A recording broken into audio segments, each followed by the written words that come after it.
That's it. Aaron Pierre. That's Mufasa. That's Mufasa.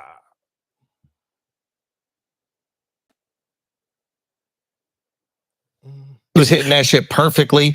He's hanging out with Steph. Remember when they were like, I don't know if it was overseas, and Steph was like, he got Steph tatted on him.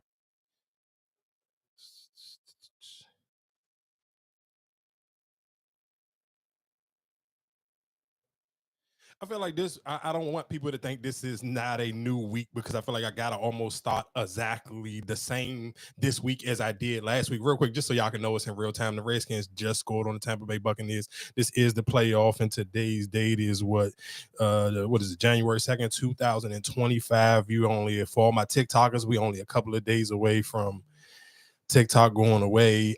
It is a new joint that I believe that is powered by TikTok, and shout out to TikTok for kind of really just like, I guess, finessing it. I believe the app is called Lemonade.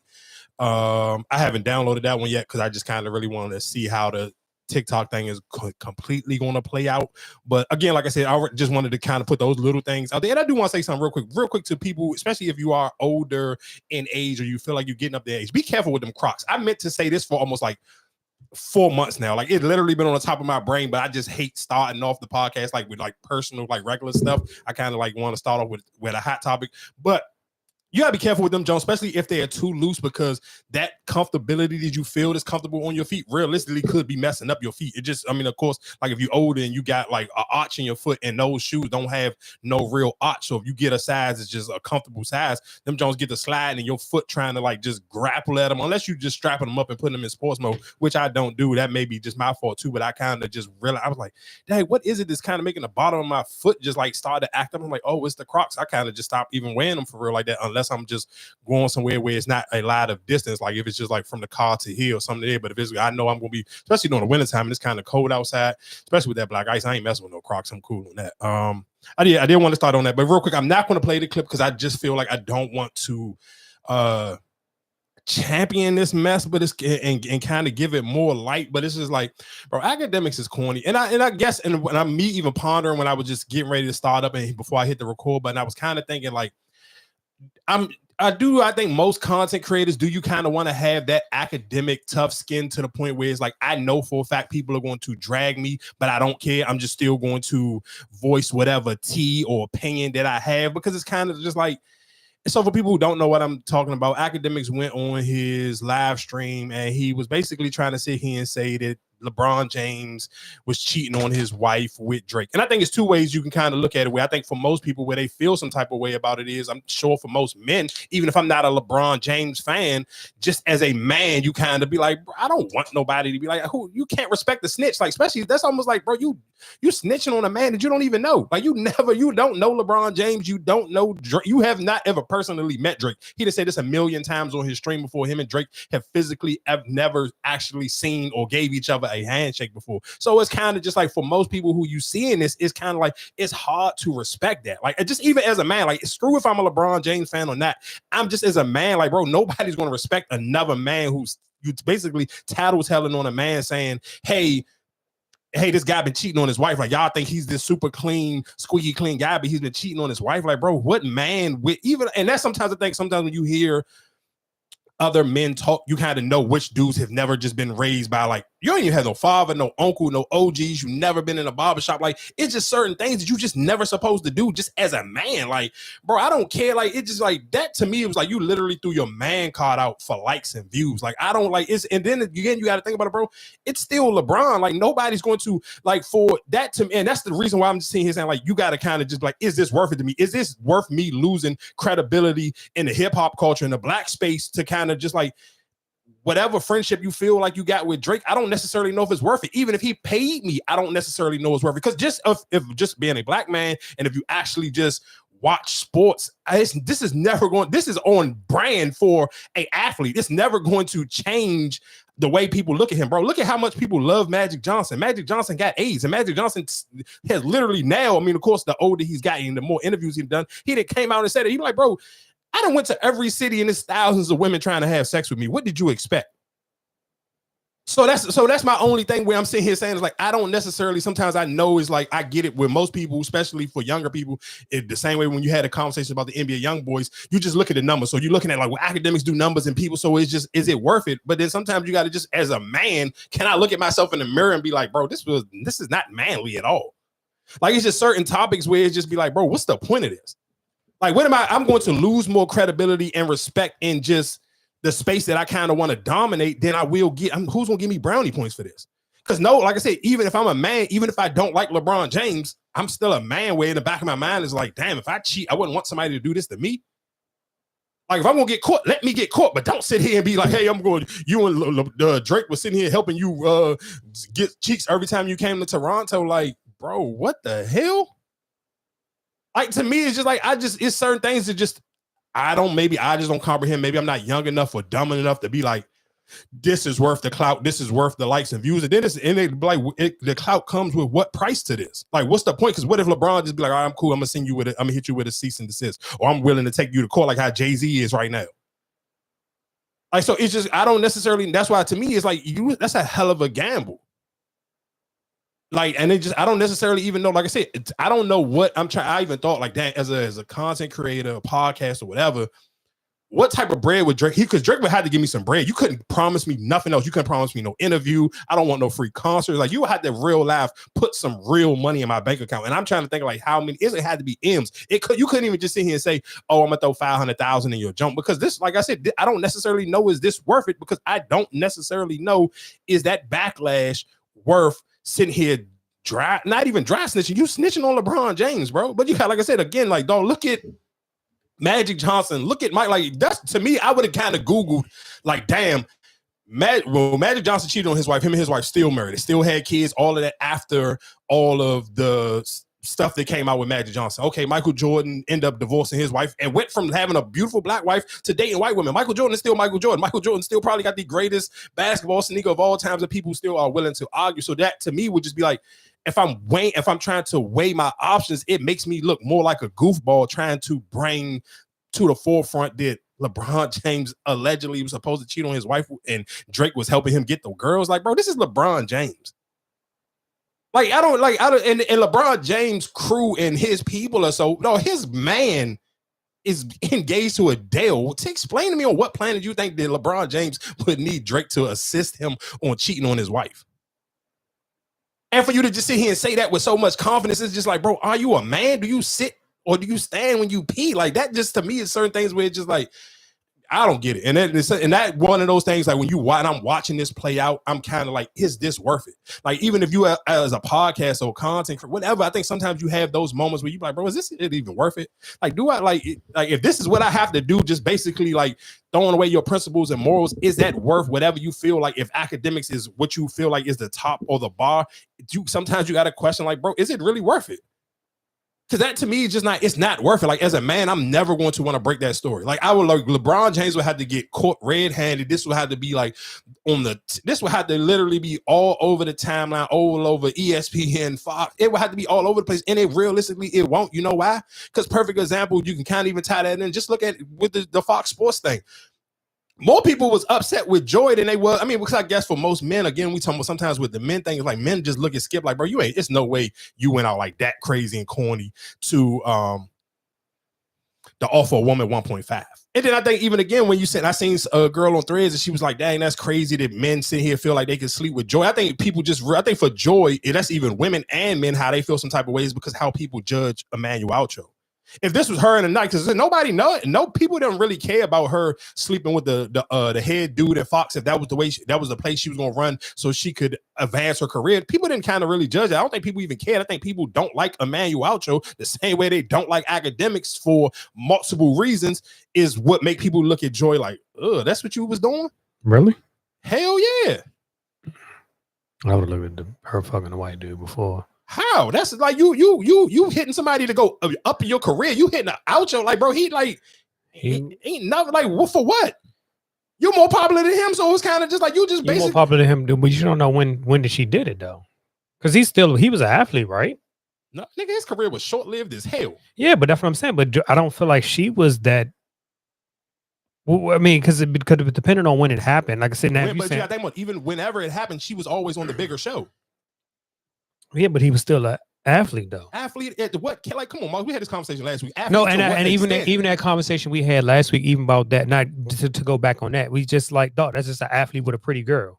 Like that's why I said, like, I get what you kind of put your what's name on it, but like a lot of people didn't know Joy Taylor. I mean, so that's what I'm saying. Like, but who didn't know her? You think more people? Let's be real. Nobody knows Emmanuel Ocho besides the stuff that they don't like him for. They don't know he's not more popular than Joy on no planet Earth, on nothing. You gotta think, nigga. She was the moderator for Undisputed when Undisputed was Undisputed. When that show was getting this groove, and when Shannon Sharp was doing the smoking the Black and Miles, she was the moderator. What are you talking about? He never been on no show that popular. Well, maybe I'm getting them confused with the other dude, with the little hot top shit.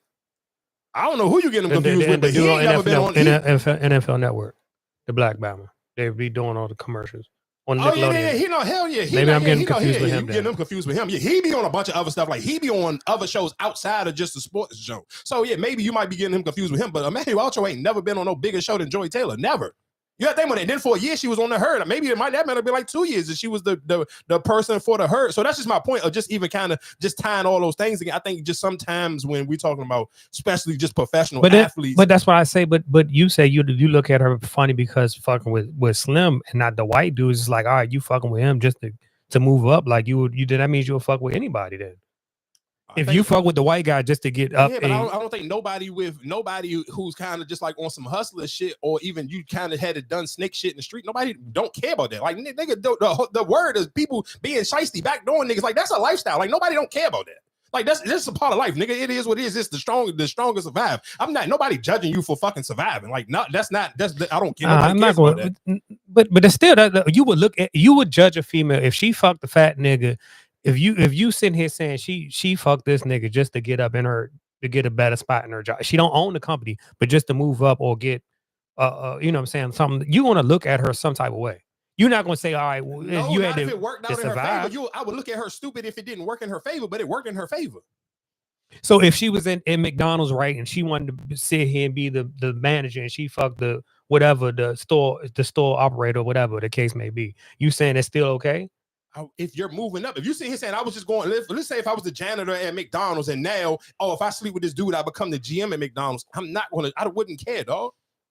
Like I said, I would, looking at him like, no, I would judge you for fucking. Like I've listened to what you're saying. I don't look at Black China crazy. I've got a $5 lap dance from Black China now. Black China is extreme. She is millions of dollars or past a $5 lap dance. That's when she started at a $5 lap dance, but she's 100 times past that now. I'm not looking at her like, oh, you was crazy for giving up $5 lap dances back then. Now she got a whole kid by Kardashian. What are we talking about? She was giving out $5 lap dances and sensationals, dog. Atlanta, Maryland. What the hell are we talking about, bro? People do that all day long. But you saying that, all right, she was giving up dances, but what you telling me is like looking at, all right, this Pee Wee Herman look, you know what I'm saying? Like this Donald Trump looking dude, I'm gonna fuck him just to get, like, that's what I'm saying. That looks wild to me. It's like, damn, I hear what you're saying, but if we sit here, if we looking at the landscape of how it played out, Joy Taylor is still she's a top 10 sports analyst, period, on all networks, ESPN, Fox, you can lame them up. And we go sit here and say, number one is Stephen A. Smith. Let's say number two, just for my personal preference, people, you can argue however you want. Okay, let's go Nick Wright. We go Colin Carhart. Then what you can go Ryan Clark. Like, nigga, Joy is about to come up. Well, my bad. I don't even know how I forgot Shannon Sharp. Let's go Shannon Sharp, Stephen A. Smith, Nick Wright, Colin Cowherd. Let's go Ryan Clark. I'm about to get ready to say Joy already. If we're talking about off of just people know her off of just popularity, we just going off of popularity and off of Doris Brooke, over Doris Brooke. I mean, Doris Brooke, yeah, people just know her. Yeah, but people ain't following her on the gram and all that. Like, we just talking about we talking about sports analysts. It don't matter. That still has to transition. We can't make like social media ain't a thing. It has to transition. It can't not just be like because guess what? When it's time for you to get fired, like when Mark Jackson and the white nigga, you ain't heard from none of them. Mark Jackson is a top 5 broadcaster, but guess what? When he lost it again, because I always tell you, when you lose your job, dog. It's just a job.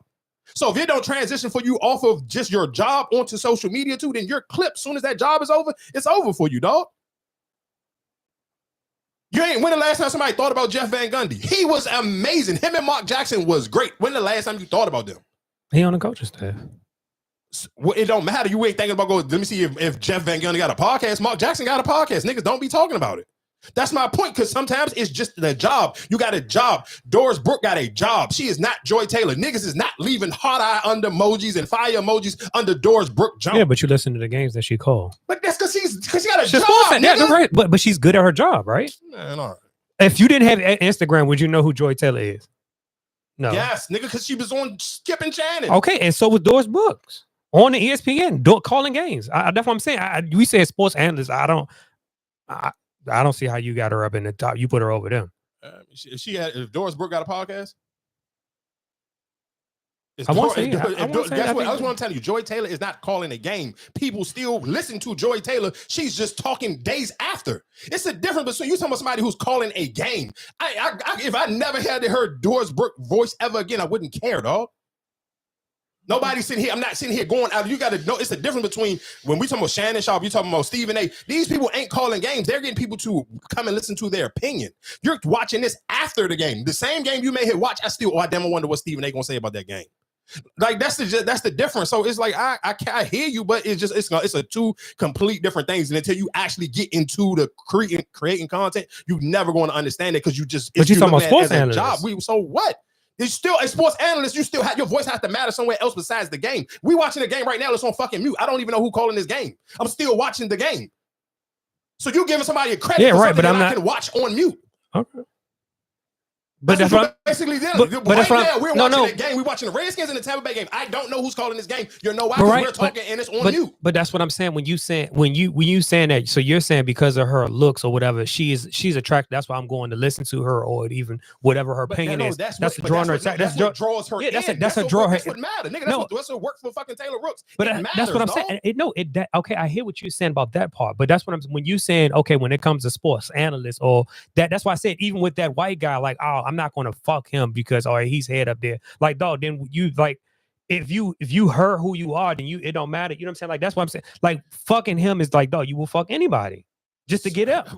So it's endless. So but you're gonna that's life, dog. That's a regular you know how many women out here that fuck niggas worse than that and they never got nothing out of it but a wet ass? Like, what we talking about? It's endless women out here listening right now who fucked the nigga that they regret. So you sit here saying if I'm Joy Taylor, I can fuck a nigga who has helped launch my career to a whole different level on shows that I may have got on earlier than I was supposed to? What are you talking about? No, it's literally women listening right now it's some women right now who probably regret fucking their baby father. What are we talking about? But this woman who literally slept with this white dude who it don't matter how you find him attractive or not. Guess what she did? She used that. Even when you reading or listening to people break down the lawsuit, she was every time they was out, he was paying for shit. So guess what? He was paying for all these dates, all these drinks when me and my homegirls linking out, all this shit that black people get on podcasts and complain about. Oh, I wouldn't see he and go nowhere and a girl come over there with her homegirl and pay for the bill. Guess what Joy was doing? That old white man was paying the bill for her and her homegirl. And her homegirl telling the story, not Joy. Everything that niggas get on these podcasts and complain about, guess what that white man wasn't complaining about? He wasn't getting on nobody's shit. He was, here you go. What the fuck are we talking about? So you sit here saying like niggas, like people literally sit on podcasts and talk about this shit that they wouldn't do. Joy was walking it like she talking. And you sit here saying she's supposed to, like, nigga, no. More people are clowning her about letting Emmanuel Alcho get cheeks than the white nigga because niggas understand just common sense on just moving on up in life. That's just like you sit here, you can't sit here and say, oh, niggas was loving Plies song, I ran off on the plug twice. Like, it's the same shit. I finesse the nigga to move up in life. Well, there ain't no difference to that. That's basically what we talking about. Just moving, literally the way to sit here and finesse the way for me to move up in life. I wouldn't care.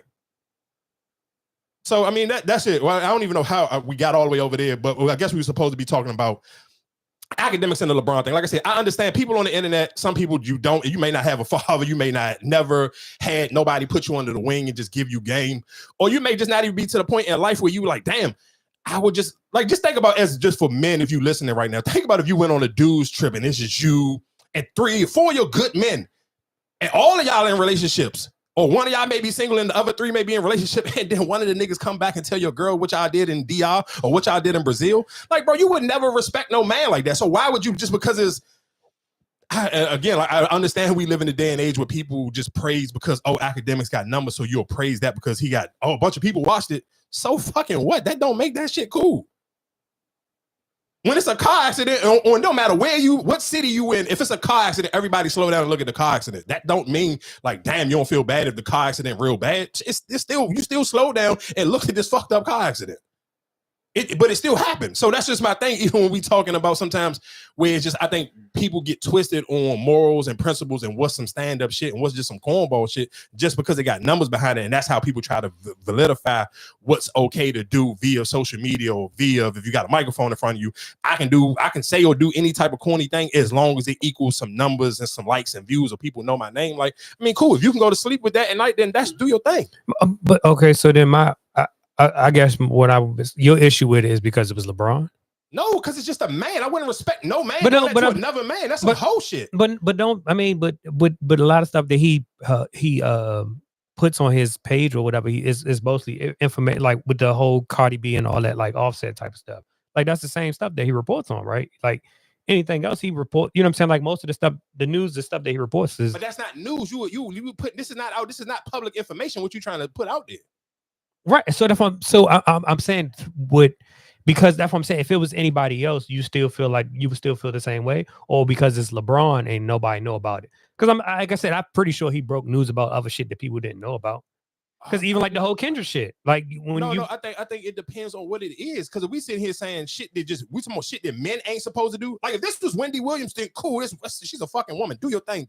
Well, we talking as a man, this is some shit another man is never supposed to do. You're not sitting here supposed to be my get back or my lit. And you gotta think about it. People are looking at it like it's tied to the Drake and Kendrick beef thing because Drake gave you this information. Fucking Akademiks has literally went on his podcast and said, I've never seen Drake in real life. So that means you ain't never been there to see if Drake and LeBron actually was running the two man. You don't know this. So this means that Drake had to give you this information, and it's just like, you snitching on this was somebody, you got this nigga jersey tattooed on you. So you literally snitching on your man because he was dancing or knowing a song. Like, bro, that's whole shit. I'm still, as a man, I still every day, if you could cut the microphone off, you cut whatever off, I still have to respond and live as a man. When you look in the mirror, the same way when you look in the mirror, you be like, damn, I got some male titties, or my stomach, I ain't look down and see my dick. The same way you judge yourself like that in the mirror is the same way you got to judge yourself on shit that you do and say. I could there's no way in hell as a man I'm gonna be like, I'm cool with telling on another man about cheating on his wife. That's, bro, I can't. It's no way on God's green earth I can respect that or understand that. I wouldn't care. I don't even want my name attached to that. Like, because nobody gonna look at that like, oh, damn, that's P. Like, who gonna look at that? Like, because most men, especially of a certain age, most niggas, you gotta think about it. I'm a nigga with no kids, and I ain't in no relationship, and I'm not married, and I still feel some type of way. So I can only imagine how other men who got kids or been in long-term relationships or in a long-term relationship or you're married, you will feel like, damn, who gonna respect that? Who will want to be around somebody like that? And that's gonna make nigga like even for Drake, I would never want to tell nobody. That's why I feel like it's more so like you gave the information out to because you wanted to get it reported on, and of course. So, but that's what I'm saying. Like I can't like Akademiks is just doing whatever his job. That's what I'm looking at it as. Because if it was anybody else, like even the Diddy situation, how you report on stuff, that's your job. But so that's what I'm with you on that one, and I can't. And when you say it like that, then cool, you're absolutely right. But still, it's just certain things. Right, you had some exclusive information that nobody know, and even it might not even be true. But you just report because you said you got it from Drake. People believe in it, but like you said, you never met Drake. You don't know. We don't even know if you know Drake like that. But you just reported and say, oh well, yeah, this is such and such because he did this. He used his voice. Oh yeah. You come to Toronto. You got the white girls. You only like black. Like. He sold the story. It don't have to be true, but he might have just sold that story. So that's why I'm like, at the end of the day, I think it's more so if it's true, then it's on Drake, who is like, damn, you doing all that for what? Because you in your feelings about the beef. So then okay, I guess then my question would be, all right, cool. Let's just say and say I agree with you with the Akademiks thing. Then even as listeners, is it a return for Drake?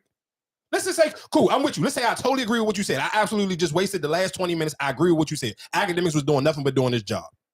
Cool. That's his job. It's news, or you get a leak, you're reporting on a leaked story. That's cool. If you are a journalist or a reporter, that is realistically, that's your job. Even when Stephen A. Smith get on ESPN and niggas get mad at him because he say, well, my sources said, and that's how him and Jaylen Brown had their little situation when Jaylen Brown came up with the shirts and cite your sources. So you're absolutely right. Cool. If that's the case, if that's how we gonna put it, if we gonna sit and say Akademiks are just doing the job, I can respect that. Cool. Let's leave it at that. So then my next question would be, as a man, how do I still supposed to listen to any Drake music? Because now you kind of like, if niggas want to take, like, to me, that's almost even worse than the Gunna shit. Like, I'm cool with a non-street nigga just end up getting tied into some street shit and he snitch, cool. But as a man, and you come on, dog. But then that's when I supposed to sit here and throw another man under the bus for cheating on his wife. Like, what type of whole shit is that? But that's when I ask you, are you really a Drake fan? Because if you listen to his music, a lot of stuff that he do and say on, like, he be dry snitching or even saying, oh, well, damn, you shouldn't be with this man. Like, he do a lot of that in his music. So that's why I'm saying, like, are you really that fan? I mean, to be honest, and you know what's so funny? Did you say that? Because I was asking myself this question, was like, I wonder sometimes, is Drake, like, because even, of course, I think a lot of people in the defense is, well, he didn't put out no album. He was still the most streamed artist. And then I kind of wonder, was like, damn, did he kind of finesse even just a other rap? I'm not even gonna say finesse him, because of course it was just one hand wash the other, but I kind of was thinking like, damn, if you didn't have all those songs where it was like, all right, you on this 21 Savage project, because realistically, I mean, when the streaming platforms show you've been listening to this artist, it don't necessarily have to mean I was just listening to Drake. It could have easily, like the same way when most people was like, damn, how Metro Boomin was so high on my wrap up joint on the Apple Music, because of course he did a joint project with Future. So I'm thinking even sometimes, even for Drake, it's like, you might be absolutely right. Am I really a Drake fan, or did I like the fact that he was doing a bunch of albums with Future, or he was doing a bunch of songs with Lil Durk, he was doing a bunch of songs with Lil Baby? Because I'm even looking at it now for people who wanted to kind of like keep clowning Lil Baby and saying, oh, well, Lil Baby Gunna bypass Lil Baby. But I mean, most of y'all, especially if you fans of any nigga on social media, you a numbers person. So if you a numbers person, by numbers, that's one Lil Baby project has done more than the last two Gunna projects. His first joint out of jail, he did like 80. The second joint did 60. Lil Baby just did like 130. You do the math. What the fuck are we talking about? So it's just like, again, that's why sometimes that's why I sit here. When I started this conversation, I said, I kind of, and I think even for most podcasters or content creators, you kind of almost need that kind of, I don't care what the people are saying, I'm just going to do me, Akademiks type of mentality, because it's realistically, even for looking for Lil Baby, like, imagine if he would have allowed social media to sit here and say it was a rap for me. Lil Gunna put out his two projects combined, and he had a hit. Lil Baby still ain't even probably got a hit record on it. Still did more than those two projects combined with this one joint that niggas want to sit here and say mid. So it's kind of like, all right, somebody is lying to me. And that's just sometimes when we even talking about, like what I said with Drake, I'm like, did I really like him as much, or did he just or did he kind of just almost damn near on his paid in full, where it's like when Mitch was like, nah, I ain't gonna up my prices, I'm just gonna keep flooding the block. And that's kind of what Drake did, is like, whoever y'all favorite rapper is, I'm gonna go do a bunch of songs with him. So even if you really don't like me, you like him. So you're gonna listen to me when I'm on these songs with him. And that's kind of what I really thought about. It was like, damn, he was kind of like on even if you are the biggest song or everybody joint, you still on the project. So it's kind of like, how do I do not like this person? Like, it's like you win. Even let's sit here and say, I'm going to a Future album for Future. Because perfect example, Future still put out 3 number one projects, 3 number one albums last year, and didn't have no Drake feature. But still, even I'm just looking at that joint, like what Drake always kind of did was, I'm going to steal the best song. I'm going to get on your jump, and I'm going to always run away with the best song. Like that before them 3 projects, that last Future jump, when Drake and Tim's was on the jump, the Wait For You jump. It was like that. 21 Savage, Missed the Right Time. Like, I just always feel like he get on the right song, and he kind of just he just do a magic trick. But just still, as a man, it kind of make me be like, bro, it's hard for me to listen to this shit now. Because I'm just looking at you like you just doing shit that, as if you was my friend, we would be fighting. Like, if me and all my men go on a trip and a nigga come back and tell our business to our girls, like, that's the type of shit niggas get killed for every day. Like, that's not even up for debate. Like, on street terms, if somebody was doing this to you, you would want to fight a nigga. And if you are a person who go above fighting, like fighting ain't the bar for you, and this kind of, I'm gonna bust my iron, you gonna bust your iron on somebody who sit here and try to ruin your home. Oh, you threw a monkey wrench and trying to ruin my happy home. Like, oh, it's cool. Like, it's up for you. And it's going to be up forever. And nobody wouldn't kind of like I said, I don't necessarily know how you judge it. It's just kind of throwing out a lot of hypotheticals and how do you judge it? Because sometimes you kind of need somebody to be like the moral police. Like, all right, would you go for this? If this was your man, how would you feel? Like, if this literally was somebody who did this to you, you go on a do for all the men listening right now, you go on a guy's trip to Brazil or the DR, wherever you go, and y'all go have y'all do what you're supposed to out of country. Nobody ain't around. No niggas ain't recording on their phone. But then it's just this one dude who come home and tell everything y'all did. Oh yeah, man, look, man, such and such. Man, he bought like 10 prostitutes, $200. He was giving them 20 a pop. Like they was just there the whole week, and all we was doing was just going crazy. Like nobody's supposed to know that. So I mean, like that to me, almost what Drake and Akademiks doing right now is what the girls do when they go to Miami, and then that one friend got to pay for everything. Then you come home and just you get on Facebook and you telling the tea to everybody. Oh man, I ain't never going out of town with these broke ass bitches no more. This is basically what them niggas is doing. Like you're literally doing what the girls do when they go to Miami. Like I ain't going out of town with them broke ass bitches no more. No, we had to just sleep in the room together. Nobody ain't want to do no excursions. Ain't want to go to live or not. Like what are we doing?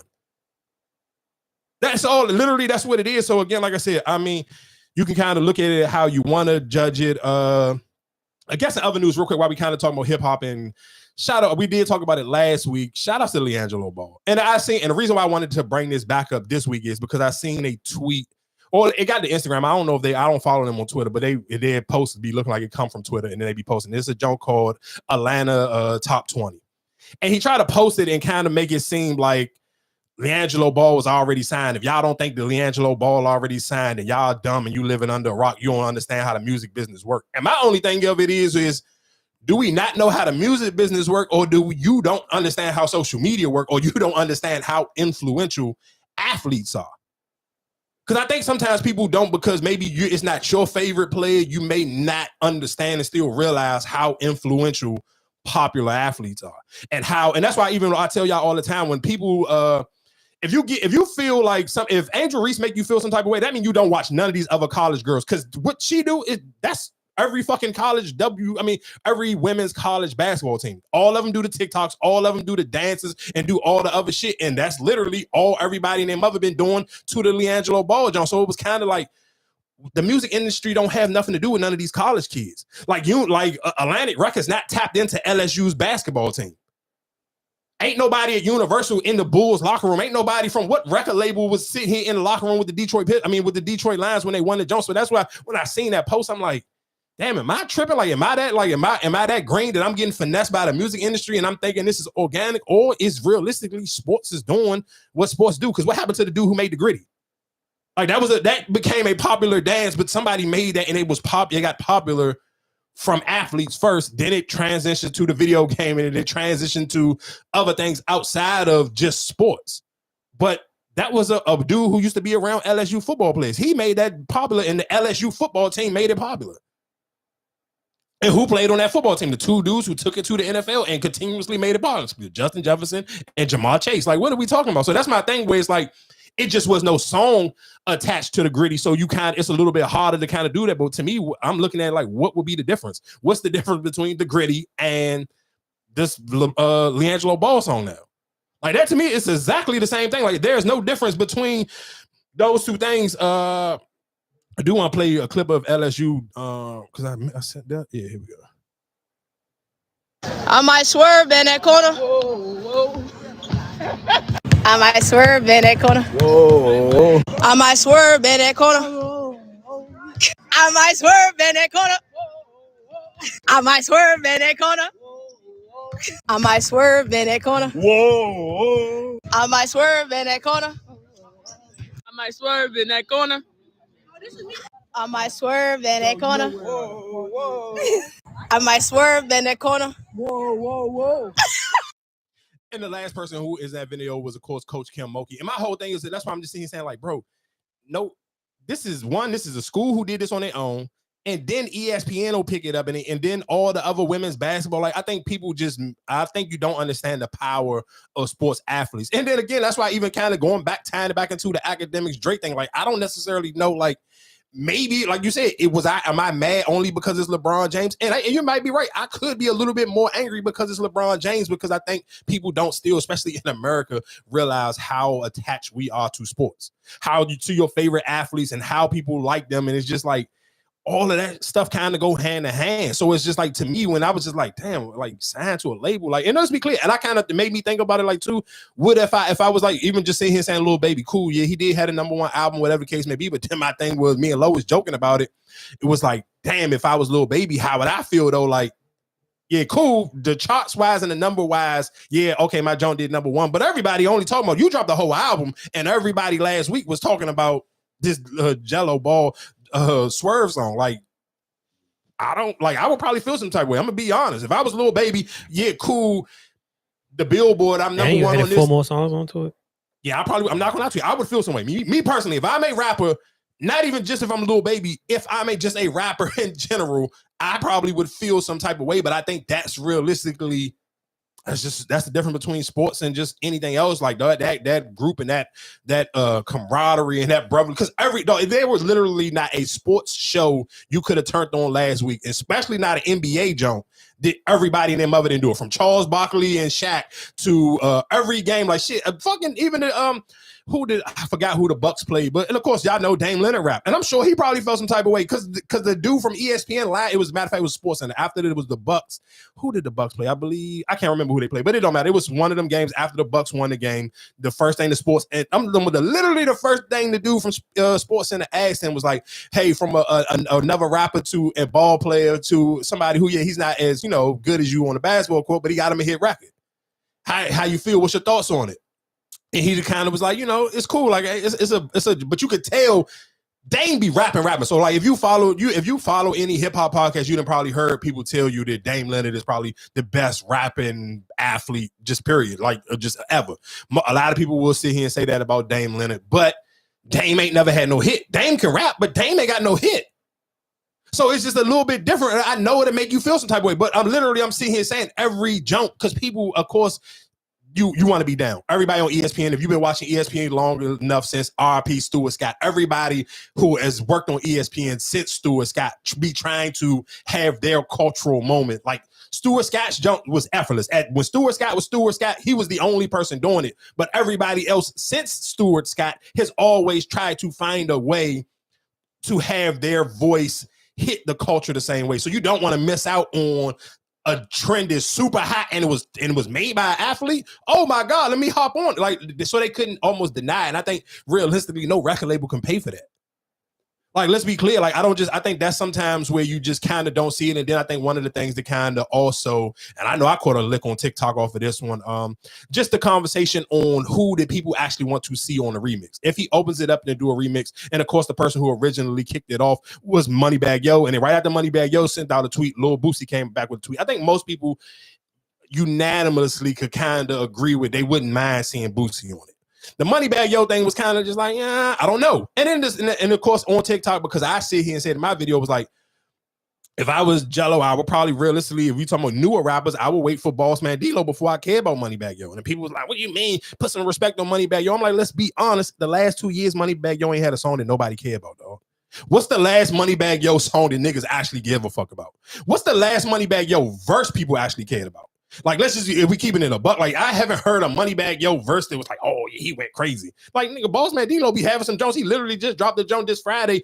What's the dude from Philly? Q7 or whatever his name is, the dude from Philly. Man, Boss Man D-Lo went crazy on that song. Like, I understand, like, if I'm Jello, you're a basketball player, Boss Man D-Lo use endless basketball punchlines. It almost damn near makes sense. And if you're talking about just that sound of the nostalgia of that song, then I get, yeah, putting Boosie, putting Juvenile on there. I even seen people say put Project Pat on there. I agree with putting any of the Hot Boys on there. That completely makes sense, especially if you heard that Juvenile verse. Like, I'm kind of still not sold on BG because I'm listening to Kodak Black put out a project. What was that? His project came up. Was it a couple of days before New Year's or right after Christmas? I can't remember. It was in between that week. It was in between Christmas and New Year's. Kodak Black put out a project, and he had, I want to say he had Juvenile on 2 songs or BG on 2 songs. I can't remember. He had one of them on 2 songs, but the Juvenile Jones, and the crazy thing is the song he had both of them on, BG verse just messed the whole entire song up. Like, Juvenile kind of sound like, because of the style of the song, it was like, all right, it was cool. Like, I could tolerate the Juvenile verse, but BG Jones just sound like, bro, where are you recording that? Like, and maybe it just is literally just because where he recorded that, but every time I hear a BG verse, that's the first thing that comes to my brain. It's like, dog, where's this man recording that? Why do this sound like this? So like I said, to me, I get it. Even I've seen people say and say, oh, put Nelly on it. I wouldn't be mad at a Nelly verse. Like, if you really just want to keep it super nostalgic, but still, if you kind of talking about just you want people to kind of catch a verse and kind of run with it too, I wouldn't realistically, I put Glorilla on it. Glorilla probably would be, because of course, because she's from Memphis and he even mentioned Memphis in his verse, I would put Glow on there. Then I'm cool with whoever else you put on it. Just put if you put Glorilla as the only new young person on there, and then put a bunch of older people from the South on there, I'm cool with that. I'm not mad at that. Shout out to LeAngelo Ball. He also will be performing on Rolling Loud. That's just, to me, it's tight. Like, it's just, that is the power of the internet, and I guess we can kind of almost roll that into TikTok. It looks like that it is kind of almost the countdown right now. If you get on TikTok, that's all you see. People on TikTok is trying to promote all of their other platforms. Like, hey, follow me on YouTube, follow me on Instagram, and like I said, a lot of people, I believe there's a new app that is sponsored. If you go on to if you got an iPhone, if you go into the Apple Store right now, one of the most downloaded apps is that it's called Lemonade. I believe that's what it's called. Let me look at the search when they pop up. Is that what it's called? I believe it's called. Yeah, it's Lemon 8. So it's not just straight. It's LEMON, the number 8, and it literally says sponsored by TikTok. So like, if you look at the joint, it's right there. And I played the joint from the dude from their own fan base. I believe his name is Isaac Hayes III, and he's been on the Breakfast Club before. And I believe I also seen him on Hot 97, and he was kind of promoting this thing. I think the only reason why because just the phone. I think that is one of the things that people have to understand when you're talking about apps, because people you gonna get to the point where you're gonna pick and choose. I know I'm like that even when it comes to like the editing the videos. I'm like, I don't got the Cap app or none of those editing people to use, because I got other Johnson on my phone that those apps are more important to me. Like, I need my Netflix on there, I need my app, whatever, HBO Max and whatever. So you kind of almost debate which Jones did you need, and do I got enough space on my phone to sit here and download another app? And I think sometimes that is what be the struggle for people. And people don't want to download an app and they feel like, oh, the joint ain't gonna pop off. Like, if I'm gonna get on this app and the app gonna be dead, it's gonna be like, what's the point? Like, just when everybody was fake mad at Elon Musk and they're like, oh, we're gonna go to Blue Sky. You ain't heard not a soul talk about Blue Sky after them first 2 or 3 days when people was acting like they had to get off of Twitter or whatever the case may be. And that's when shout outs to Threads. I think that is one of the things that was good for Threads, because they start to make, because let's be clear. I think just for why people love TikTok so much, and I'm still kind of don't understand why Mark Zuckerberg, to me, didn't catch it. Like, okay, if they going to get rid of TikTok, why not just make the algorithm more friendly? People like TikTok because the algorithm is friendly. People will just sit here and say, shit, I'd rather, because let's be clear, I've had videos on there that have hit 1 million or hit 100,000 on the regular, but then I still got videos that only hit 200 or 300. But in your mind, you still like, damn, if I hit an M one time, you're gonna always chase that M. For Instagram, you keep people's algorithm so stagnant that the content girl. I watch this girl, I follow her on TikTok. She played a song and she be just fake rapping the song word for word in her bathroom. She got like 400,000 followers on TikTok. Nigga, on her Instagram, she only got like 9,000 followers. Like, that's a huge difference. But I looked at her gram, she don't post nothing on her Instagram. Like, she just literally may post a picture. All her content, real live, is really just on her TikTok. Even with some of the younger athletes, a lot of them really be on TikTok heavy and don't be on Instagram for real. So it kind of just be like, but people going to go to the app that shows them the most love, the algorithm that's more friendly. Because I don't think people don't mind about creating the content or putting in the work. But yeah, if I'm gonna put in the work, I want to be able to reap the benefits. In the times that we live in 2025, the benefits is the likes and views, because okay, now I can parlay my likes and views into some fame, and then I can turn this fame into some money, because I don't think people are trying to skip the step. From perfect example, and people ain't trying to skip the step or the hustle. Look how many people do the TikTok shop thing. Oh, I'm gonna buy this thing from TikTok, because I bought the sweatsuit I had on last week. I bought it from TikTok. They'll send you the junk. When your junk gets sent, they'll be like, hey, can you do a review? And if you can add yourself to a TikTok shop, they'll keep asking you like, hey, you want to make some money on TikTok? I just don't want to do it, because I'm cool on that. But it's endless people who do it. Like, I follow this girl, she literally every other day on that junk trying on wigs or whatever the case may be, like, and doing voiceover. So I don't think it's not like people just like, oh, I only like TikTok because they do a bunch of numbers, because it's trust and believe. It's people be on TikTok and some of their videos are going to be hit or misses. But when they hit, they hit. And we talk about that every week when we just plan a random story. We'd be like, damn, how do people even find this? This just a random person. This person is not no celebrity. Where for Instagram, most people feel like you almost damn near have to be a celebrity to actually get some real consistent traction. On TikTok, you really kind of don't have to. You can kind of tell an outrageous story. And like, look at the perfect example, Risa Tisa. There's never been a Risa Tisa off of Instagram. And that is why people going to consistently run the TikTok. So even when the dude talking about the fan base thing, I think a lot of that stuff, people just kind of need, like, you're not going to draw people over there by celebrities. People will drawn more to apps. Even look at the streaming from, like, yeah, of course, Aiden Ross and Cass and that are famous now, but they weren't famous before the pandemic, even from, I guess, just from me listening to Kai on Shannon Sharp Joint, like he started during the pandemic, but he originally started, he was still just a regular person. Like there was no celebrity attached to his name. He earned this celebrity. So I think when people can see regular people turn into celebrities, those apps turn more attractive to people. Those are the apps that make people want to do it more because, I mean, shit, even look at if you bought your kid a fucking gamer chair, like that comes from that because nigga, you grew up playing video. I'm sure realistically, I ain't gonna say that because kids nowadays probably play more video games than we did, but nigga, we grew up playing video games and sitting on the ground. We done talked about this before. Shit, you can't have company, but you can bring your TV outside. Like niggas used to literally sit outside on a crate on the recycling bin or whatever, and literally play Nintendo 64 GoldenEye all day long. But now you see here because how people get influenced by people who become celebrities, don't start off as celebrities. That's how the gamer chair become popular. Huh? We did have a gamer chair, the little rocking joint. What's that? Like a real gamer chair? Joint that's on the floor, yeah. You can put the speaker headphones in there. Yeah, we had one. Maybe. I don't remember. That's why I said I wouldn't say that gamer chair came from TikTok. I mean, because maybe you might be right. What else did I guess real quick before we get into too many other things, something I want to put out there and just something for y'all to think about. If you, God forbid, knock on wood, because the question made me think about this is, of course, I mean, thoughts and prayers to California. But what made me ask this question is, do y'all think people are more scared to die from drowning or burning? And what made me ask, and again, like I said, we don't have to get into the California stuff right now, but what made me think of that is because I'm kind of just like, I know we played the clip, and of course I got the clip from the Breakfast Club during the voting season when people was out voting and there was that crazy storm that hit Florida and hit some of North Carolina when people were losing their homes via these floods or whatever the case may be. It was like, damn, as many people wasn't doing the thoughts and prayers to Florida or praying for North Carolina when these people were losing their houses the same way people are losing their house in California.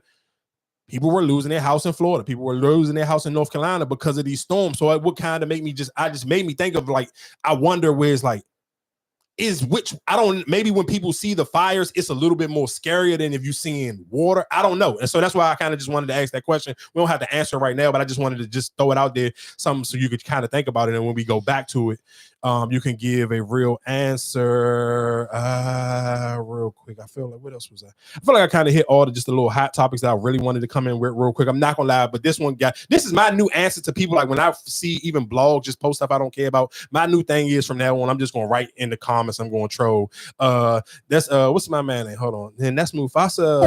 Aaron, Pierre, that's Mufasa. Hey, Aaron, Pierre, that's Mufasa. What? Aaron, Pierre, that's Mufasa. Aaron. This is why I love women, because the difference between niggas and like niggas be thirsty and women be thirsty. Women's thirst, you gonna feel that shit. Y'all niggas want cooking with Kaya? Guess what they said? Aaron, Pierre, that's Mufasa. Nigga, cooking with Kaya ain't got shit on Mufasa. Nigga, this nigga got the hose and the choker. Aaron, Pierre, that's Mufasa. Aaron, Pierre, that's Mufasa. Real quick, and the difference between this nigga and cooking with Kaya, guess what 90% of you niggas know you can't never do? Look like Aaron, Pierre, that's Mufasa, because your fat ass don't want to get in the gym. Bitch can go cook some plate and be cooking with Kaya. Pierre, that's Mufasa. Aaron, Pierre, that's Mufasa. What? Aaron, Pierre, that's Mufasa. Aaron, Pierre, that's Mufasa.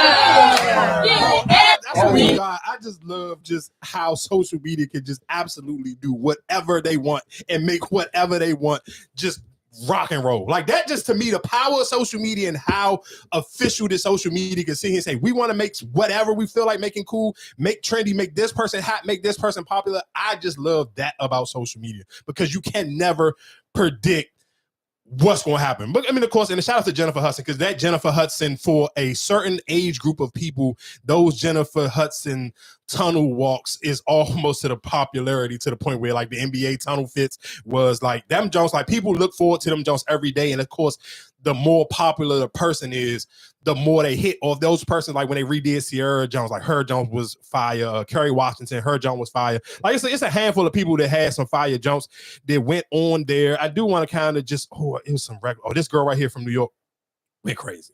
14. All right, so what is one thing that you hate about living in New York? First things first, DTN to my bone decay. Where do my dads? DTN?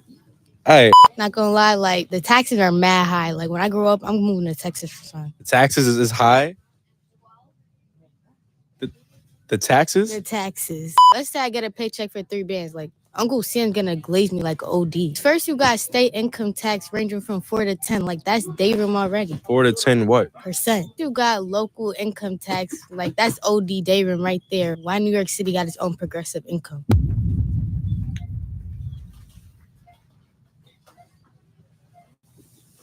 What the f? And then you got FICA, which is like Social Security and Medicaid and stuff. That's why I say New York is OD day room, because why am I getting taxed 3 times out my paycheck? Uncle Sam's gritty as hell. Like, I'd rather get phantom tax. FBI, open up! Where the cookies at? How do you know about like all of this stuff? Bro, I'm not gonna lie. My mom be coming in my room, trauma dumping on me, talking about taxes. Like, I do not care. That's your problem. How old are you? 14. So anyway, like I said, this was just a random clip I wanted to play real quick. Oh my God. Oh yeah, real quick, because I wanted to talk about this because we kind of was talking about sports and we was talking about dating when we was talking about LeBron. Jimmy Butler, baby moms. And this is why I know on like sometimes for me, I just take in too much content and it just bores my blood. Dog, I seen endless women. Oh, you athletes be blowing me. Y'all should already know what time it is when y'all get these women pregnant. All you got to do, and I literally almost, but I caught myself. I said 2025. I only want to argue my points and my opinions on this podcast. I don't want to go back and forth with people in the comment section. So if you catch one of my videos on social media and I don't respond, it's because it's 2025, bro. I really don't give a fuck about your opinion if I'm keeping it a buck. So you probably 9 times out of 10 won't get a response from me. That's just how I feel for 2025 for my own mental peace. So, but I seen it, and then I was just like, I know as soon as I seen that starting 5, the 2 top takeaways that I had outside of Anthony Edwards and his baby moms was that Jimmy Butler and Jason Tatum were single fathers. That's what I said. And guess what you can do? Get on Netflix, put in starting 5. Jimmy Butler is a whole single dad. Why the F would I want to give somebody any type of bread?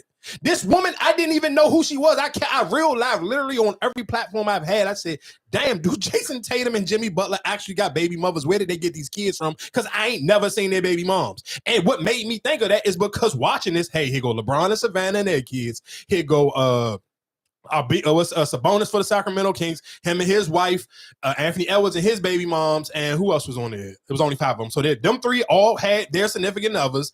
And then it was Jason Tatum and Jimmy Butler. Neither one of these niggas, they got a kid. And their kids was constantly through these jobs. Like Jimmy Butler was a whole dad on this Netflix series. Like having coffee routines with his kids and everything. And his pops was on there because again, rest in peace to Jimmy Butler's dad. His dad eventually passed away through when the later on in the series. But that's constantly what I guess what Jason Tatum mom was on there. Jason Tatum nanny was on there. Jason Tatum dad. Yeah, most people might not even know who Jason, they never even seen Jason Tatum dad because most of the time he only talk about his mom. But his dad was on this Netflix series. But guess who wasn't on there? For both of them, there was not no significant other to help make these kids. Now, of course, it's different for Jason Tatum now because, of course, he's in a relationship with LMA and they have a new kid. And, of course, I'm sure most of y'all seen the viral video going around. LMA was at the game and she could tell that the people trying to put a camera in front of her kid face and she blocked the camera from picking up her kid face. So, cool. That's not the kid I'm even talking about. I'm talking about Deuce. Nobody couldn't tell me who. Please, I'm almost that near want to sit here and say, I will pay somebody to show me who Deuce's mom is. Because you don't know. The same thing. I didn't even know. I literally still didn't know who Jimmy Butler baby moms was until this suit started to float around on the internet. And I believe she's getting $55,000. He was like, bro, why do you need more than that? Why do you need more than $55,000 to raise 3 kids? Make it make sense. And like you said, they was never in no relationship. They was never married. So there's no lifestyle for her to sit here, because most of the time when these women ask for more money on the child support, or there is some, like, even for when we talk about Blake Griffin, a lot of that is attached to because they were married to these women or they were in long-term relationships with these women. So you kind of already built up a lifestyle that this woman was used to living. And most of the time when that happens, then that's when they do win those suits. And that's why they do up the child support or up the, what is it called? Spousal support or whatever those things. But none of this was the case for Jimmy Butler. And that's what his lawyer was pushing back where it's like, bro, him and this woman never was a thing. So it ain't nothing that she had to get used to. So what tell us why she need more money than $55,000? It's something the kids have to get used to. I mean, the kids are used to a certain lifestyle, right? Yeah, but he's still a full-time dad, though. He's not. Can't be a full-time dad. He on the road, and you don't see the kids. I mean, them kids was there. We see Deuce all the time at the games. You don't see Jimmy Butler kids. You don't even know what Jimmy Butler kids look like. I mean, I do because I watched the Netflix jump. Right, but before you watch the Netflix, did you even know Jimmy Butler had kids? No, because I'm not a Miami Heat fan. So no, I mean, but you're not a Boston Celtics fan, but you see Deuce is. You see Deuce all the time. Of course. So you know LeBron, like you said, you see certain kids all the time. You've never seen Jimmy Butler kids. So you think it's? Hey, I'm still. I hear what you're saying, but I'm still to the point where it's like you can't be a hands-on. You can't be that. You can't be a single parent, especially not playing basketball. Why can't you? D-Wade He's on the road. But D-Wade was, and D-Wade won, and D-Wade won full custody. Right, but look how old his kids are. When D-Wade, what's name? You got to think about it. Him and Gabrielle been dealing with each other for a minute now, for some years. So I mean, yeah, you won custody, but he wasn't. The kids, if they was in Miami, so he was with him. That's what I'm saying. With Jimmy Butler, we don't even see the kids around. How can you be say that you're a single dad? Because you're on the road all the time. You got games. It's not like, you know what I'm saying, like you playing basketball more majority of the time. I hear you. Again, like my only thing is, and my response will be, go watch that starting five. Them kids was there. His dad was there. Them kids was there. He had a nanny for them kids. Right. So so that's what I'm saying. So that's a certain lifestyle that you're setting right there. If you was, like you said, if you was saying, well, yeah, I'm a single dad, I'm taking care of everything. Like I said, then she wouldn't need the money. But I feel like that's not the case. So, okay, let's just sit here. We'll sit here and say, if he got the kids 60% of the time, you still feel like that she deserve that much? I don't think he got the kids 60% of the time. The cost of living is all three of his kids? I believe so. I mean, all three. So you got 3 kids, the cost of living is going up. You don't know the type of life, like they're older. The older you get, the more money they're going to need. So it's not her lifestyle that he's supporting. It's for the kids. And how much you already paying? You already paying what, 50? I don't want to say it's already 55. I think that she wanted to add 10 more thousand to the 55. I mean, that's ridiculous to us. I'm not going to say it's ridiculous because you about to get $52 million next year on your contract. Why? I don't. Why is that ridiculous? Man, that's crazy, dog. I hear y'all, but that's no. You got to think about it. He's right. And so if you telling me, so what you're saying is they can't get an extra 10,000, right? But you about to get an extra 20 million on your contract next year.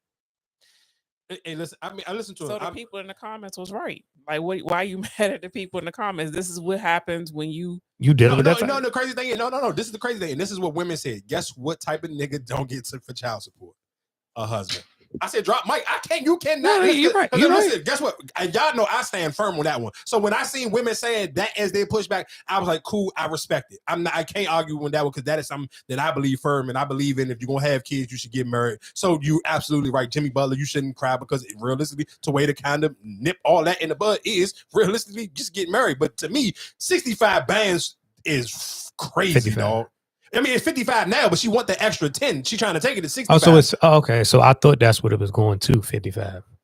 Maybe I read it wrong, but I thought even if it's 45 now, she trying to take it to 50. Regardless, whatever the case may be, if it's going to be 55 or it's going to be 65, that's still to me to raise some kids is crazy, dog. No, I mean 3 of them. That's not bad. You got to think about it. So that's like what? That's like so realistically, would it be bad if you sit here and say? Would you feel like it's bad if he sit here and already paid? Like, let's say if he put you in a house off the rip, like, let's sit here and say your push gift for the first kids, he bought you your own crib. Because I'm sure you got 3 kids, and these ain't triplets, so I'm sure it'll be some process to those. So I'm sure he put her up in a home.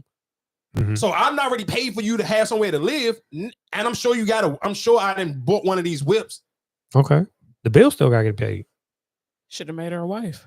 Man, that's you supposed to take care. Like if you putting them, and that's more reason. If you sitting there, I put you in this big old house, the bill still got to get paid.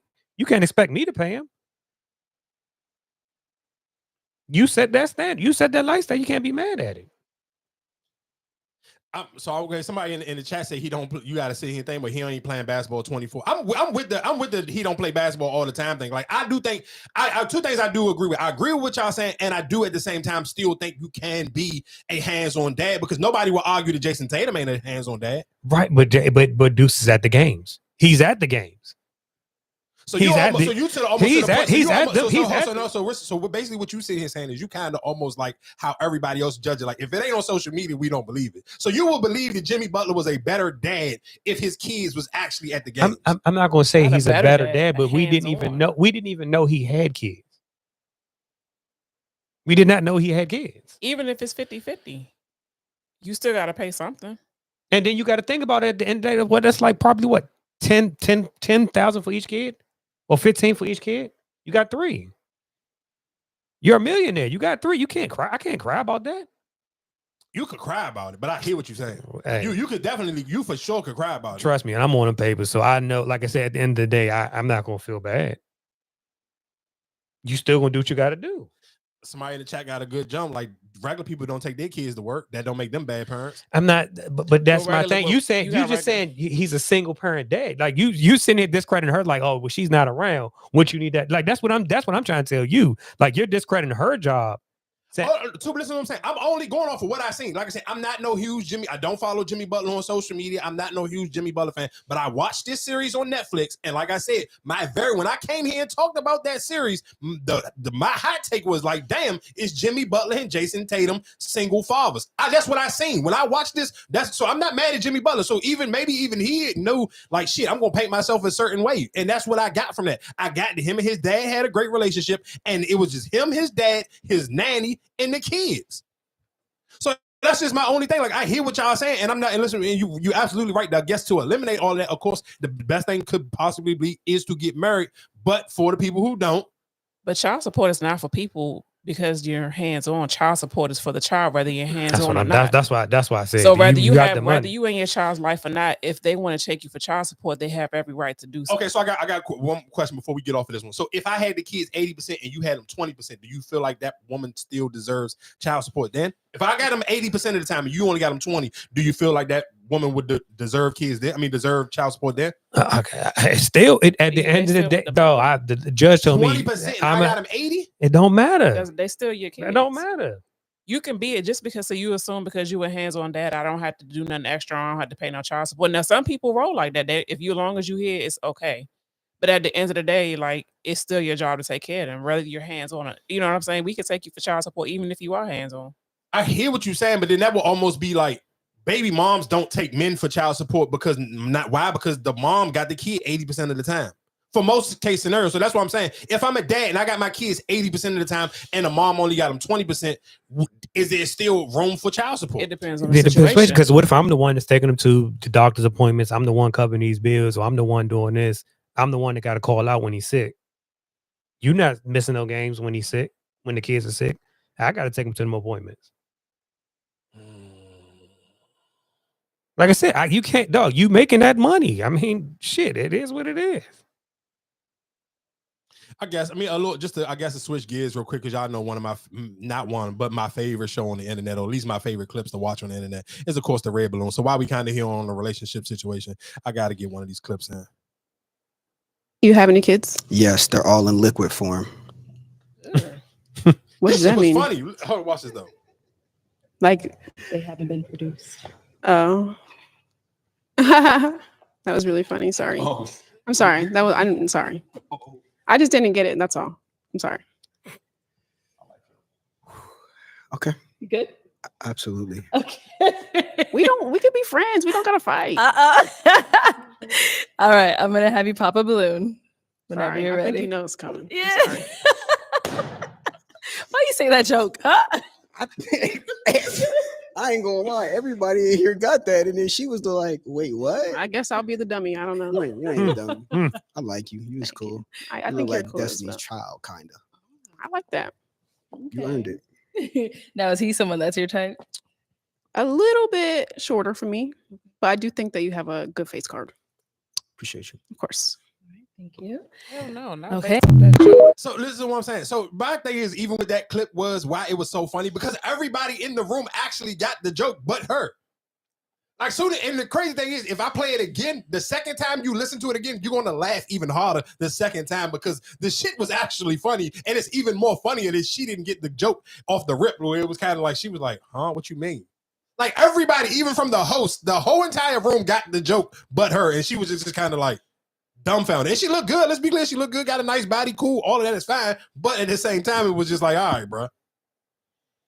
So, like I said, oh man, matter of fact, I do got a joke that I got off of TikTok. And this, oh my god, I'm not gonna mess up his this clip right here that I'm about to play. It is come from another a local podcast. I believe his podcast is called Millennials versus the World, and he had a clip that I felt like we talked about this before, but I mean, of course, there's always new people listening, so I do kind of wanted to play this clip real quick. And this clip is him basically sitting here saying, if you were going on a destination wedding, should you be upset if people don't want to come to your wedding? So I'm gonna play the clip and then we can kind of give our opinions after that.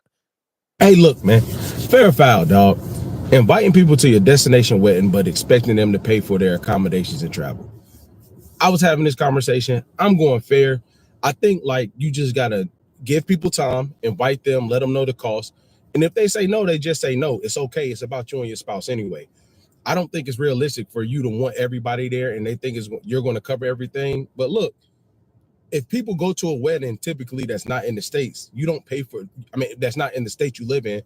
You don't pay for them to travel. Typically, I think it's fair. Tell me what you all think. You just got to know that some people might not be able to make it. But tell me your thoughts, man. Is it fair or is it foul?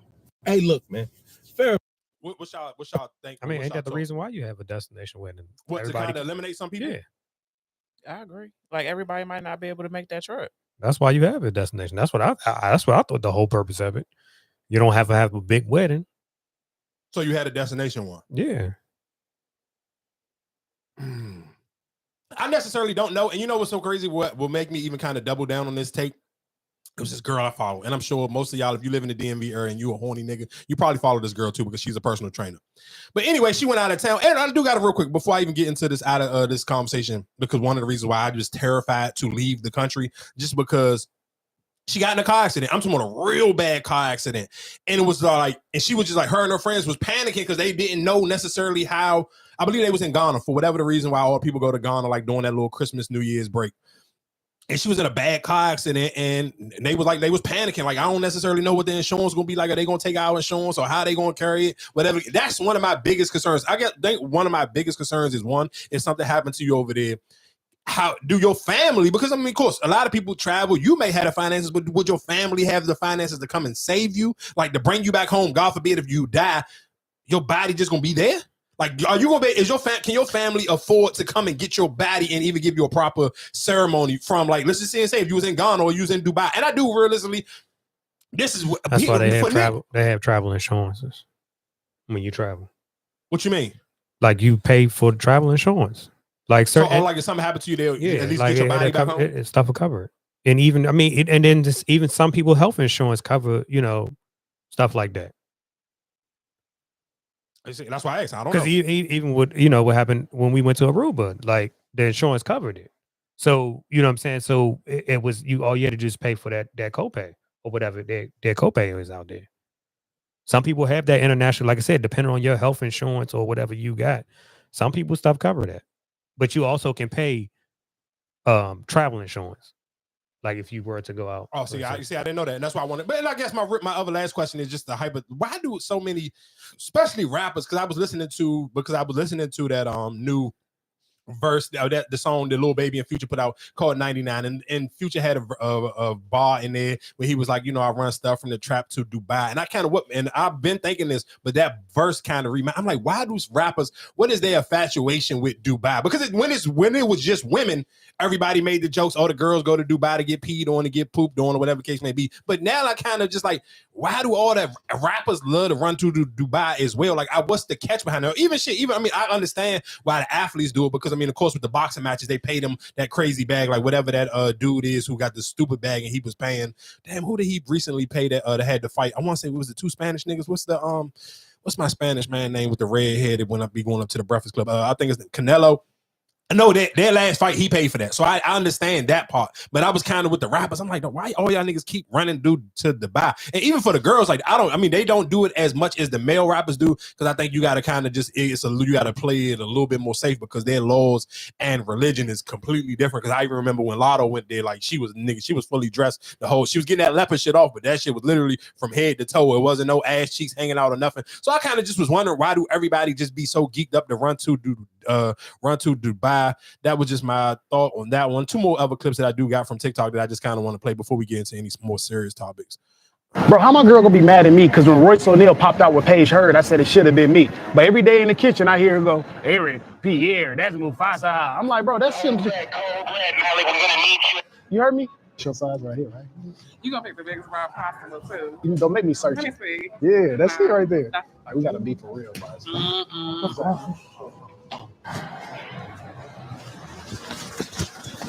Hey! Stop playing. Stop playing. You heard me calling. Let me know. Rich covering my shift. Let's link up what we did last time. No, I'm not doing that again. We got caught. Nah, I know, but I know where the cameras are now. In that corner, whoa. I get this trick in this bitch, and my man, let this shit go. Why you bumping to me? I don't know. It couldn't have been me, though. They know who top flight security is, though. You want to help? Nah, hell no. I got the white forces on. Nah, I'm cool on that. Some YNs. Y'all bumping into people. Y'all ain't got managers. Hey, what up? Who you calling? I'm only 26. Bro, you look at you bald, bro. So what, man? What's up with both of y'all then? Bro, I'll air this whole place out, bro. Bro, don't do that. I'm here. Don't you see the whole place. I'm gonna get them, but look, it look like y'all steal. I'm gonna be honest. And if y'all steal, just give me some shit. We ain't getting nothing, bro. You ain't getting nothing, bro. You lame. Bro, what are you doing? I'm saying we supposed to. No, ain't no supposed to. You almost got me killed. And I got a date in 15 minutes. What they got to do with me? Everything. Just real quick, that was just a random clip that I just wanted to play. My question for y'all is, do y'all think women or men have do better homework when they trying to pursue somebody? And the reason what made me ask that is because I feel like sometimes I bump into women who kind of just are lazy with the homework. And when I say lazy with the homework, because I feel like if you coming after me, you should do your homework. Because as a man, if I want a woman, I'm gonna do my homework. I'm gonna play the game. I'm gonna study her social media thing where it's like, I just think women be lazy when it come, like, if you want a dude or you pursuing a dude or you the one who kind of throwing the alley-oop first, you got to kind of really just do your homework. You got to study this person where it's like, I just think a lot of women, two things they are. They're lazy when it comes to just actually doing the research before they pursue a man. And then two, I don't think most women know how to have good conversation outside of the, hey, where you work at, where you live at, and then do you got kids? And do you like to travel? After they ask those 4 questions, it's a dub for them. And I do feel like most of the time, even leading with those 4 questions, it kind of just be like, you really, I think you ask those 4 questions because you're trying to figure out how to judge somebody, how like, I realistically think you ask them just to judge, where you don't realistically, where you can kind of, it's other conversations where you can kind of really dig deeper and don't never even got to get to those. Like those conversations, like them shits to me is almost like pointless. Maybe like the kids thing, yeah, cool, but all the other shit, I really just don't care. But I feel like a lot of times with women, it's like, I noticed that as a man, I feel like I almost got to dictate the conversation for real, for the conversation to have some real depth to it. So it's like, I guess my question to y'all is, who do you think do a better job at pursuing women or men? Women. We nosy as hell, so we want to know everything. And if I can't find out, somebody gonna find out for me. What homework you doing? I mean, with social media. Right. Okay. So, but what? Okay. So I'm asking you, what homework can a woman do on you? Then? Okay. So let's say if a woman was trying to talk to me, and you sit here saying like, perfect example, I'm gonna just be bluntly with it. So right, this girl, and this is why I'm sitting here saying women are lazy with the conversation because okay, her birthday was coming up. Just for me, period. Y'all know how I am. If we have not been talking for over a year, I don't care about no holiday or no birthday. And to me, again, if you sit here saying really trying to get to know somebody is, if you would ask me how do I feel about my own birthday, if I don't care about my birthday, what makes you think that I would care about yours? And again, when we sit here saying if you do your homework, to me, even if I'm looking, I done talked to women who got podcasts. So I'm going to do my homework enough to the point where like, all right, what days will this person record? Because women did really into you, they going to know, oh, you record on this day, whatever the case may be. But my thing of it is, you can't, if you ask me to do something on a Sunday, bro, Sundays is tap, it's not going to happen. You can't. You shouldn't even like you say, oh, well, hey, where you gonna watch the Redskin game at? Again, not doing your homework, bitch. I'm not a Redskin fan. The fuck are you talking about? Where I'm gonna watch the Redskin game at? I'm going to be fucking recording. That's where I'm gonna watch it at. The fuck, like, but that's my point of where I'm sitting here saying doing your homework. That to me is just like that shit is small. Like I feel like you could kind of almost damn near figure. And let's be clear, I didn't definitely gave Jalen Daniels enough credit on social media, so that may throw you off. I was about to say, if you post, you don't, you couldn't tell who you were really a fan of. If you talking about like doing research like that, you wouldn't know who you're a fan of because, like you said, you like all black quarterbacks. You talk about everybody, but you have been talking about Jayden Daniels a lot. So I wouldn't know what you a fan with. Well, you better do your homework a little bit harder. That's just my point of just. How? Look how many pictures. I mean, look how many videos you put up. Like, who's going to go through all that just to like? But listen to what I'm saying. That to me is doing your homework. But at the end of the day, I'm just trying to see what you can do. You know what I'm saying? Like, how do you have real conversations with somebody? To me, that's how you do. No, listen to what I'm saying. It's some women, like if I know for a fact you like Steph Curry, bro, I'm going to do my homework to be like, oh, she really watched all the games. I know my way in now. The conversation is going to be behind the Warriors. I'm going to start and it might not even be Steph. I'm going to start my conversation to make you really know that I fuck with you and pay attention. I'm going to start a conversation on talk about Kuminga. Everybody else would say, if we talk about the Warriors, first person going to stay is Golden State. To get a real conversation for a real Warriors fan, I'm going to talk about the niggas that's on the bench and the niggas that's supposed to be superstars. I'm going to talk about Kuminga. But that's my thing. When you say do your homework, you're not really that open about yourself. So what can I really, because how do you know that, are you recording on Sundays? It's not like you saying, oh, I'm about to record. Hey, we live right now. You don't post stuff like that. So when you put your videos out, I don't know what day you actually were doing this or when it's filmed. It's not like you live right now.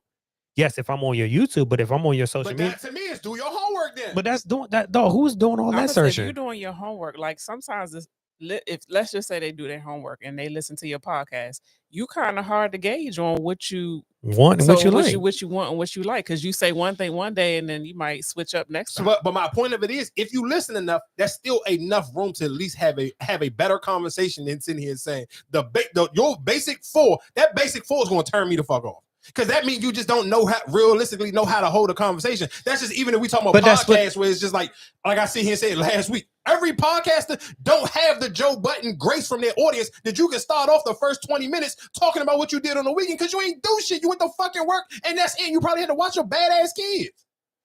Fuck your weekend. You ain't done nothing. You have not earned 90% of podcasters have not earned the grace to be able to start their show off the way Joe Budden can for the first 20 minutes. That's my point of sitting here saying, knowing how to sit here and study shit. Like you can't, this is what I'm saying, bad conversation. Though as a woman or a man, if you want to date, you have to figure out, and you really, we talking about mentally, especially of a certain age, and you want to mentally manipulate or mentally fuck somebody, you have to know how to take the conversation 20 times deeper. You got to start off deeper. You cannot sit here and start off with that surface-based shit because most people, if you'd have been dating long enough or you've been flirting long enough, I'm going to roll the same way women hate, I hate niggas keep asking me what you doing or what's your favorite color. Bitch, I feel the same way about y'all 4 basic-ass conversation pieces. Because after those 4, then what? You don't know where else to take it because you ain't got enough. Like you don't even know where to take it because you're trying to find a way to judge. And I'm not going to get off of them 4. That ain't where we're not going to be able to go deep enough. You better figure something out. You better start this motherfucker over and go find a video of a show or a movie you seen me talk about. If you don't know shit about sports or know nothing about music, you better figure it out, my nigga. But you're not going to come with them basic ass, you asking me basically at my grown ass age, oh, what's your favorite color? Bitch, suck a dick. What the fuck are we talking about? Because that's how I take it. Oh, what you do? You got, bitch, have you ever seen me post no kids? No, then I don't have no fucking kid. Don't ask me those stupid shit. That's not That's stupid. not because true, everybody though. don't post their kids. We just sit here and talk about Jimmy Butler.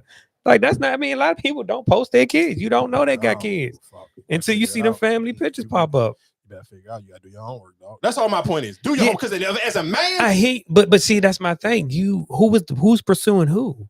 Are you pursuing her or is she pursuing you? No, perfect example. I'm gonna tell you the difference between women and men, and that's why I just sit here and say, who do birth? Remember back when fucking when Bella used to be on here, and she got mad because a nigga wanted to take her to a hookah bar for a first date, but that was a nigga doing his homework because guess what? You come on this podcast, you kept talking about smoking hookah. All you post on your social media is you smoking hookah. If I'm a nigga, where the fuck else am I supposed to take you? Because that's all you talk about. That's all you show. It's smoking hookah. Right, but that's what I'm. But that's my thing. When you saying, well, she not doing her homework, but who is the one who's pursuing the person? Are you trying to pursue her to talk to her, or is she trying to pursue you to talk to you? She's trying to pursue me. Okay, all right, and then I get your frustration then. Because if she's trying to pursue you, if you're not really that interested, and it's just like, all right, well, that's it, that's all. Like, not even if I'm not that interested, give me something to be interested in. But if she listen, you say you don't drink, you don't smoke, you don't hang out, you don't go to the clubs, you don't do you. So then she got to try to figure out how to get in there some way, because everything she do, you don't do, or everything she might be interested in, you're not interested in. You don't hang out, you don't, you know what I'm saying? So then she just trying to find a way to get in. You got to give some leeway. And like I said, you talk about sports, but damn, I never seen you at a sports bar, or damn, I never seen you at a game. Well, then guess what? If you try to, well, hey, you want to go to this game? What, the first date? Hey, if you try to pursue me, why not? I done took bitches to a game on the first date. So you giving her something for that first date? Because if I'm taking you to the game, like, I listen to what I'm saying. I wouldn't listen to what I'm saying. And I seen that post that was going viral. Though to me, and I can only speak for me as a man. If a woman takes me anywhere, I don't even give a fuck if it was just to get some Outback wings, bro. I'm fucking regardless. It's not gonna take. It don't take too much out of me to get some fucking for me to sit here and want to fuck. Now, and I'm gonna keep it a buck. Whoa. But that's what I'm saying. So see, listen to what you're saying. You just basically saying you a basic bitch, but now you telling her she got to do her homework. But that's because listen to what I'm saying. Do your homework. You being difficult. No, I'm not. Because guess what? Let me tell you.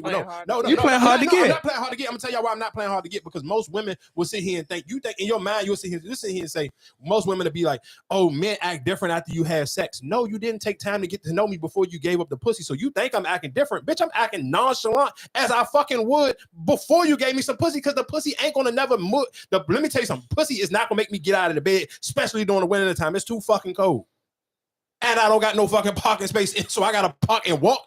Guess what I'm not doing? I promise you, I'm not fucking. It's fucking below 40 degrees outside. I'm not moving at 9, 10. If I'm comfortable, especially fresh out of the gym, bro, I'm cool. I'm not coming for no pussy. So if you think just some pussy is going to move me and groove me or make me want to talk to you all day on the phone, it's not, dog. I've got enough pussy in life that pussy is not going to be the only thing. If you listen to what I'm saying, and this is how you just, again, when I'm talking about doing homework, if I'm a nigga and I'm telling you all I do is just listen to podcasts all day and I just only listen to music in the gym. So that lets you know that I'm a conversational person. I'm somebody who just off the rip listen to a lot of people talk. So my brain is constantly stimulated. You have to know how to hold a real conversation. But you also say you only talk like this on the podcast. You don't in talk real life. In you real don't life. talk in real life. So then guess what you should do then? Then you should come with some podcast topic. We all follow the Shade Room. We all follow the Neighborhood Talk. But you're not doing it. You said you only talk on the podcast. For sure, but you can still start a conversation. But if you're not going to talk, you said you don't. But that's my thing. So she started a conversation. If she got to talking to you, she had to start a conversation somewhere. You didn't go to her. Okay, cool. So you start, but then that don't mean you didn't. The same way you might listen to a song, but if the song ain't hitting, I'm gonna cut this motherfucker off. We can exchange numbers, but if you don't know how to conversate, bro, I'm just what I'm telling you. So then I think the question is, did you voice her like, all right, well, I'm really not that interested in you, like no, because I think that is something that I need to work on in 2025. That's something that I need to work on is how to sit here and tell women I'm not interested. Because women to do that shit to a man and without a shadow of a doubt, if you turn in a woman off, she gonna tell you I'm cool, or she just gonna block you. As a man, I haven't got to that point where I don't know how to just be like, bro, I'm cool on this. Like, it's because that's what I'm saying. Because like listening to your frustration, it's just like, well, damn, you're not really, like I said, you're a closed book. It's hard to get in the book to read you or even figure you out. And it's like, all right, well, damn, if I try this move, it's like, all right, you're gonna get, oh, I ain't into that shit. Like you got the wall up. No, I just feel like people just don't. You just not doing your homework. But that's what I'm saying. No. The perfect example. I'm gonna tell you let's just go off of just last week episode. I could have sit here where we left off on the cliffhanger. We was talking about when I told y'all about Missing You on Netflix. If I was a woman and I really wanted to start a conversation, I would just went and watch that shit. Or if I would have sat here and said, perfect example, a girl. I'm gonna tell you what a girl did to me because it was going viral and people was trying to drag Queen Latifah. Queen Latifah went viral twice this week. I don't know how the fuck that happened, but one day it was an old verse of hers, and they were saying that's why she was the best female rapper. That went, and we had this conversation weeks ago about Queen Latifah, and then the jump was about the Equalizer. A girl sit here and this is again when I'm talking people who do their homework. A girl sent me this. I wrote this in the notes, Joan. On I think it was like, and I was just like, damn, I'm a hook to this Queen Latifah Equalizer. And a girl sent me the post that was going viral. Was like, damn, didn't you say something about the Equalizer? And me and her could have started a conversation from there. But you know what she did? She did her homework. And doing her homework is just being somebody on social media, paying fucking attention. If you find somebody attractive, just pay attention to what they talk about via social media, and you can start a conversation from there. I don't care what you see here saying, I hold up a wall. We sit on this motherfucker for a week straight, every week for however many years, 3 hours at least. You cannot find fucking at least a 10-minute part out of a 3-hour conversation every week. Then, bro, I'm not the nigga for you in the first place. That's like you really not that's too fucking lazy, dog. That's just sitting here saying like it's a difference between when you see here people were like went leading into the Steelers game and they was like, damn, if the Steelers really want to win, you can kind of throw niggas off and play Justin Fields because it ain't enough film on Justin Fields for real. But that's just like so if it's a starting quarterback or a starting player, you play to play a team and it's endless fucking video on them, bro. If you really want to win this game, you're gonna study that video. And that's just my whole point, even when it comes to dating. If you really want to date or pursue somebody, just do the homework. It's social media. Most people post every day. Even if you beefing, like it's women who be a fake beefing with me, but guess what? Eventually, after they get over the beef, they always come back to a post. Because guess what? Every morning, you know what I'm gonna post. I'm gonna post a scripture. If you listen to this podcast, you done heard me say this a million times. If you follow me on social media, you know that's what I'm going to do every day. That's almost just like my people like, hey, I'm just my hey, I'm alive post. Every morning, that's my hey, I'm alive post. So you can start from there. Man, I don't be want to hear that shit. Motherfuckers just be lazy, dog. Do your fucking homework. Y'all really, if you at your big age, if you are trying to date or pursue somebody, go to their social medias or figure they out. Now, I wish every fucking woman had a fucking podcast. Because if I wanted to, nigga, I'm going to go listen to that shit. If I'm really trying to crap them cheeks, I'm going to listen to that motherfucker and I'm going to find somewhere in like an hour, 10 in, and I'm going to figure out how to crack that code. Y'all niggas crazy. But it's no effort to that. If I'm giving you what I like that's no effort. Where's the effort in that?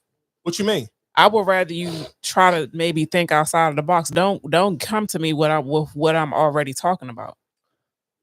I mean, I could piggyback off of that because I'm sure most of the time in your day you're not having conversations with people about stuff that you like.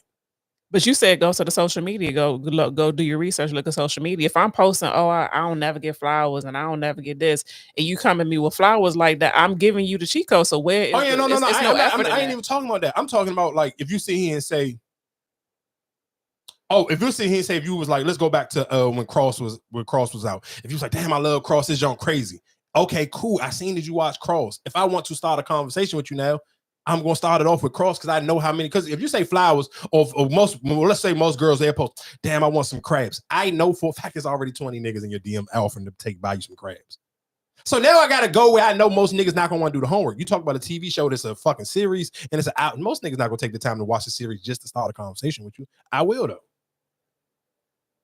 Most of the time, we can go in and we can tie this into fucking Amazon Prime for the final season of Harlem. I started off watching Harlem because women was talking about Harlem. Okay, cool. Majority of this audience be women. So let me talk about a show that women was watching. Now let's be clear. Harlem season 2 was kind of mid. It was I ain't even saying kind of mid. It was a little bit less than mid. It was bad. I'm not gonna hold y'all like so. Season 3, I'm kind of going into this shit like blind because I don't even know how season 2 end because that shit was so bad. Like I tried like 3 episodes and I was like, bro, this is horrible. Like that season 2 of Harlem was like that shit was real bad. So like I said, we're gonna go into season 3. I believe it starts. What is that? I believe January 26th, season 3, the season finale of Harlem, and of course Harlem stars Megan Good and my man. What's that girl name? Miracle Watts' baby father, the nigga who played in what he played on P Valley. Damn, is P Valley ever gonna come back? I don't think so.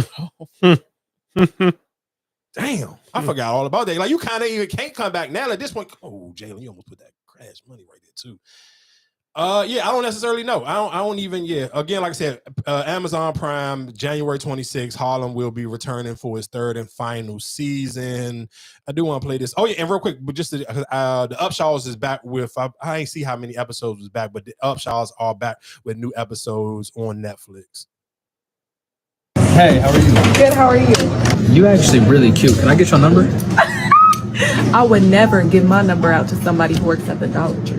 Okay, yeah, says someone who's getting conditioner from the Dollar Tree. This is $1.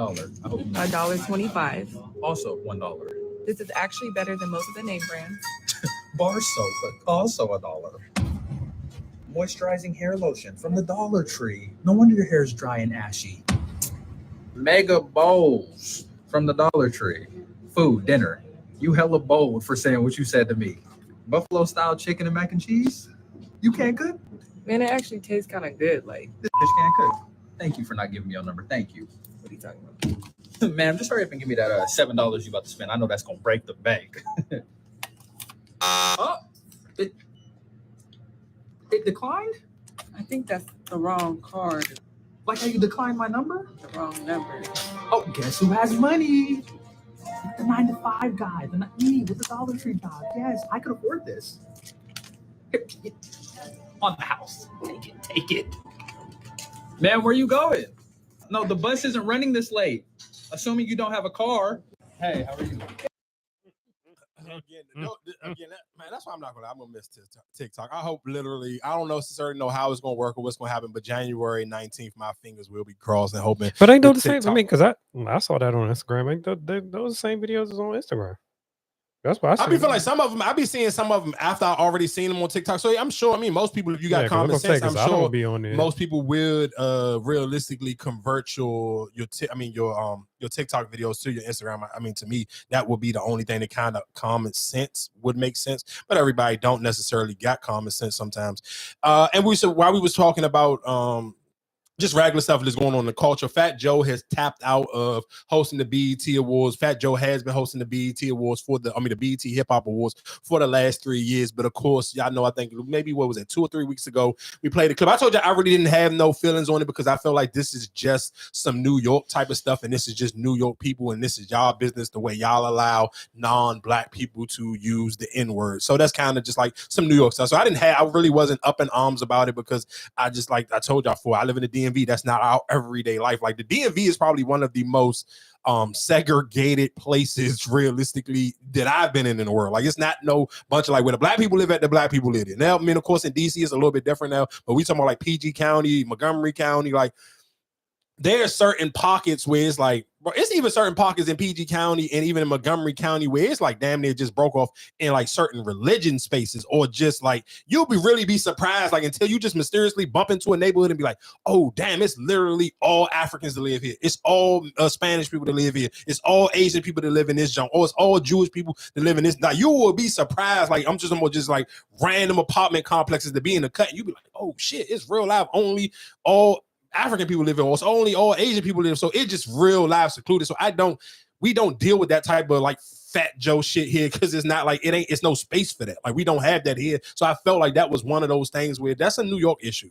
Like, so I kind of couldn't, like I told y'all, Fat Joe was already Fat Joe before I was born. So I kind of just like, I feel like it's certain shit I just can't be up in arms with something that it was kind of like this was already here before I got here. Like what Malcolm X say, Plymouth Rock landed on us. I ain't landing on Plymouth Rock. That's how I feel about Fat Joe. So it's kind of just like it is what it is. But anyway, a lot of people start to protest him. So him and BET have parted ways. I believe that he said the 2 Chainz will be the one who's replacing him for the host. And I think 2 Chainz will probably do a good job because we ain't about to make it like Fat Joe was just knocking it out of the ballpark every time. So I do think 2 Chainz, does have the personality to be able to carry on and be able to host the BET Awards. And why we talking about New York stuff that's just absolutely New York corny.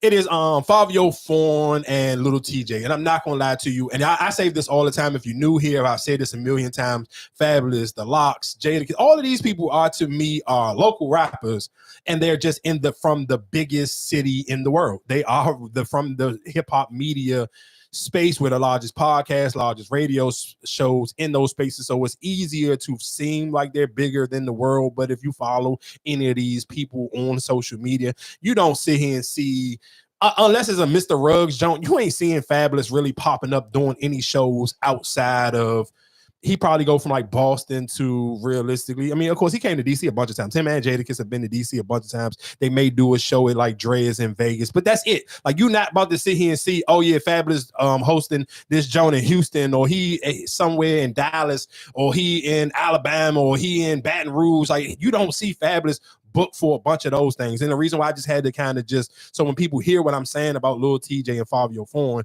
it don't seem like I'm trying to discredit them because they are new rappers. No, there are older New York rappers who are realistically just local rappers as well, but you're just from the biggest city in the world. You can even kind of tie that into more modern day time. Before it was Lil TJ and Fabio, it was Bobby Shmurda. Bobby Shmurda is just a local New York rapper who had a huge song, but it still was kind of almost just New York popular. And that's why when he came home from jail and he stood 10 toes, he didn't get the same reception as like Gunna got. It's a difference. Like, I'm sorry, I hate to tell people that, like, in the last however many 10 or 15 years, if you probably not a female and you come from New York, it's really gonna be just like New York for you and New York only. Probably only other person outside of that was probably Pop Smoke. So, but just that attitude and that little, like, I'm somebody from the Lil TJ. And the crazy thing is, the dude who they try to hold their nuts on that was on the streaming joint, he got a hit with DDG. It came out this Friday. What's the name of this song? And I should have said this when I was even talking about Akademiks, because Akademiks is one of those weirdo people who champion the Tory Lanez type of niggas. They got a song called Pink Dreads. It's DDG featuring what is his name? Plaque Boy Max. And like I said, I didn't necessarily know who this dude was before this, but I knew the crazy thing is just how powerful, again, we talking about TikTok, how powerful TikTok is. I kept seeing, like, because of course on TikTok, when they playing the song, you can kind of look at it. And again, when I'm talking about just how athletes make stuff popular for people, of course, Angel Reese and all the women from the WNBA who are about to be in Unravel, their season is about to come up. So they were doing media day, and a lot of they were going back and forth from doing using the Leangelo Ball jump, from using this DDG jump. I'm like, I know they're not using the DDG jump with Tory Lanez. So I kept looking at it. I'm like, damn, where this song at? So I didn't see it. So then, of course, on Friday, it came up like, oh, this is the case. And the reason why I wanted to tie this in, talking about I could have tied this in with Akademiks and them. A lot of people love to sit here and say free Tory and all of this other stuff. And I do like the young man. What is his name? I'm drawing a blank, but the nigga who just dissed Joey Badass and he signed a TD, I believe, what is his name? Rayvon. I believe his name is Rayvon. I'm not gonna lie, he went absolutely, he blanked out on that freestyle. And I'm not gonna lie, that our box mall, like a Temu box, was crazy. I'm not gonna lie to you. That bar was insane. Like that, I'm not gonna lie to you, yeah, that bar was crazy. I ain't gonna lie to you. If I was Maul, I would have, me and Slim would have to bump into each other like extremely fast. But because that bar was crazy. But anyway, with all that being said, he even had a bar for DDG and Tory Lanez, because I'm not gonna lie to you, that was the perfect example of people love to say free Tory Lanez, but niggas don't listen to Tory Lanez music. Because again, I tell y'all, rappers don't want to keep putting out music expeditiously fast, like right behind each other. You just literally put out a song. People was kind of like, you thought that because I'm sure DDG is an internet nigga, you thought you see so many people on the internet screaming free Tory, let me get a Tory Lanez verse from jail, people was going to listen to it. No, niggas not listening to it. That's literally just some internet bullshit. I'm telling y'all, literally it's just on the internet where people say free Tory and it never travels to people actually listening to Tory Lanez music. So I don't know. I kind of don't know what to tell y'all. Like, Tory Lanez put out a lot of music, and for him, so people try to celebrate. Oh, he got this one song, they got 1 billion streams. Yeah, but look how much music he put out. Dog, this nigga put out a lot of music. So for one miscellaneous song to randomly, oh yeah, got a couple 100 million views on, or this song got 1 billion, cool. But what about the other 100 songs that he put out right around that same time? So again, like I said, DDG, it kind of backfired on him. But again, the good thing for him is, hey, TikTok, he found the little pot and they put it, and that song went. So that, again, I'm tying all that in because the Plaque Boy Max dude was the young man who asked Fabio Foreign and Lil TJ to stop smoking in his Airbnb, and them niggas tried to just get disrespectful with him, carrying. Both of them went on their little rants. Let me tell you something. And then the crazy thing is, I kind of almost was about to say, damn, I wonder will weed kind of become unpopular after a certain generation? And why I asked that is because you said no. The reason why I asked that is because I feel like the newer kids are kind of more just on some, oh, come on, Washington. They're really on some peel stuff. Because even just like, what's the reason why I say no, because I mean, shit, the hippies, the wood fest, all that stuff, look how long that's been. You know, weed's been around for since the 70s. Yeah, so but I don't see it. Want to do it. I just feel like it just kind of not as like, who is the new modern day Snoop or Wiz or Currency? Like, for their generation, like, who's the new dude that's really making his brand off of smoking weed? I don't think you need to make a brand. I think that's just the thing. I mean, you see how the bags and all that, like, they got the bag. You know, I feel like that's the smoking on the ops and all that, like that. That's why I said I don't see. I hear that's you. the new generation, right? No, I get what you're saying, but my thing of it is still like, what's the like? I don't necessarily like most of the popular, especially street rappers. Their thing is more off of the popping perks or sipping lean or whatever. I don't necessarily know too many younger rappers is really kind of like making their thing about weed, and that's even for them. I think that's why they even caught a backlash, because I think a lot of people was like, bro, it ain't that deep to be like, you couldn't sit here like y'all on this young and on his platform and you acting like you come on touchdown. That's my fucking I'm talking about Jalen Daniels. But yeah, I don't necessarily just know. It's just, to me, it was corny. Just even like I said, even if we never die down cool, whatever the case may be, that could be just me just thinking too much. But still watching that video, it was just like, bro, why y'all making it like a big deal and you only acting tough with him because it's 20 of y'all niggas in his room? Like, that's my only thing where that's probably one of my biggest pet peeves with rappers. Like, it's a difference between like 50 Cent and Jim Jones, even if you're not saying just height wise, but physical man frames. Those two are larger men. For a man, they are too they're two larger men. Like 50 Cent work out, and even since 50 Cent has been having this back and forth with 50 Cent and Jim Jones been having this back and forth. Of course, Jim Jones always posts his workout videos, but his captions be a little bit more spicy the last couple of days. Like he been doing his dips and pull-ups with this big ass fucking super strong ass chain around his neck that kind of remind 50 and Cam like, nigga, I get active. Even with Lil TJ, it was like, even I seen that back and forth, and I get into the situation with him and Offset, like, bro, niggas and literally almost took you off of earth. Like, for you to sit here and be trying to play with somebody is crazy to me. Like, that's what I don't respect. Like, nigga, like, let's be serious. Like, a nigga literally almost turned you into a rest in peace t-shirt. Like, relax. Like, you trying to do too much with a streamer, and you literally was on a goddamn pit. Like, a nigga put you on a shit bag. Like, what are we talking about? I don't respect that. I don't respect because you got 20 niggas with you. You trying to be tough with a streamer. That's corny, dog. Like 504, that whole little oomph did that. You had a one song, you was a one-hit wonder, and it's been cold for you for a long time. Like, I'm just not a fan of niggas acting like you cool because you on the jump with a streamer and you trying to be tough. It's 20 of y'all niggas. I'm 100% positive that little streaming nigga would have packed both of y'all niggas up if it was just y'all and him in a room together. Like, stop, dog. Like, that shit to me is corny. And sometimes you can tell just as a man when I'm talking about the academics thing, it's just certain behavior from men. I know for a fact a nigga smacked the shit out of Lil TJ. Like, you just too small. Like, nigga, you too small, you too fragile. And even like when it was time for you to be outside, a nigga clapped you up. You was laying on a hospital bed asking for thoughts and prayers. Like, you can't ask for thoughts and prayers and literally sit here and try to play big with a nigga for asking you to not smoke no weed. Like, that should be corny to me. Like, that's the shit I can't never respect niggas who got picks and you trying to play tough with somebody who just literally, and y'all on his platform, he doing y'all a favor. Because like I said, I listened to that song to him and DDG, I listened to that shit all weekend. I couldn't tell you that I definitely couldn't tell you the last little TJ song I listened to. I like the joint that Fabio put out with the what's the little group of New York niggas.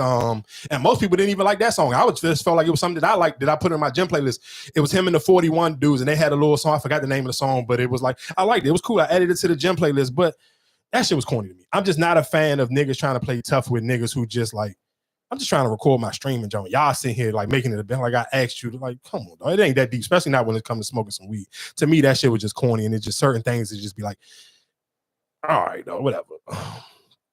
But yeah, in the other news, real quick, while I be talking about what's his boy name? Lil TJ. Lil TJ basically is sitting here. And the crazy thing is I had it on my topic list last week, and it was like it was a screenshot that was floating around, but supposed to been going back and forth between him and Offset. He was supposed to have allegedly lent Offset some money at a casino, basically saying that Offset was pop. He was in the casino, he was going out bad, and he was asking people for a cash app, can he borrow money, whatever the case may be. Like I said, I don't know. I don't necessarily know how Lil TJ make his money. I'm not saying I'm not gonna say he lying and this couldn't happen because I don't know. I don't know him. I don't know Offset, so I'm only going off of the story. And Offset is one of those people who kind of really don't really address certain things because, like I said, even with the Offset stuff, when it came between him and 42 Doug, or when it was Offset in the situation with Lil Baby, like it's some of them things he never really addressed. And that was one of the reasons why I told y'all when I was listening to the Lil Baby album, I kind of was like, damn, did Lil Baby crack Cardi B? Because I'm catching a couple Offset disses in this Lil Baby album. So like I said, I don't necessarily know. So basically he sit here and said that Offset was asking him for money. So when I guess he was asking Offset for the money back, and he was coming like super aggressive in the DM, and Offset was like, nigga, who you talking to? And Offset kind of addressed him basically on the same thing like I just said, like, nigga, who you playing with? Like, you literally, somebody in this damn near smoked you. Like, what are you talking about? Like, you talking crazy, somebody you would smack me via text like somebody basically just didn't sit here and shoot you just a couple years ago. Like, what are we talking about? So like I said, again, that little TJ situation, I just not a fan of just how New York people just act and move, but it was really just throwing me off because it was just like, bro, he was super aggressive and acting like niggas is riding around listening to little TJ. Like, that's not a thing, dog.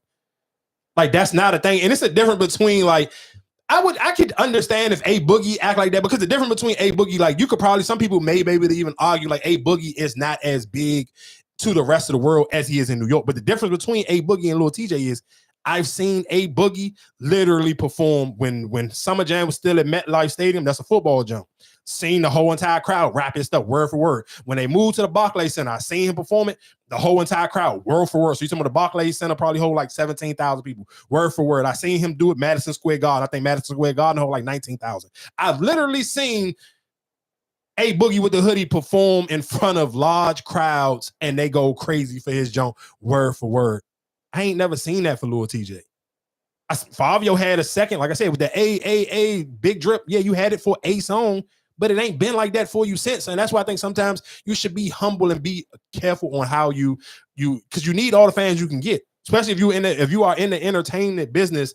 Your business is not to rub people the wrong way. So you come off very arrogant to somebody who is like, for most streamers looking outside, excluding academics, most people look at like streamers like, oh, these is harmless people. They just in the house kicking it with their audience and just building up an audience. And most of the time the vibes is right. So for you to kind of disrespect somebody in that totality, it just becomes corny and it rub people the wrong way and make people just be like, I'm cool on you. I don't want, like, the fact that you came to his where he's recording at, it's just like, dog, I get if it was your spot, you know what I'm saying, then cool, but you're at his spot, just be like, all right, go outside. Like, that shit, I don't understand it. But because I think it's just sometimes it's just one of those things where it's just because you feel like you're a rapper, or because you're with 20 people, because you're with 20 people, so you're trying to basically you fake trying to press somebody or trying to carry them because, oh, it's 20. I'm in here with 20 people and it's just you and your man. And that's how, I mean, like, even if it wasn't somebody recording, that's just how niggas act when you have the numbers in your favor. People always towards to try to play big with the person who may not have as many people with them. We'd have seen that in the club. If you just talking about just going to a club, and if your neighborhood deeper than this neighborhood, niggas just always try to act a little bit more froggy because your neighborhood is deep this week, and then you'll see the cards completely reversed. Guess what? People never gonna forget. And this is just for people like, if you live in the DMV area, you've been to enough go-go's, especially when you was like younger, like the early 2000s. That used to be a thing. Like, yeah, you acting crazy right now. But if you follow a band, like, let's just sit here and say, yeah, you acting crazy because TCB playing closer to your neighborhood on Wednesday, but the better night is a Saturday, and we be more deep. Like, I'm gonna catch you. The tables will constantly turn, especially if you're only playing the numbers off of I'm only acting this way because I got a lot of people with me. Because you're not gonna always have a lot of people with you, and especially for rappers, go listen to enough Jeezy interviews. Jeezy be like, man, when I first came out, I used to be 50 deep all the time, but then 50 deep. Now you become liable for these 50 people. Now these 50 people come more responsible. Now if we look at Lil Durk, look at fucking Young Thug, look at YFN Lucci about to come home later on towards the end of this month. The more people you got, the more people you got around you are willing to crash out for you. Those people become more of a liability, more of a responsibility. So eventually, I'm trust and believe you press this dude out on camera, he's never going to forget that as a man. So when he one day catch one of y'all niggas by yourself and the tables may have turned, he may get a little bit more popular as a streamer. Again, like I said, I like that song he put out with DDG. He might catch him, that may become a hit. He might get him some extra money. Y'all trust and believe, I promise, listen to what I'm telling you. 504 and Lil TJ, come in close. Your career is on the decline already. And let's be clear, just because you see rappers with jewelry, that don't mean their career ain't on the downcline. Mm-hmm. Just because you see rappers counting money, trust me, I've been an outside nigga. I could literally have my whole life savings in my pocket or in a shoebox, and I can count it on camera all the time. That don't mean I got more than this. And I think a lot of people, if you have never been one of those type of people, you don't understand it. I seen Finesse 2 Time, he was catching hell on social media for that, but his shit was even way cornier because he literally took money out the bank. Like, he had literally bank money and open it up and then counting it, and people was dragging him like, bro, it's 2025, what's the point of you even doing this? But again, that's just a whole nother story, because I do think sometimes when people see certain things, and I think that's what rappers try to do, to try to make people feel delusional. Like they'll do, and it's a story even about when T-Pain and Future had a fallout and DJ Khaled because of I hopped in a new Bugatti, and I believe and for that video they rented T-Pain Jones, and him and Future had a back and forth because of that. Just because, like I'm saying, sometimes if you don't know none of the backstories, or if you've never been outside and an outside person, it's easy to get caught up in the delusion of the way rappers portray themselves. Because that's their job. Their job is to be like, hey, I'm macho. I got all this bread. Y'all niggas is broke at home and you watching me because I'm balling. I got on all these chains and all of this. Yeah, that's cool. You could have, listen what I'm saying. It's endless. What's name just did? Kodak Black. What you mean? Kodak Black did what? He exposed somebody, one of them rappers for taking a picture in front of his car. Jack Boy. But it's them too, but that's because that was because he basically was sitting here saying, Jack Boy was trying to make it like he was pressing, like Kodak Black was somewhere he wasn't supposed to be, and he was perping out, and he took a picture in front of his car, and Kodak was like, nigga, my car just be parked here any regular day and the doors be unlocked. Like, this is not like what you, but again, you, like you said, I'm glad you even put that to the tent. That is the difference, because people can try to make stuff portray or seem a certain way on social media. But again, you can hit a lick tomorrow. You could get in a cut. I mean, I know endless people who do this. You can hit a bank move tomorrow, go buy a bunch of jewelry, and then you got the jewelry for life. You never got to get that jewelry up. But you could be up 50 bands. You could spend your whole 50 bands on a bunch of chains, and you could be popped. You might not have another dollar to your name, but you got $50,000 worth of chains. Every time you get on your camera, you could talk, and you can look up, and you could really be on your head for real. But that's just my whole thing, where most people won't look at it like that, and most people won't critique and be super aggressive with their opinion towards Lil TJ and Fabio Foreign, because you may feel like, I haven't made it to that level of as a rapper yet. But to what level? Because like I said, I'm judging it off of where do the music actually move outside of New York. Because if you wasn't from New York, would we be talking about them? I don't necessarily know, because I feel like a lot of these people, they get the extra grace because the Breakfast Club is here, Hot 97 is here, Funkmaster Flex is at Hot 97, Joe Budden is here, Rory and Maul is here. It's a bunch of other people who got bigger platforms where if your manager rubbed the right elbows, it'll help you stay in certain conversations that realistically your music career and your music status don't even deserve you to even allow you to be talked about. Because niggas ain't really listening to you. You really ain't getting booked for no shows. And why we kind of just talking about music and I'm all over the place. Shout out to Jack Harlow. Jack Harlow, two white boys that smoked it for me over the weekend was Jack Harlow put out this song called Tranquility. And rest in peace to Mac Miller. Mac Miller put out a $5 pony ride. I'm not going to lie to you. That was Mac Miller. That Mac Miller song was one of them Jones where I was like, oh, this is one of them songs. If you again, because when I forget who me and you was arguing, we was arguing about Leon Thompson, and I was just talking about the music. That Mac Miller song, I don't even know what he said, but it was the music. Like when I'm talking about the music, I'm actually talking about the instruments that they were playing on this Mac Miller song. It was just like, I was like, damn, this shit hard. I don't know who playing these music behind on these like the instrumental, but I ain't gonna lie, they was smoking it. Like that Mac Miller shit. I was like, damn, this shit is hard, dog. And I ain't talking about what he was saying because I don't know what he said. I can't verbatim tell you nothing he said on this song, but all I can remember from that Mac Miller song is just the actual instruments of the song that was being played just had me like, damn, this is a good song, but the instruments is just ridiculous. But Jack Harlow was rapping his white ass off on that goddamn Tranquility song. Jack Harlow was rapping like shit on that song. I'm not gonna hold you. So shout out to Jack Harlow. Rest in peace to Mac Miller. Those was two of my standouts for Friday. And then my man Giveon made me look like a genius because me and Marcus was having an argument 2 weeks ago. And we was talking about Leon Thomas and I was talking about Giveon, and we were just arguing about R&B. And then my man Giveon, because sometimes out of sight, out of mind, Giveon ain't put out no music in a minute. Then he graced the world with a feature from, and this was the same gentleman, one of the gentlemen who was on the song with Quavo a couple of weeks ago when we were talking about Quavo did the country song and people was giving hell trying to say Quavo was falling off. So if you on Apple Music, you can go into the R&B section, or you can go into the country section, or the pop section. And this gentleman name is the Giveon is on his song and his album is about to come out. And I'm not gonna lie to you, this white man may got me sold. His name is Ted Swims, or Teddy Swims. I don't know how he pronounces his name because I'm just getting familiar with him. This is my second song from hearing from him. The first one was the one with him and Quavo was on, and is this one with Giveon. And this one with Giveon so far in 2025, I know this is not this year is still very fresh. We're still in the first month, but I'm not gonna argue. So far, they have put out the R&B song of the year. I'm not, because Giveon is one of them niggas. It be that voice that you be just like, bro, he be in that pocket. And when Giveon get in that pocket, when he be Giveon it, nigga, that shit was like, I was like, yeah.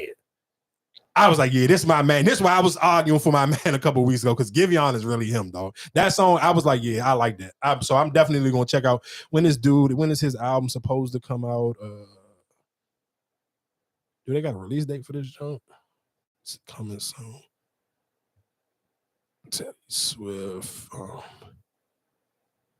That shit was too short for me though. What, the song? Hell yeah.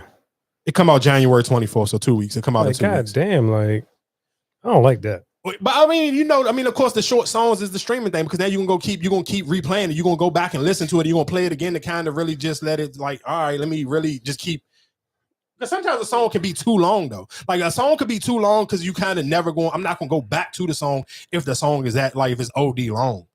And even when we talked about, remember when I kept saying, look, like I know I played this song more than that. Why I only got a certain amount of streams? Because realistically, we don't know how the numbers go. So sometimes if the song too long, and if a bar or something catch you and you want to replay it back, it's like I don't necessarily know how they even count it. So I do think realistically, a lot of times with those, yeah, but when it comes to my R&B, like I want, you know what I'm saying, like damn, I just got into it and then it's already over. Yeah, but I mean, kind of even if you if you kind of wanted to, like you tease me. No. If we put out, because I don't even think Giveon gave a verse on it. He did. He had a verse on that. Maybe I'll listen to it again. I felt like that's why I said the joint was just so short.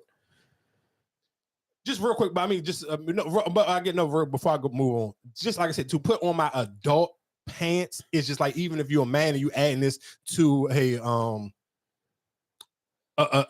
if you adding this to a sex playlist, it kind of helps stroke your ego. Like I couldn't have if I couldn't have a sex playlist with every song when they be in 5 minutes.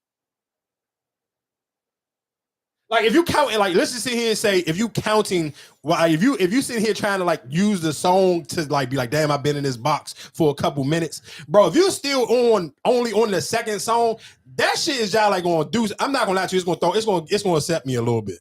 I'm being honest with you. I'm like, damn, I only been in this joke. Because I even look at it when I'm in the sauna, when I'm kind of like, all right, I'm gonna stay in the sauna for 6 songs, and then it get like it be like because my gym playlist, I got so many songs on it. If it hit one of them mid 2000 songs and this song like 5 minutes, like one of them old ass No Limit songs, and there's 7 niggas on this song, and you'll be in the gym, and because I leave my phone outside of the sauna, and I'll be like, bro, this song is long as shit. When is this song going off, dog? So I'm not mad at the songs that be like 2 minutes and like maybe 2 minutes and 30 seconds, because you never get tired of that song. It's kind of just like it constantly keep going. And I know we talked about the Scissor Joint a couple weeks ago, but I do want to, I'm not gonna lie, that 30 for 30 Joint realistically, and I meant because last week I was going to name it, I forgot how we got to somewhere else, and I ended up naming the episode last week something completely different. But when Kendrick Lamar had that that 30 for 30 verse, and he was just like, what's that nigga sit here and say, you dating niggas who think they're prettier than you?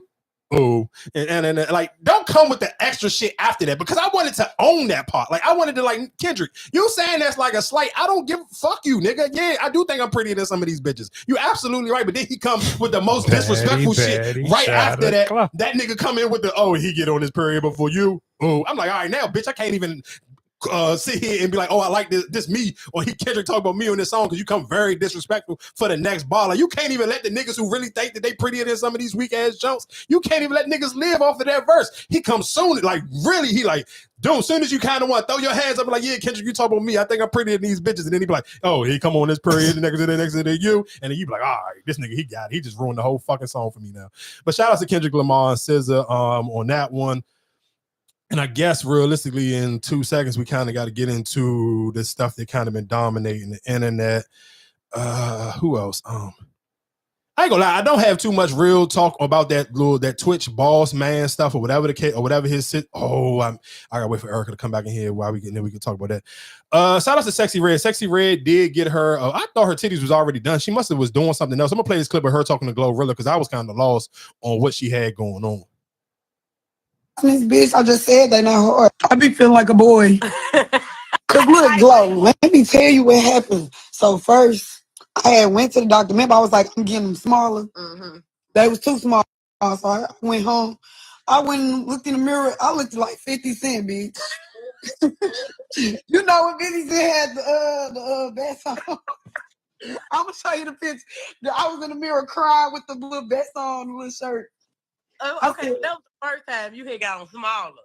No. Okay, you know how they was just huge. I waited all the way to January.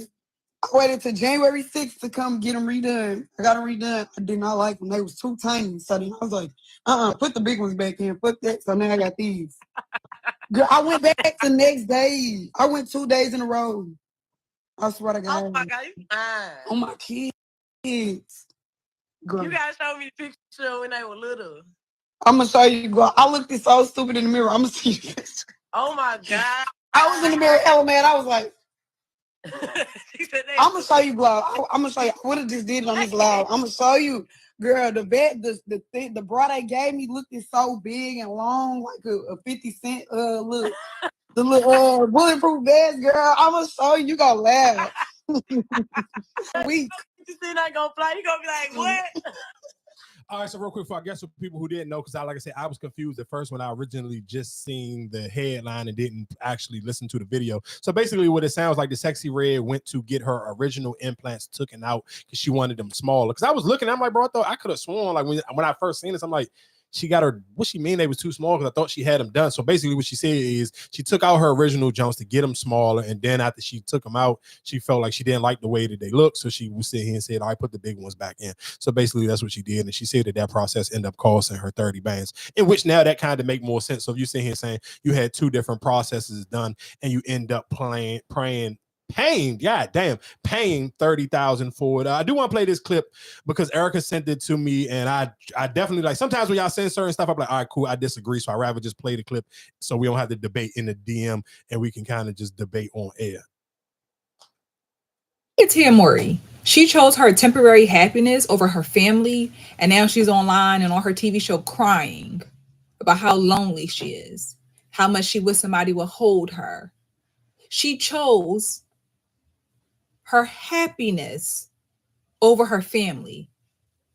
And that temporary happiness has you sliding down a wall, probably regretting and wishing you weren't going off of your impulses and your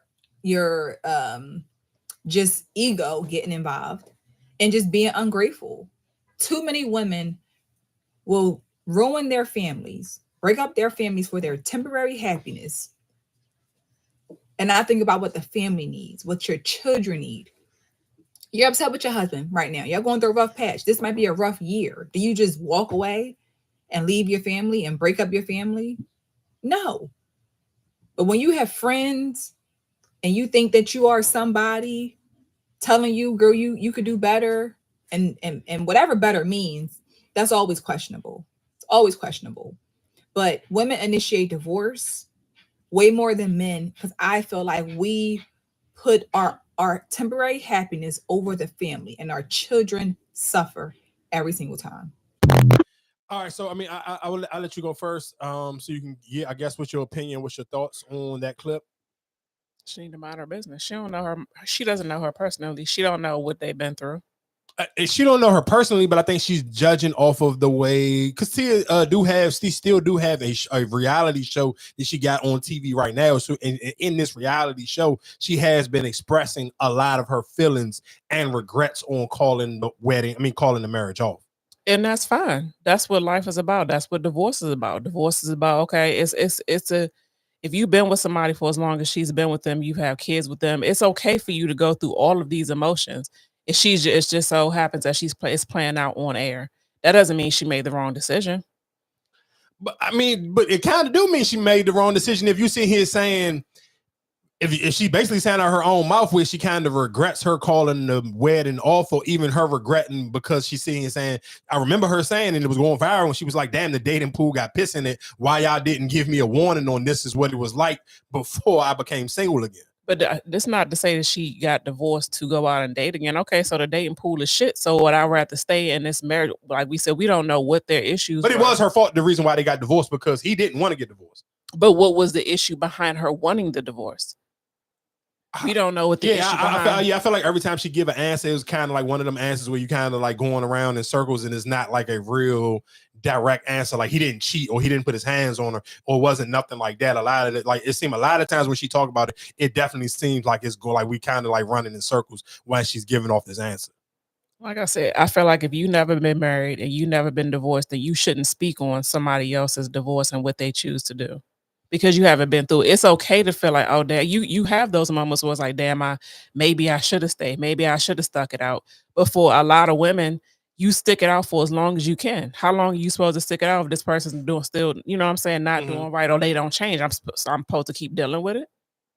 It's okay to feel a little regret or because you didn't want that to happen, but obviously you might have put me into a corner. So what am I going to do? I'm going to stay here and be unhappy?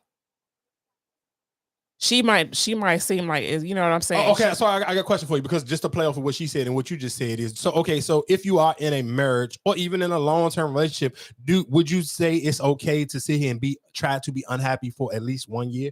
How long you supposed to be unhappy? 1 year, that's what I'm saying. I mean, but they were married for a long time. No, for sure, of course. So I mean, it's okay for like, I mean, you can't speak on everybody's relationship. But I'm saying, would you sit here and say, if it's okay to try to thug it out for at least a year? For a year, yes. Okay. Yeah, just because she said that, and when you just said a year, it kind of just made me just think like, damn, would you recommend, or would you even say it's okay to kind of like, all right, let me kind of just try to thug it out for a year? But if you have kids, you have to be the best you for your children. So being in an unhappy situation and them seeing you miserable, depressed, or whatever, that's not healthy for them. Of course. And I hear a lot of people say that. So then my next question would be is, how many people do you think actually end up becoming a better version for themselves? Because everybody say that. I hear that a lot, but then I feel like eventually, like, let's just sit here and say, okay, mom or dad, or it could be both of them. Both of them think, all right, it'll be better for the kids if we go our separate ways. Then both of y'all go your separate ways, and then both of y'all end up just keep bumping y'all head on the dating scene. Stop trying to date. What people need to do is start trying to. You left for a reason. Try to fix yourself, heal yourself, get through whatever it was you're going through before you even try to step back out there. Why try to go into a new relationship with baggage from an old relationship or stuff that you haven't healed? People want to keep going and keep dating because they don't like sitting still and just dealing with the reality of themselves. Deal with the reality of yourself. Heal yourself, make yourself a better person, and then move on. And that doesn't necessarily mean that you have to date. And you know what I'm saying? It's okay to be single for a while. It's nothing wrong with being single for a while. Do you think it would be healthy to be single for 10 plus years? If you happy with it, if you like it, I love it. Don't let society dictate, well, you should be married by now. You should be doing this. Society is not you. Society don't live your life. Don't let outside people dictate how you live your life. If you cool with being single, then be single. And what do you call single? Because you can still have somebody come through, do blah, blah, blah. And that goes to the you're just not in a relationship. Yeah, that goes to the chick, for the lady from Moesha. Maybe I want to date you, but I don't want to live with you. Yeah, that one was a little bit crazy. I ain't gonna hold you. I'm cool. I really don't. I mean, you since you ushered it in, we can play the clip, because I'm like, I don't get that one, dog. I ain't gonna hold you.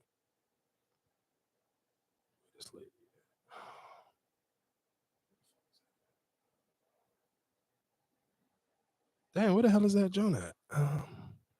It was on the chat. Where this John at? Where is that? I know this. I feel like that was like earlier in the week, right? Yeah, here you go. I'm very fortunate. The man that I am married to, Senator Vincent Hughes, 7th Senatorial District of Philadelphia, he has his own life. I have my own life. He has his own real career. I have my own real career. He has his light to stand in. I have my light to stand in. So he is not looking at me thinking about status or this or that. He's doing his thing. I get to do my thing. We also live in separate places. When I go to see him, love to see him. When it's time to leave, bye-bye, see you soon. I'm telling you, life is good. Perfect. I get to be. All right, so what's wrong with that? Being married for 20 plus years and living in 2 separate cities. Come on, Jalen Daniels, real quick. Fuck y'all niggas. That's what the fuck I'm talking about. It ain't gonna be, guess what? By after week 2, it ain't gonna be no fucking white quarterbacks left, nigga. We're gonna go in the fucking Black History Month, the strong way, nigga, the nigga way. Fuck you cracking ass quarterbacks, nigga. Deal with the fucking white man. I mean, I went to God. I love all the white. Shout out to all the white people who was in my fucking comments on thread crashing out behind Justin Herbert. Weak ass. No, if you like football and you actually are attached to a franchise, let me help y'all out. For the next 10 to 15 years, if your team got a white quarterback, check out. Get a new team, dog. It's 2025. All you got to do is play. If you play Madden or NCAA, nigga, if that quarterback ain't got no legs, nigga, it's going to be a long fucking season for you. You gonna figure that shit. That's all you got to do. Is if you actually like football, and I know this is going off on a complete tangent. We're gonna get back to that conversation. But if you actually like football, play Madden or play that college 2025. I'm telling you right now, there's no way in hell you will root for a team if that quarterback can't pull that fucking ball down, dog. There ain't no way on God's green earth you're gonna do it, because you're gonna get frustrated as shit. Keep pulling yourself up off the goddamn ground. You got sacked, and he can't never pull up and give you a 15 piece with his legs. No, I'm cool on that, dog. I'm sorry for that one. But anyway, going back into it, it's no way in hell I could be in a long-term relationship with somebody and we live in two different 20 years. Like, and I hear what she's saying. Like, she trying to make it sound cool. Like, oh yeah, I got my own. Like, bro, you kind of like on the back end of her career. So I mean, it's cool. Like, she older. It is what it is. I don't necessarily even know how long they really are still separated, because she's not an actress that's in high demand anymore. Like, she's literally like on the back end of her career. I'm sure. Like, I don't necessarily even know when the last thing I actually seen her in. But just to me, I don't necessarily know.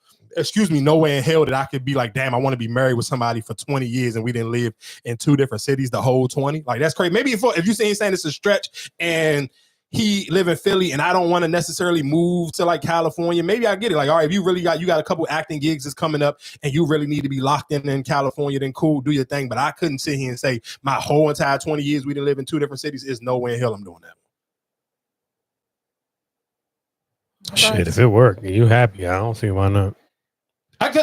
She's older, like, and this is her second marriage, so it's like she did it the right way the first time, and maybe this time it's like, all right, it's cool. Like, this works for me. I'm older. I ain't stressing. My ways. I ain't gotta. Yeah, like, so when we together, it's cool. But then it's like we talked about last time. We have our separate way. We can go our separate ways.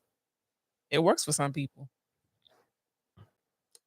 I mean, I hear y'all. I don't agree with it, but I can understand why. No, because I don't necessarily know how many of y'all have ever tried to. I've talked about this on a million times on here, talking about just trying to make long distance relationships work. And the better you actually get at the communication part, bro, you hate that you like this person. So, oh my God, he better not miss that shit. You son of a bitch. Oh, it went in. Oh my God, dog. I was about to lose my boy. I was about to be pissed at this nigga. Hey, Baker, suck a dick, you white bitch. Go ahead, baby. Shout out to all the white quarterbacks that will be home. You're going home. You're going home. You're going home. What you mean ain't gonna be no more? Shit. Nigga, you got two left. You got we got three left. You got what? The whole NFC. I mean, the NFC. But I mean, let's be if we keep it, the only two black is Jalen Hurts. And the shit that's gonna piss me off is because Jalen Hurts and Daniel's gonna have to get rid of each other next week. But I'm gonna be honest with you, the winner of this Redskins Eagle game is gonna be the team that's gonna go to the Super Bowl. I promise you can go ahead and pencil that, especially if it's the Eagles. The Detroit Lions cannot do shit with the Eagles. Let's be fucking clear. As long as the Eagles don't play the way they play today, they play like ass today, they still won. But if the Eagles play like the Eagles been playing all year, they're gonna beat the shit out of the Lions. And to be honest with you, I honestly think. The Redskins just be starting off too slow. But I'm taking nigga. If you sit here saying just off of what quarterbacks is left, the two best quarterbacks left in the NFC right now, to me, I would and fuck even off the black. I'm just talking about.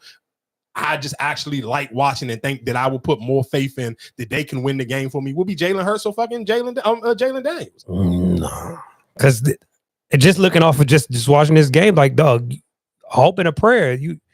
I hear you, but Jalen Daniels had shootouts with that's what I'm saying. Niggas all season. But see, that I haven't really seen him like the games that you look at the games that they have won, the ones that like they just showed a couple of plays that it's been miracle plays. So that's why I'm saying it could go like just right now, just right now that he would have missed that field goal. They would have went overtime. Cool. But that's my thing.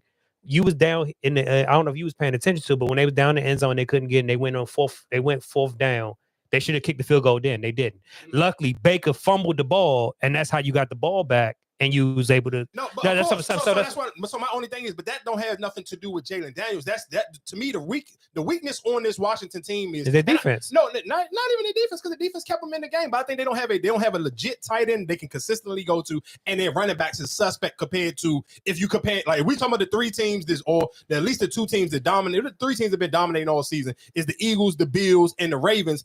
Their running backs, you kind of know, like all in and Detroit. I know for a fact. I'm just gonna give it to my running back and let him get us in that red. Like, they go into the Redskins this whole season have been in the red zone way too. Shit, even that game when we was recording, they was playing the Giants and they couldn't they won by kicking field goals. They got in the red zone every time for them field goals. But it's like, bro, you can't keep getting in the red zone and coming up with field goals. But if you get into the red zone and you got to keep coming up with field goals, that just means you just don't have a legit running back and you ain't got a legit tight end. Look at the Ravens. That's two things the Ravens got. They got two legit tight ends and they got a legit running back. Like, look at fucking Likely yesterday. That nigga was looking like Derrick Henry, little brother, the way that nigga was pulling out the stiff arm pack on niggas. Like, that shit was just like, them was their go-to niggas. Like, that's all I heard on ESPN. Oh, Zay Flowers ain't gonna be there. It's gonna be trying to, nah, cool. Get this shit to Mark Andrews, white ass, or get this shit to Likely, or give it to Derrick Henry, and we gonna keep this shit pushing. So it's just like, but like I said, to me, the Redskins, if I'm just sitting here saying I'm not taking nothing away, Detroit, if their team was healthy, then cool, it may be easy to argue. But the Detroit team as it is right now,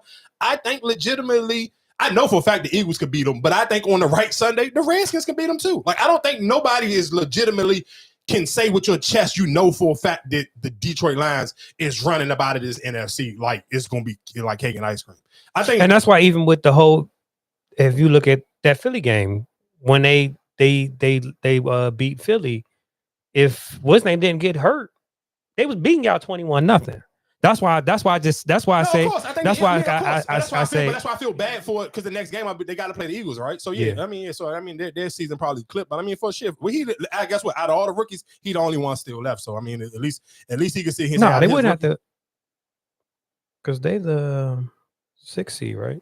Yeah, so they will. So if it depends on who wins, because if the Vikings win, then that means yeah. So the Vikings the lower seed though, I think, right? They're the 5th seed.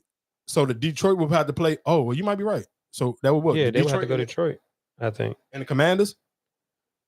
And then the Vikings. Oh, yeah. So so you're right. So if the Vikings win, it'll be the Vikings and the Eagles the same way it is with the Ravens and the Bills. And then it'll be Detroit versus the I ain't bet on FanDuel in a minute. I ain't gonna lie to you. If it's Detroit versus the Commanders, I might open my FanDuel account and put my bread down with the Commanders. I ain't gonna hold you.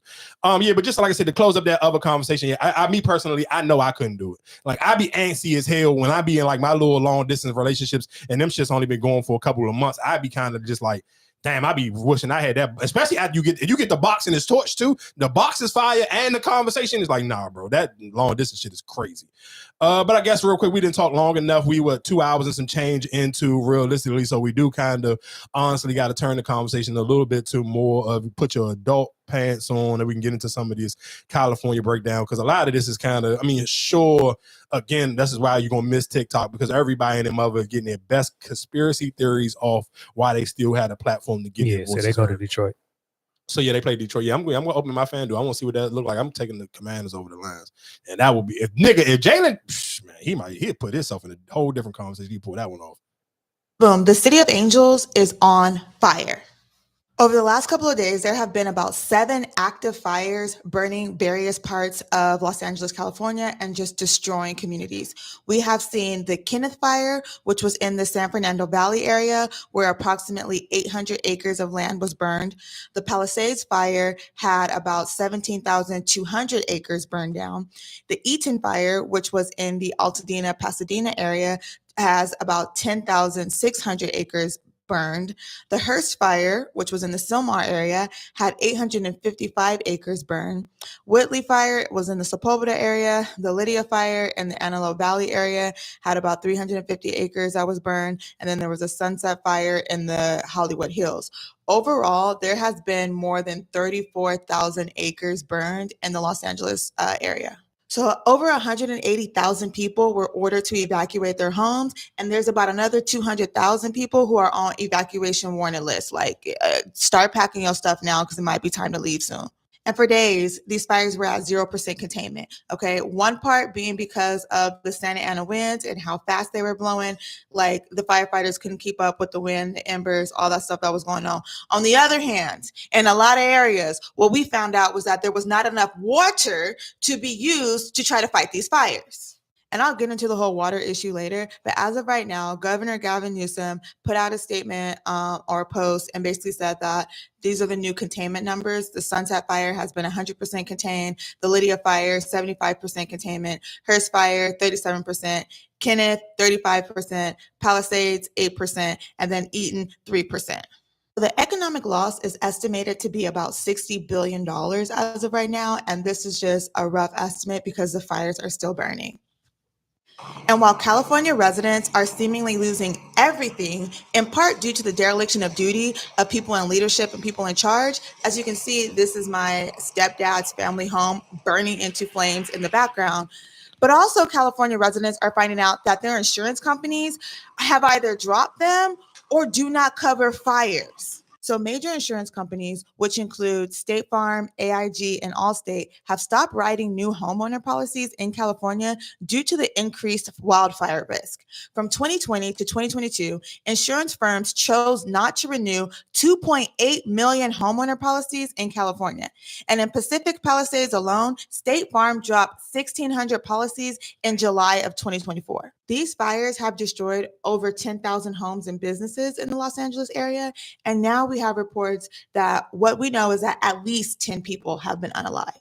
Now, if you do have insurance and you are covered, the last thing you want to be doing is arguing with the insurance company. So if you can, please get legal counsel, okay? Because if you've ever had to work with insurance before, be it you going to the doctor or you get in a car accident or something like that, the last thing you really want to be doing is arguing with them people, trying to prove to them that you either lost what you're saying you lost or that you're covered. Also, don't let them people manipulate you and try to give you less than what you owe.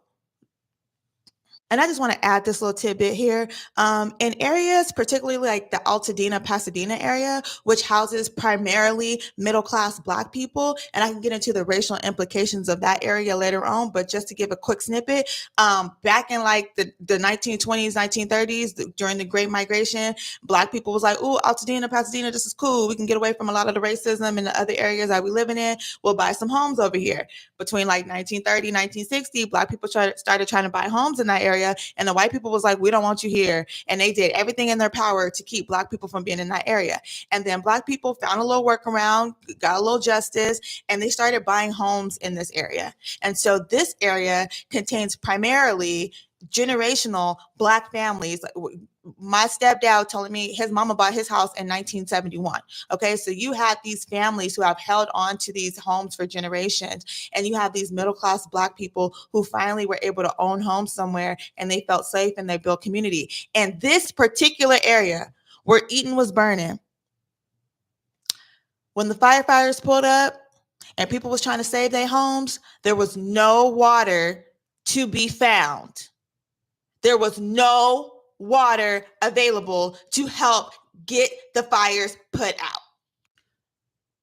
So with that being said, like, not only can we no longer deny the racism in this country, but we also cannot afford to continue to deny that climate change exists.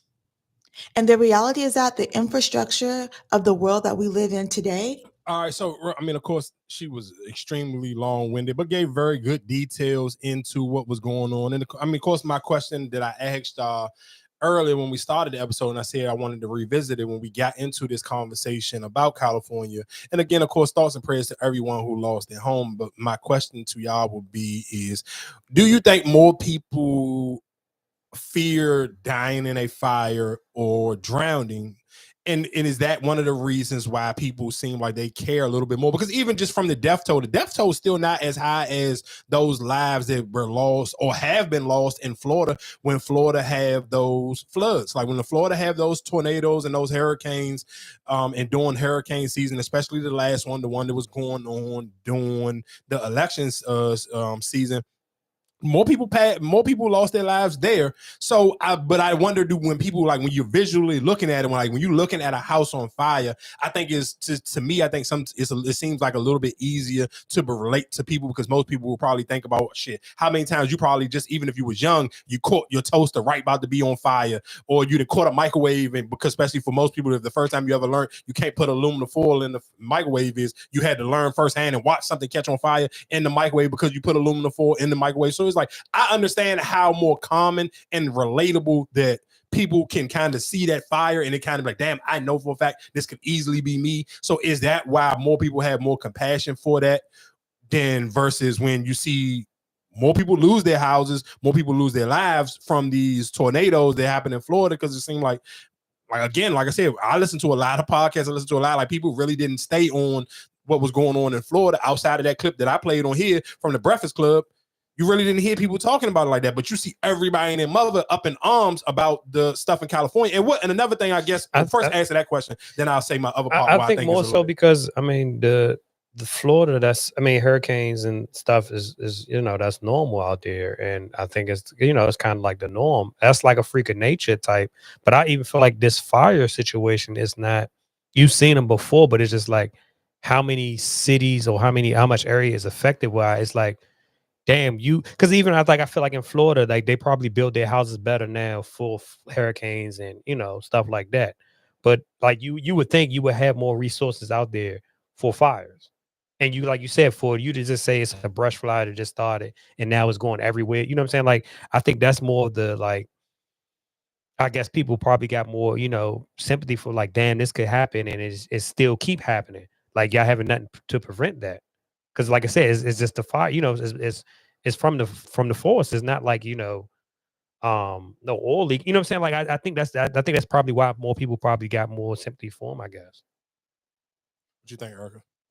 I think just looking at, like, entire neighborhoods, and it's not to say, like, this, it looked like a bomb was dropped. No, for sure. That's what I'm saying. So do you think it's because the visual looks worse because it's fire than when there's water? Because it's like, because water is like, okay, it's still devastation, but it's like it's a flood. Like, the water will recede, and then you can kind of maybe this is like everything is gone. The entire neighborhoods, houses, cars, like everything is burnt to the ground. It's like everything has to be cleared away and then rebuilt, as opposed to a flood where when it goes down, we'll just have to, make some adjustments or whatever. It's totally different.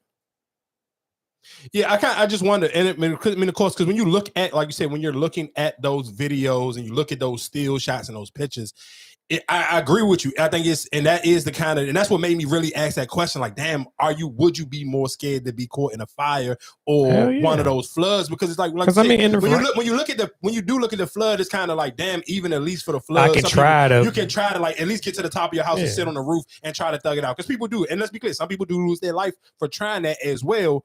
But then, like you said, looking at these fires, everything is gone. But then my next question would be with that is, do you think it's more of a big deal because there's so many celebrities attached to this? No, I don't even think it's the celebrities, just this, because I mean, this happened before.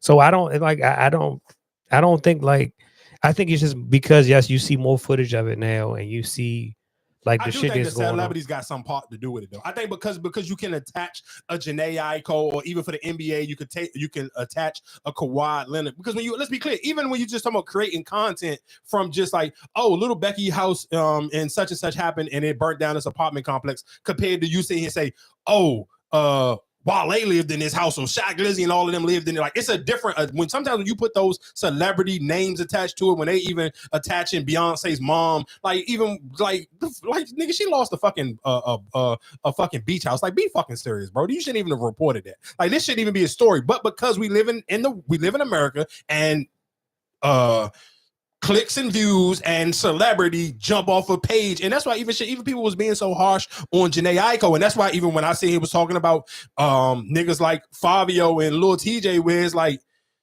I respect Janae Aiko, like, bro, y'all making it like, yeah, I may have more money than some of y'all, but I'm not rich. I'm not fucking like she. And the fucking thing about it, she threw Paris Hilton under the bus, where it's like, bro, I'm not Paris Hilton. Yeah, and that's my thing. I just feel like it's just, when people keep saying that, it's like, all right, you got the money. No, like, dog, you got to think about how much I have to replace. Like, that's a lot. You talking about everything.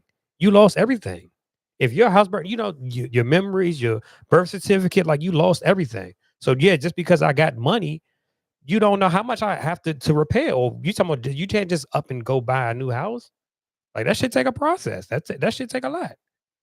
So that's why I don't get why people say, "Oh, because you're rich, you can just go get it." Nah.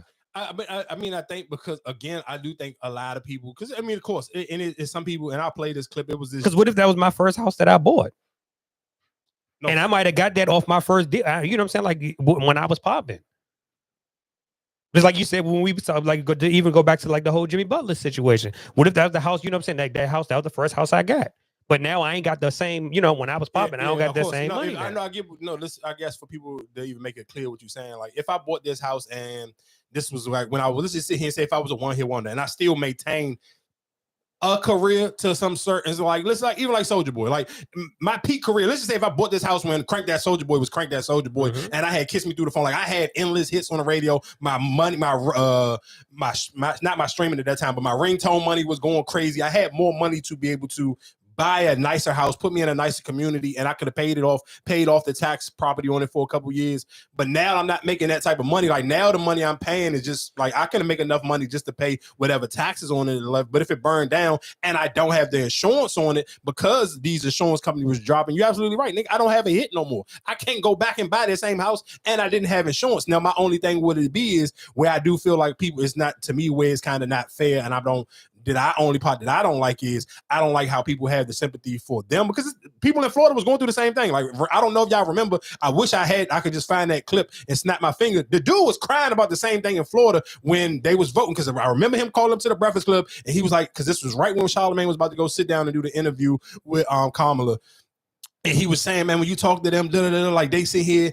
Like we don't even like the FEMA process going to take too long, and our insurance, because you absolutely for some of those places like in Florida or even certain parts in Texas, because remember when Texas was having those when they was having those flooding, sometimes those insurance companies, because if it happens in those areas too common, and that's probably, and I'll play the clip from Joe Rogan in a minute, like sometimes when these things happen too common, this shit, even like if it's car insurance, like if you live in a bad neighborhood, your car insurance is higher because the chances of your car getting broken are way higher because the neighborhood you live in. And shit, look how many people stopped insuring Kia cars because people kept stealing. Because of the Kia boys. So you're absolutely right. So I do understand, like this is, I mean, of course, it's a lot more heartbreaking because, like you said, it costs way more to replace a house than it do if your car gets stolen and somebody just break out your window or whatever the case may be, or steal an airbag or some tires. Those things are a lot more easier to replace than replace a whole entire home. But again, like I said, just for me personally, because I follow so much news and listen to so many outlets, I'm just only disappointed because I'm like, again, even if we talk about how niggas carry shit on the street level, I'm not a fan of people having picks. If I'm gonna have empathy for humans, I'm gonna have empathy for humans regardless on how you lose your house. Losing your house, I wouldn't want to lose it either way, through a flood or through a hurricane and it ripped the roof off, or even through the fire. Like I said, to me, just visually, I agree with Erica saying, like when you see some of those still shots of them, it literally looked like somebody literally just dropped the bomb right there. Like I seen one joint, they said, and this one was kind of like the guy was in his house, nice house, nice, but it's fire all around it. You couldn't get out. You're trapped in there. What can you do? But just hope, you know what I'm saying, it stopped. Like, and that's why I say for the rent. Yeah, that's a nigga on some dickhead shit, because I ain't gonna hold you. If I would have heard about it, because the same, because it kind of goes. But see, that's the thing when you say, well, you don't want to leave, but everybody, and see, you don't watch those kind of shows. So like, I watch Fire Country, and it's basically based out in California, and how they be having. Some people don't want to leave their house. Like I've been in this house for umpteen years. I don't want to leave. Look how people in DC don't want to leave them houses that they've been there. The neighborhood's bad as hell. They trying to remodel. People don't want to leave them houses. Yeah, some people. That's what I'm saying though. I hear you, but that's the older people, because just like you said, just look at DC. DC is gentrified. You know why? Because when grandma died, guess what? She left her house to one of them kids who ain't never seen fucking $300,000. And that white man coming, hey, I got this check for you right now for $500,000, and you only making $20,000 a year. Yeah, because no, go ahead. You can take Nana house right now. Fuck this house. Because I think what's name was just memories in one of these apartments in Upper Marlboro. The fuck is you talking about? Vince Staples just tweeted something like, "Oh, they offered me the money, but we stand here." Because some people want to keep their land, you know what I'm saying, that land. But it was just one guy. I mean, one story I seen, it was like they felt so bad because it was a guy, he got burnt don't fly trying to save the house. That I guess his grandparents or somebody that was in there or whatever, you couldn't move him. And they seen him like with the hose in his hand. Laying there. They found, that's how they found him. trying to save. I ain't gonna no disrespect, rest in peace to him, but that's some ignorant, stupid shit. But a lot of people, they lived there for years, so they didn't, just like the tornadoes that hits, like they didn't think it would be that bad. You think you can sit through it? Because a lot of people they've done it before. But again, listen to what I'm saying. Again, we all agree it's a difference between them tornado. Like if you feel like you could swim, you may feel like you could thug it out through a tornado. But if you've been through, but if you've been through this, but you've been through this before though. It happens every year, so it's like, oh, it's not gonna be that bad. It's not, it's gonna be cool. This time was the worst ever. So if it's been, we're used to it. Like but this time, like, so they're assuming it's not gonna be that bad.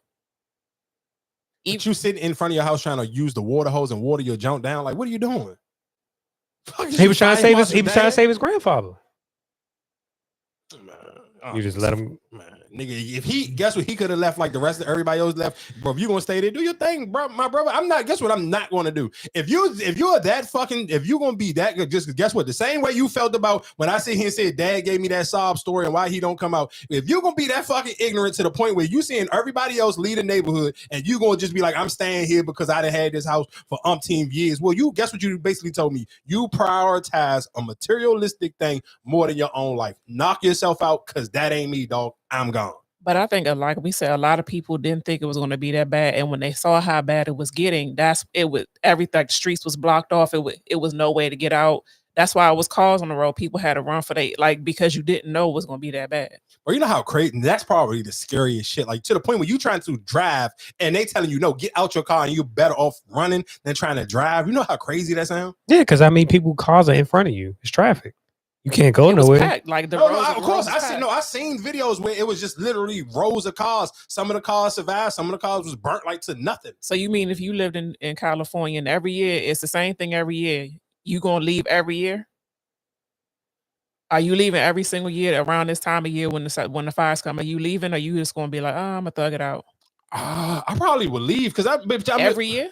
But listen to what I'm saying. I'm the same person to get mad at rappers for moving to Atlanta when you can go move to Oklahoma. Like I'm not one of those people, because I feel like a lot of time in something, like I'm saying, if you can't afford it, then cool. But we talking about people who, if you tell me I can actually afford to be able to move every year, I'm moving. Or I'm going to say, like, I'm just not going to sit here and I couldn't stay. Like, that's like basically what you're saying is, would I risk living in a bad neighborhood that I know for a fact? Like, and this is some shit that it absolutely just is a sidebar, but it completely blows me. Like, if you are a grown adult and you got to sit and you choose going on trips and vacations more than living in a neighborhood if your neighborhood got its own YouTube videos about it and you are over 30, bro, I'm not dating you. I'm not coming there to fuck you. I don't have no respect for you. You are fucking living ass backwards. If you can afford to travel, you should not be living, especially in your 30s and over, living in a neighborhood that has their own YouTube docs. I'm cool, dog. You can't. How do you expect for any other decent human being to care about their life to want to come and pull up and see you? You live in a neighborhood that got a YouTube doc, and you think I'm gonna come in here for some pussy? What we talking about? That be the shit that I be talking about. Like some people just be too fucking ignorant on just like, nah. Dog. But see, but I think that's because of what you intake. Like I mean, I don't know the area, but that's what I'm saying. Like if I'm not on YouTube looking at docs like that, how would I know that it's a YouTube doc? Because if you actually live in a city, then you already know how bad that city is. I mean, that neighborhood is. Like if you live in Chicago, you know how bad O Block is. You ain't got to watch the O Block documentary. All right. Oh, okay. You sound like it's something that you already know. Like I said, I'm just like I ain't doing that much research. Where I'm like, damn, you. No, I'm talking about the neighborhood is just that bad, but it's known to be that bad. It's known to be that bad. But just again, let me real quick. I do want to play this Joe Rogan jump. To a fireman once. This is one of the reasons that freaked me out, and he was telling me, he goes, dude, one day, he goes, it's just going to be the right wind and fire's going to start in the right place and it's going to burn through LA all the way to the ocean. And there's not a fucking thing we can do about it. I go, really? He goes, yeah, we just get lucky. He goes, we get lucky with the wind. He goes, but if the wind hits the wrong way, it's just going to burn straight through LA and there's not going to be a thing we can do about it. Because these fires are so big, dude. When they're talking about like thousands of acres that are burning simultaneously with like 40-mile-an-hour winds. And the wind's just blowing embers through the air, and those embers are landing on roofs, and those houses are going up, and they're landing on bushes, and those bushes are going up, and everything's dry. And once it happens in a way where it's so spread out that there's nothing they can do. There's nothing they can do. You just have to evacuate, right? Nothing they can do. And it's just like when you hear stuff like that, it's like, damn, who can like, I don't, bro. Ain't no way in hell I can. I'm not gonna lie to you. I couldn't risk that one, though. I can't even imagine me trying to thug it out. Me even thinking twice about trying to thug it out. Like, man, that's crazy, though. Like, just hearing those stories is like, I would be scared to the point where it's like, I can't even just imagine. Like, I'm just gonna sit here and I'm gonna just roll the dice and I'm gonna risk. But that's why. So if it's every year, it's the same thing. But your house was never affected or wasn't that bad. I'm gonna tell you why I would move and why just realistically I would move, because just off of the strength of they sitting here saying that the insurance company won't cover it. Because eventually, just like with the Joe Rogan clip, one day your luck gonna run out. Oh, so you would just move altogether? Yeah, I wouldn't. There's no way. There's no way in hell I would still want to live there. Why would I live there? Because it's just being too risky. It almost would be just like, hey, well, it's this beautiful girl and she got an STD, but if the condom pop will y'all make any skin to skin contact, it's a dub for you for the rest of your life. Like, bro, I'm not doing that one, dog.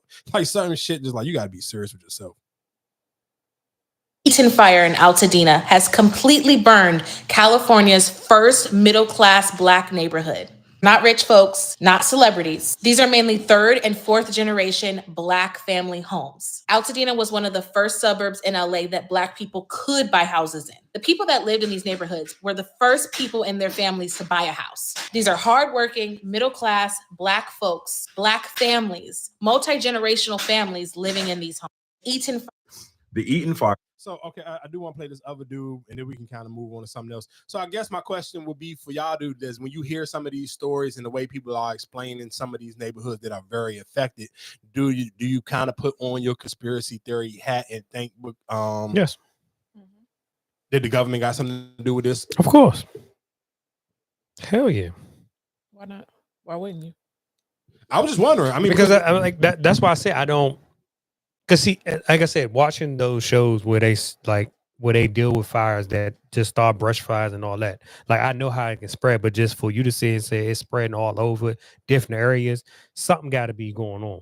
It ain't just, like, hey, somebody just flicked it. Oh, I got one more other question for y'all. I don't know if y'all, I think I sent it, but I don't know if I can't remember if I did or not. But it was a house and it was going viral of the man who designed the house, and he was the only house that survived on a whole row. Would you still even want to live in that house, even though your house survived, but every house around you is burnt down? Yeah. Why not? What you think people want to try to get you? Like they feel like but it's just like you know when you what's gonna be your sense of normalcy every day you come home and you literally looking like you just survived fucking World War III? Like I'm sorry, no. My question to you: if nobody, one house right there and everything around him literally looked like it just got hit with a bomb. If nobody lost their life, then I'm not moving. Now, if somebody might have lost their life or out there, in that, then maybe I probably wouldn't feel right. Like one of my neighbors passed away, and I probably wouldn't feel right. But if you tell me my house just survived, then I'm still living there. That's just like if a hurricane or a tornado or something happened, and you're the only house that's still standing, everybody else, you still must. Yeah, but kind of going back to what Erica said, it's a difference between like them tornado Jones or them hurricanes. It's like they might be just flood your shit out, and on the inside your house might really be messed up, and it may be mildew everywhere. But even like a tornado, these Jones is like, bro, them shit is gone. Yeah, like a tornado when they come through, tear your house down. It might be one house still. I would still live there. Long as nobody, like I said, long as my neighbors didn't lose their life, I don't see why I would move. Why I wouldn't go back to my house.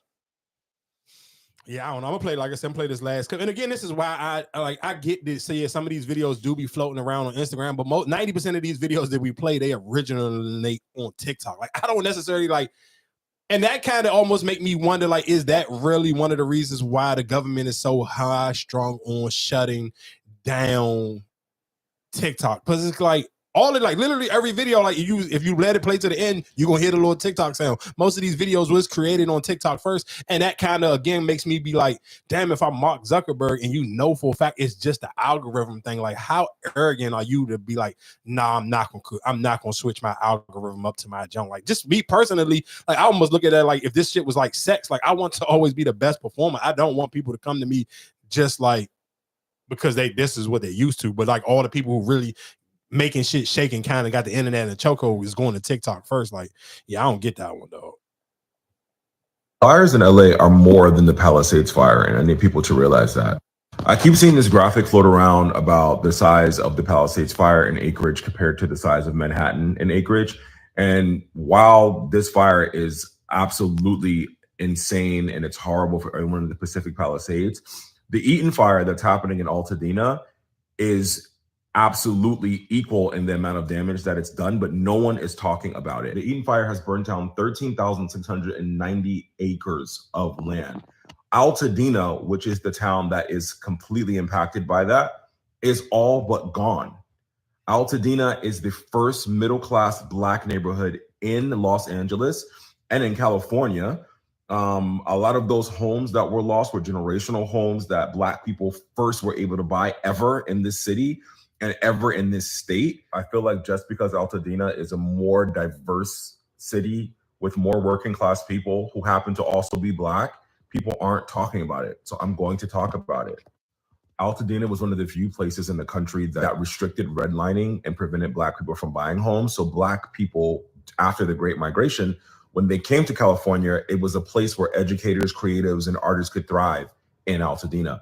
So most of those homes there, even though they're worth millions today, they were bought relatively cheaply 70, 60 years ago. And that goes for a lot of the homes that burned down. A lot of people assume that these people are rich because they have a $10 million house. That $10 million house was $200,000 or $100,000 50 years ago.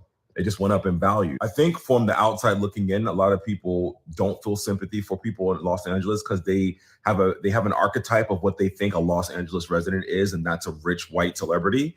Whereas the bulk of this city is average working class people.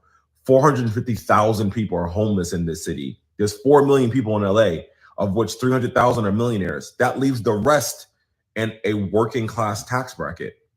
And people shouldn't have to be poor for you to have empathy, right? We should be able to empathize with someone's life being burned down. And I think it's just really sad that, one, there's a lack of coverage of the fire that is just as big as the Palisades fire, and two, how people can just be evil online. Okay, real quick. I guess to kind of just give that last piece that he just said a little bit of pushback. I don't necessarily think that it's people evil online. But I think people, because again, I tell y'all this all the time. I think because everybody sits online and portrays like life is okay. I'm going to go out on a limb and say 80% of people who be on social media, life really be messed up. And I'm talking about life be life and really be kicking them in the ass, like real life, really probably like be pushing them to the limit, like where they be kind of like questioning life on a daily basis. So I think it's a lot harder for somebody who is like damn near borderline already about to be homeless to feel like your compassion may be off a little bit for other people who you may feel like it's better off. Because if I'm somebody who live in, let's say, if I live in Alabama and I'm struggling, or if I live in Memphis and I'm super pop, like I'm living paycheck to paycheck, or in Baton Rouge or somewhere like in one of these smaller towns, because you hear so many people on podcasts and radio interviews talking about how expensive it is to live to California. So even if you sit here saying it's a working class person, because shit, people in New York, like they make jokes about it, like nigga, New York is so expensive, it'll be like 8 people living in a studio apartment because the studio apartment be like $4,500. So when you hear shit like that, it's still, yeah, you're a working class person, but you still got more than the average person in middle class America. So some of these people hear these things and it's hard for them to have sympathy because just the way the landscape of California has been painted for millions of years via TV shows, via movies. It don't matter from if it's a gang movie or whatever. It's like people kind of already got a visual of how they think California people are. It don't matter if they think you rich or you not. They still think you better off than them. So it's a lot harder for people to have empathy for people that they feel like is better off than them. Because I say this all the time when I sit here and say, like, even when it comes to the Trump stuff, and I'm like, sometimes people be needing a hard reset as a whole, not just a section of people, like everybody as a whole, because you kind of need people to have that humility. And I think that's what you're looking for, people to have humility for and empathy for people in California. But it's a lot of people who go to work every day and damn near can keep a light on or keep food in the refrigerator. So it's way harder to get that person to feel some type of way for A person who can afford to live in California. And because most people, I'm sure, even I think that's why even for this California thing, why it touched so many people, because even like, again, me listening to the Breakfast Club or listening to this podcast and that podcast, most of these podcasters got a friend who moved and went to go chase a dream or go to be in a movie or on a TV show. Because most people, if you know somebody who live in California, and let's just sit here and say, if you from the DMV and you know somebody who moved to go in California, 9 times out of the 10, it's to chase a dream and entertainment. So for some people, like if I'm still going to work every day and I hate my job, yeah, okay, my friend may be all right, well, you cool, you alive, yeah, but I don't necessarily know how sad I'm gonna be for them if they lost their apartment that they was living in because you was going to go chase your job to try to be on a TV show, and I'm going to my job that I hate every day.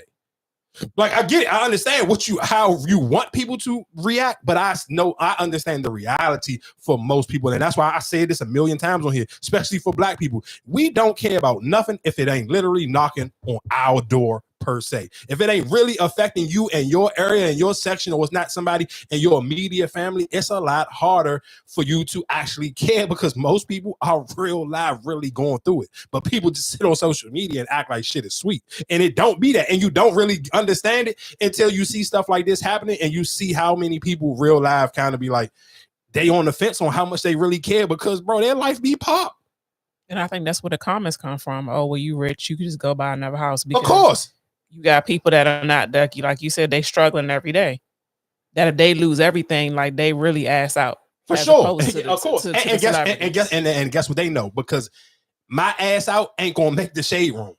My ass out ain't gonna be all over CNN. If I'm homeless and I get kicked, if I can get fired from my job and I can't afford to pay rent no more, it's completely a dub. This ain't gonna be a trending topic on Twitter and Instagram, and it's not gonna be all over the news. Nobody gonna care for me. FEMA ain't coming. It's just because I real life got a shitty job that's playing with my paychecks or playing with my hours, and now it's kind of like I'm cutting it down to the wire. And I think there's way more people like that, and that is why you see so many people with negative energy or don't care, or then again, if I'm somebody, hey, I live in the DMV, I know I could never afford to just get up and move to California and go chase a dream. So do you think that realistically it's going to be a lot harder for me to shed a tear for somebody I may have known to went and got to chase their dream because they was trying to be an extra on Dancing with the Stars? Or they was trying to go work at TMZ. I may not have that because I still hate my job. Would I have loved to get up and move? That's not fair. That's on you because you hate your job. That's not, you know what I'm saying? It's cool, but listen to what I'm saying. But you're right. It's not fair, but it don't have to be fair. But I don't have to have empathy for you neither because I don't give a fuck about your struggle because I'm struggling too. And I feel like my struggle is real because at least your shit got burnt while you chasing a dream, and nigga, and I'm fucking going through hell every day, and I ain't chasing no dream. I'm just going to fucking work for the white man. But that's what I'm saying. But that's a choice that you made. You could have came with me, but you could have came with me and chased the same dream that I chased. How? I couldn't afford to. I couldn't even afford to get the flight to go to California. But right, I couldn't either. You had a dream. How many people you know that just got up like, all right, I'm moving. You know what I'm saying? I'm gonna try it. A lot of people, and that's why a lot of people, you hear them stories, them famous people, oh, I slept in my car until I got a break. Listen to what I'm saying. I get it. But again, it's a lot of people who feel like they can't even do that. And that's why those people, it's a lot harder for them to sit here and do the thoughts and prayers. And it's a lot harder for them to have that compassion. And that's why they may not shit on the regular person who got their house burned down, but they can't wait to shit on Paris Hilton and Janae Aiko. Go look at them. Go look at the shit. Janae Aiko, she had to sit here. She clapped back on motherfuckers in the comment section because they was going so crazy on her. Yeah, that's like I said, that's not fair. No, I get what you're saying. It's not fair, but I'm telling you, again, that's why I say this all the time on here. It's not as many people as people try to act and portray like life is gravy via social media. I promise you, 90% of that shit is bullshit, and 80% of the people who is logged in on a social media page daily is really like going through it. And that's why you see it so many times through the comment section. You see how many people be actually ready to just like, man, you can see it all the time. You can read through it. You can read through the hate on the comments you can tie it into the Meg Thee Stallion stuff or whatever the case may be. Like, look at how many people are willing to say free Tory, but then they be the same people crying about fucking nigga putting their hands on them. Just a nigga smacking a girl. She crying, oh, this nigga I can't believe he put his hands on me. This nigga shot this girl. But y'all don't have no compassion for her.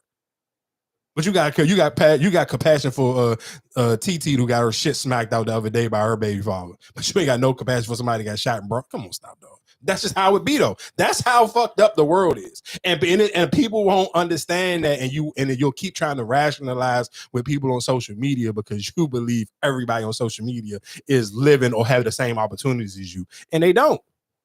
And again, to me, the perfect example is pay attention to how many people have made a big deal about what's going on in California. But literally, the end of November of 2024, when the hot oven, it was time to get ready to go and vote, people in Florida and parts of North Carolina were going through those floodings, losing their house. And they was like, think about how, even though that hurricane didn't hit as hard, but think about how, I swear I keep playing that junk from that Breakfast Club clip in my head right now when we talking about it, how scared that man was on the radio. Like, he don't know if he gonna be able to survive. Like, it's supposed to be like Category 5. Yeah, he thought he was going to die in North. He thought he was going to die in Florida. But how many, like, that shit just came in, that story. But that's why I said I don't think it would, if it really happened. I think that's the thing. It didn't happen. It wasn't that Category 5. But still, people still died. People still lost their homes. Yes, but that's what I'm saying. I feel like if it really, like, if it would have been as bad as they said it was going to be, like, if that happened, then yes, we probably still, like how with Katrina, like that can't, it happened, but it, you know what I'm saying? Like, it was a mad, you know, I mean, I guess it was like, it was a big takeover. Like, I feel like that hurricane, it came and it didn't really do the damage that they thought it was going to do. I mean, I guess. I guess to kind of lighten the mood again, thoughts and prayers to everybody in California.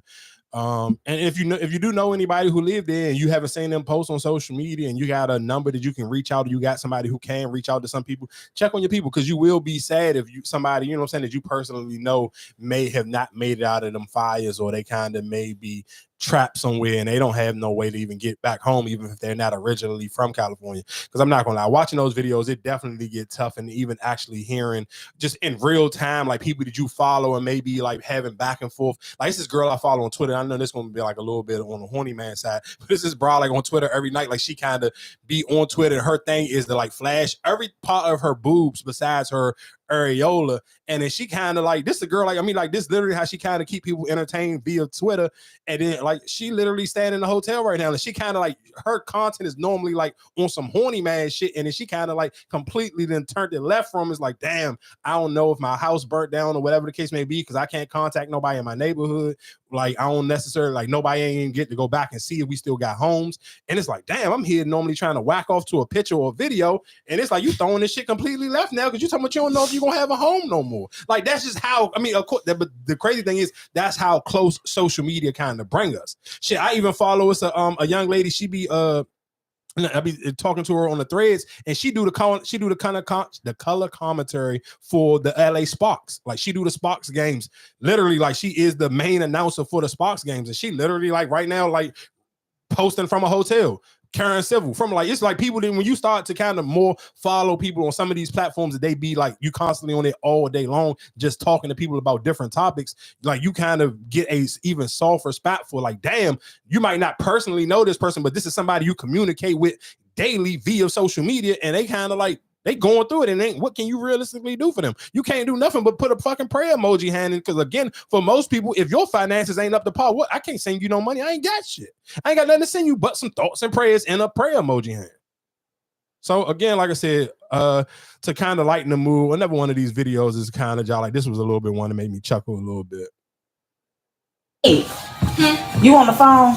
Yes. I need you to hang up real quick. The young boy texted me some shit. I think we into it. This is what he said. He said, how you doing, Brutiful? You been MIA since the kickback. WTW? What the hell is WTW? WTW means, what's the word? It's like, what's up with you? What's up with you? What's the word? Okay.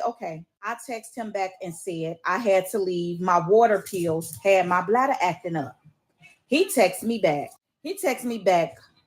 OFNG STPWM. What the fuck does that mean? On phone them grave, stop playing with me. Who the fuck he think he talking to? See, now this ain't gonna work out. Let me tell this little baby stop texting me. I'm way too lost because this is nuts. I'm getting worried because he just said, we locked in. Welcome to death row. I ain't going nowhere. What? What the hell he mean by that? I ain't no artist. That's Tupac now. That's Suge Knight now. Death Row Records. What that mean? I text him back, excuse me, young man. He texted me back and said, you my look, yeah, 4L. 4L mean for life. That's what happened when you put Big Garfield on these little motherfuckers. Big cat, big pussy. That's Big Garfield. I need. Hey, just real quick, I know that's just like a bullshit joke that she just made up, but do y'all think you could talk this? Could you be in a relationship or try to talk to somebody that talk that young? No. No. Fuck no. Oh my God, where the fuck is some random news? Because I ain't know none of that shit. This is the last time I'm gonna even address y'all lame ass hoes playing on my motherfucking name and shit. So I had two options, right? To take a charge for child endangerment, fleeing and eluding, and driving on revoke. And that's 300 community service hours. Or do 30 days in jail for them to take the child endangerment off. So I took the 30 days in jail. Because don't play with me about no motherfucking child endangerment when I ain't never in my life, you feel me, put none of my kids in harm's way. I'm concealed to carry, keep blicky on me. So if I see the police behind me, 9 times out of the 10, I'm not pulling over. Y'all know how the police do us, period. I was only charged with, what it say? Damn. It say driving with on revoked or whatever. But yeah, and I do this shit. I do 30 days, 60 days, 90 days. Just so, you know what I'm saying? Don't play with me and my parenting or playing my motherfucking kids, period. Fuck assholes. This is the... So I guess my question for y'all will be with this one is... This is the last time... Basically, this young lady she could have done 100 and what she say 100 and some hours of community service, but it would have still had a child endangerment charge on her record because I guess she got pulled over with a gun on her and with her kids in the car. Or would you have just done the 30 days and they removed the child endangerment off your record? Doing the 30 days. Say doing 30 days. Because I don't know what that whole child endangerment. I'm pretty sure you're gonna lose your kids. Yeah, I thought two of those. You either one, you could probably lose your kids, especially if you got a bitter spouse where like it's a bitter baby mom or bitter baby father, and they kind of want to take you to court and hold that over your head. I agree with you on that one. Or even if you're trying to get a job in the future, I don't necessarily know if that, like when they be like, hey, have you ever been charged with anything? Yeah. And that shit come up on your record. That shit to me, because if you don't know what that means, it kind of be like, damn, what the fuck do that mean? Yeah, like, and you kind of just so that kind of could probably keep you from getting a job in the near future. So I'm definitely not mad at her for sitting here not going for that one. What else? But that was stupid as shit though. What? I mean, for you to say, well, you got the gun on you, registered and all that, and you're not gonna stop. Some people just still her 5-year-old son. Channel 2's Tom Jones. I'm going to play this. I'm going to play this clip. And first off, I'm going to say thoughts and prayers. I'm not going to lie to you though. This shit don't sit right with me. I'm going to play the clip. I'm going to let this lady tell her story, but I call a lot of bullshit on this story because this shit don't make no sense to me. Like, I'm one of those people where it's just like, and I stand firm on my beliefs on like, not sitting here saying it can't happen, but it don't be too many times where just like random, like maybe one shot. It could be random. You could just live in a bad neighborhood, a shot can go off, and of course, straight bullets go all the time. That shit has happened, especially if you live in the hood. I'm sure you've seen it happen before. You've experienced it to some certain extent. I've been outside and just a random motherfucker may come through. So I get that. But that's a shot. We talking about multiple? Yeah, I don't believe it, dog. I feel like it's something behind this story. I'm going to play the clip and then we can get into the conversation. Now in DeKalb County, and Tom, the home is just covered in bullet holes. It is, George. I counted at least 15 bullet holes here. The mother counted at least 20. She says one of those bullets went into her son's room, her 5-year-old son's room, and killed him. Now she wants the shooter captured, and she wants them put away for a long time. It was like a horror movie, just a horror movie in real life. Lorna Rooney says the frightening ordeal she went through inside her home left her 5-year-old son dead from a gunshot wound. I just miss my baby. Yeah, he ain't deserved that. Rooney says it was in the early morning, the day before New Year's Eve. She and her 3 kids were asleep in their home near Boulder Crest Road. She heard loud noises and went to check on her children. 5-year-old Lavari was unresponsive. What really hurts me, in addition to losing my baby, is that his 4-year-old brother was asleep right beside him as well. Aruni then realized someone had shot up her home. We saw bullet holes everywhere. She has no idea who would do something like this. And I can speculate and say maybe they thought someone else was there. Maybe it was the wrong house. It just should not happen. DeKalb police say they had no information to offer about this incident other than to say it's under investigation. It's just a nightmare. Aruni says her son was super smart, loved to play outdoors, and would tell her she was beautiful. Now she is pleading with anyone who knows anything about this incident to give police a call. I just want justice for my baby. And neighbors say they heard gunfire that night and heard a car speeding away. One neighbor says they found bullet fragments in their yard. Go to the store on our website and you can click on the link if you'd like to help the family with funeral expenses. We are live in DeKalb County. I'm Tom Jones for Channel 2 Action News. Again, rest in peace to that young man, but dog, 20 times, like, and she didn't live, and it ain't like you live in like an apartment complex. Like, I mean, of course, this is the South, so it's a little bit different, but you live like you live on a road, like on the street. Like, this ain't a town, it's not a townhouse complex. This is not like a oops, wrong house type of situation. Like, bro, like, I get, like I said, one bullet. So you think you know what happened, you just don't want to say. Yeah, you got to know how 20 times. Yeah, that's why I was just wondering. I was wondering where you was about to go with it. Because when you said you didn't believe, like that's why I was just wondering where you Yeah, because it's you like got, you know what the deal is. Something you know, but you don't want to basically. Yeah, because that just don't like that don't mean like Yeah. that's what I'm saying. Like it's messed up that her son, because of course a Fayio, he don't have nothing to do with nothing. He couldn't do nothing to nobody. But dog, nobody is just mysteriously accidentally shooting up somebody's house 20 times. Like I said, I understand. I listen to him saying I understand how a bullet, maybe even two, can miscellaneous, like somebody getting a shootout in front of your house and a bullet just a spear. You know what I'm saying? Like of course it happens. People have lost their life because stray bullets have hit straight 20 times. Like when this news reporter is talking, it's literally a front joint and it's literally bullet shell or bullet holes. Like, dog, what are we talking about? That means somebody had to stop and get out the car or stop their car and literally hit off at your house and then keep going. This is not just a bullet just accidentally. We was in a shootout and something just accidentally. Like, no, that it wasn't an accident, dog. 20 times is not an accident. Was she young? Yeah, she was young. Oh, okay. Yeah, like I said, I don't. That's very unfortunate.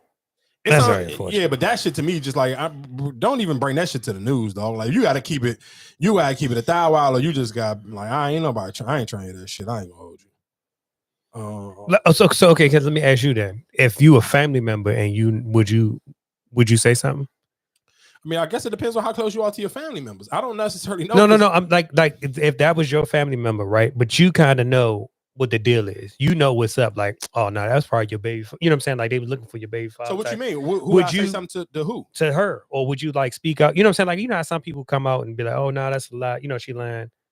That's not the truth. Would you expose that? No, I wouldn't expose my family member. Fuck no. But I just wouldn't be. I wouldn't be sitting here calling, checking on her every day, and like, hey, let me send a prayer to your way, or let me not. Like, come on.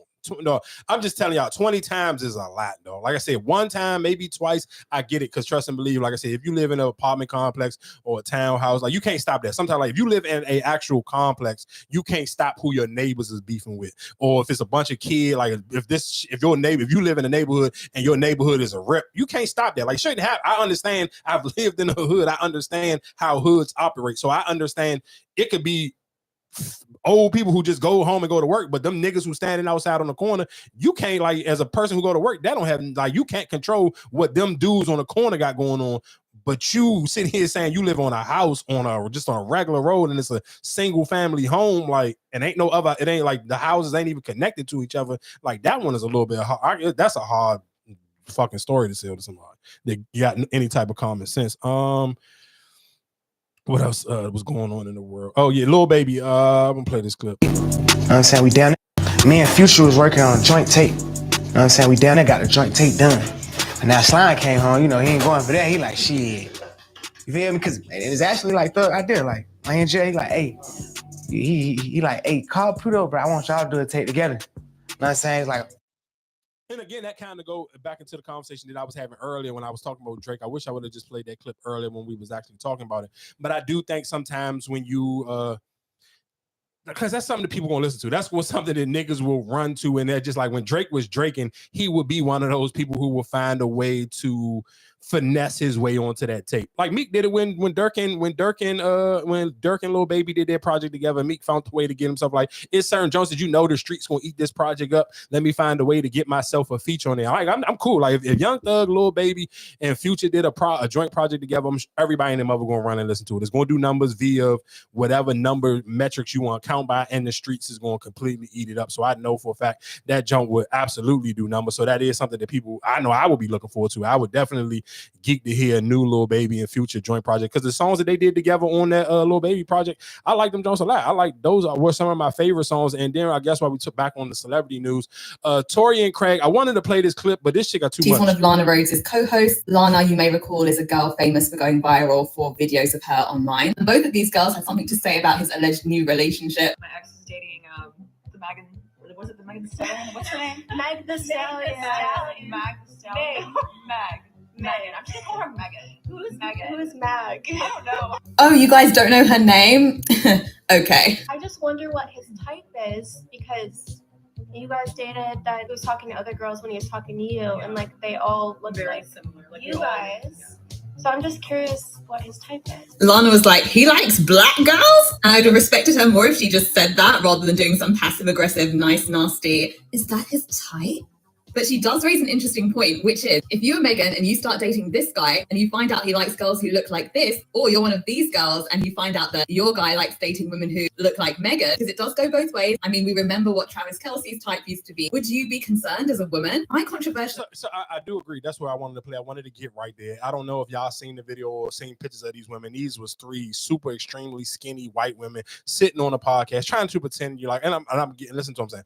I understand the hate campaign and people like to play. Meg Thee Stallion literally just did an arena tour over the summertime with Glover. A sold out arena tour. In some cities, they did 2 nights. So that means they were at literally every night. You told me they were performing in front of at least at minimum 17,000 people. I'm never going to act like people don't know who Meg Thee Stallion is. But for these 3 white girls, they said on this podcast and act like they didn't know Meg's name or who Meg was. But my bigger question was, would you feel some type of way if you was Meg, if like you knew that this was his type before you? Like skinny white girls, Meg, this every form, I don't care what form of Meg, where she's at in her weight loss journey, Meg ain't never been as small as these 3 white girls, and they just like ditzy white.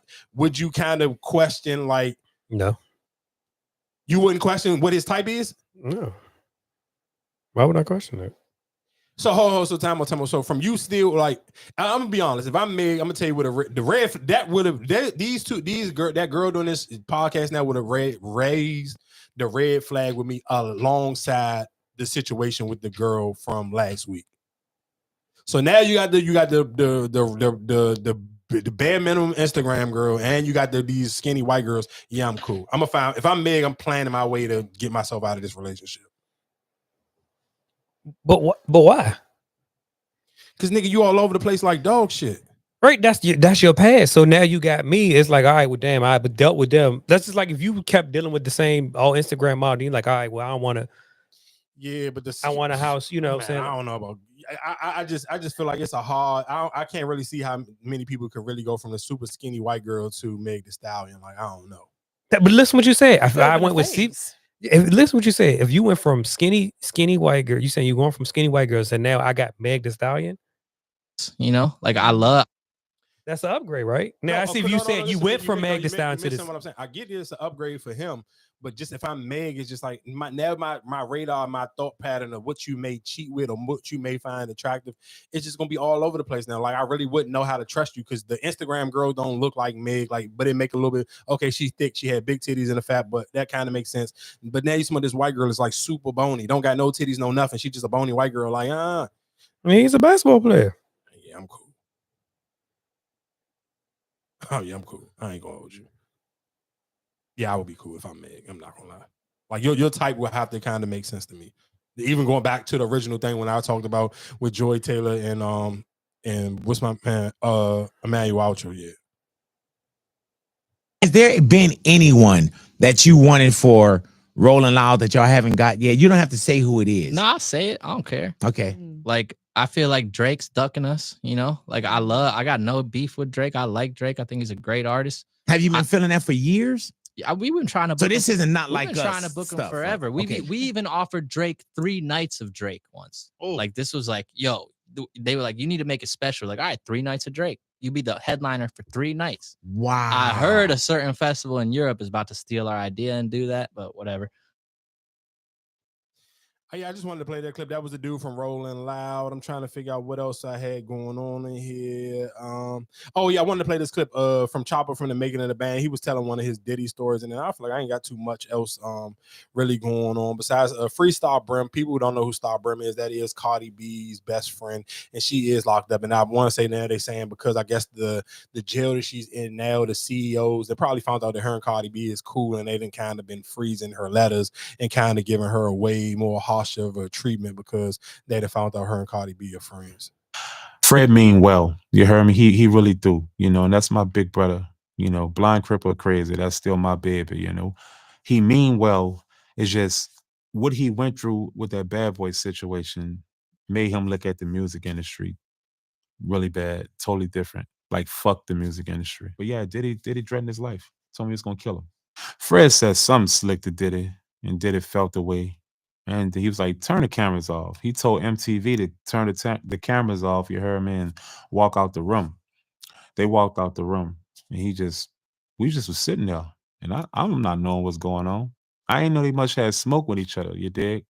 But Diddy was letting it loose. I'm talking about, he told Fred, I would buy your whole block, move everybody out the neighborhood, and every time you walk outside, somebody will be shooting at you. That made Fred lead the band. Oh, Fred was drove. Fred wanted to kill that nigga right there. If you know Fred, you heard me, he was sucking his thumb. And Fred and Diddy was threatening him. Every time he kept making different statements of the threat, he just kept taking his finger out his mouth and put his hand on his knee, and he looked at the Diddy, and I can look in his eyes. You know, I've been around Fred enough. I looked in his eyes, and Fred was looking for objects. Fred wanted to find a knife or something. Fred wanted to poke that boy here. You heard me? Fred wanted to poke that nigga Diddy. I truly believe if Fred was in the room with him, he probably would try to kill him.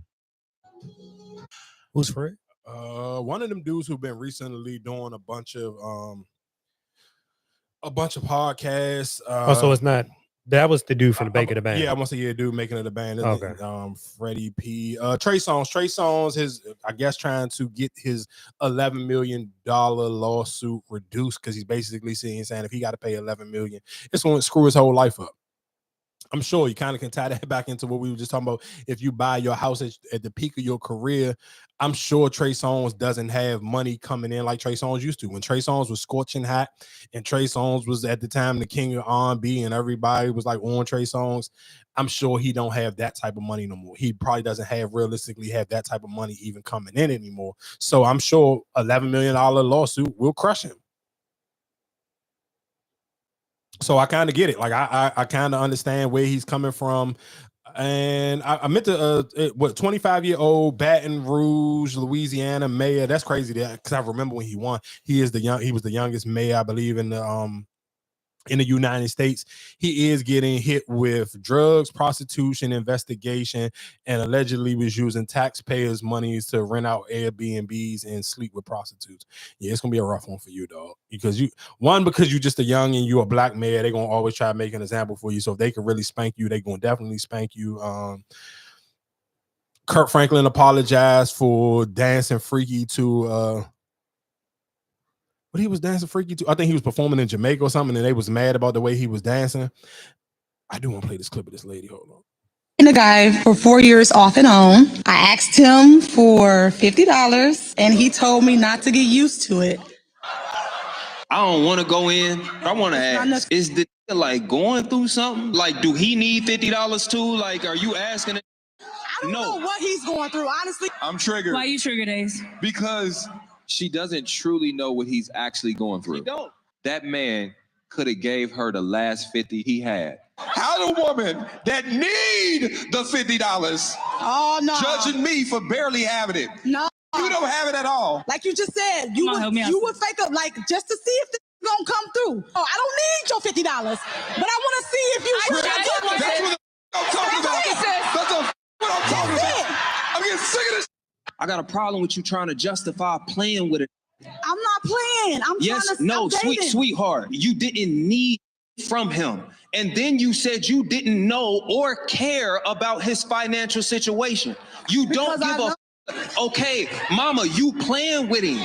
If you want to see if it'll do for you, put him in position to do for you. A who give a about you usually want to make other people's lives easier, more pleasant, more joyful. So if the nigga hadn't put no bread on you yet and got 4 years out of you, you didn't warrant that from the jump. Okay.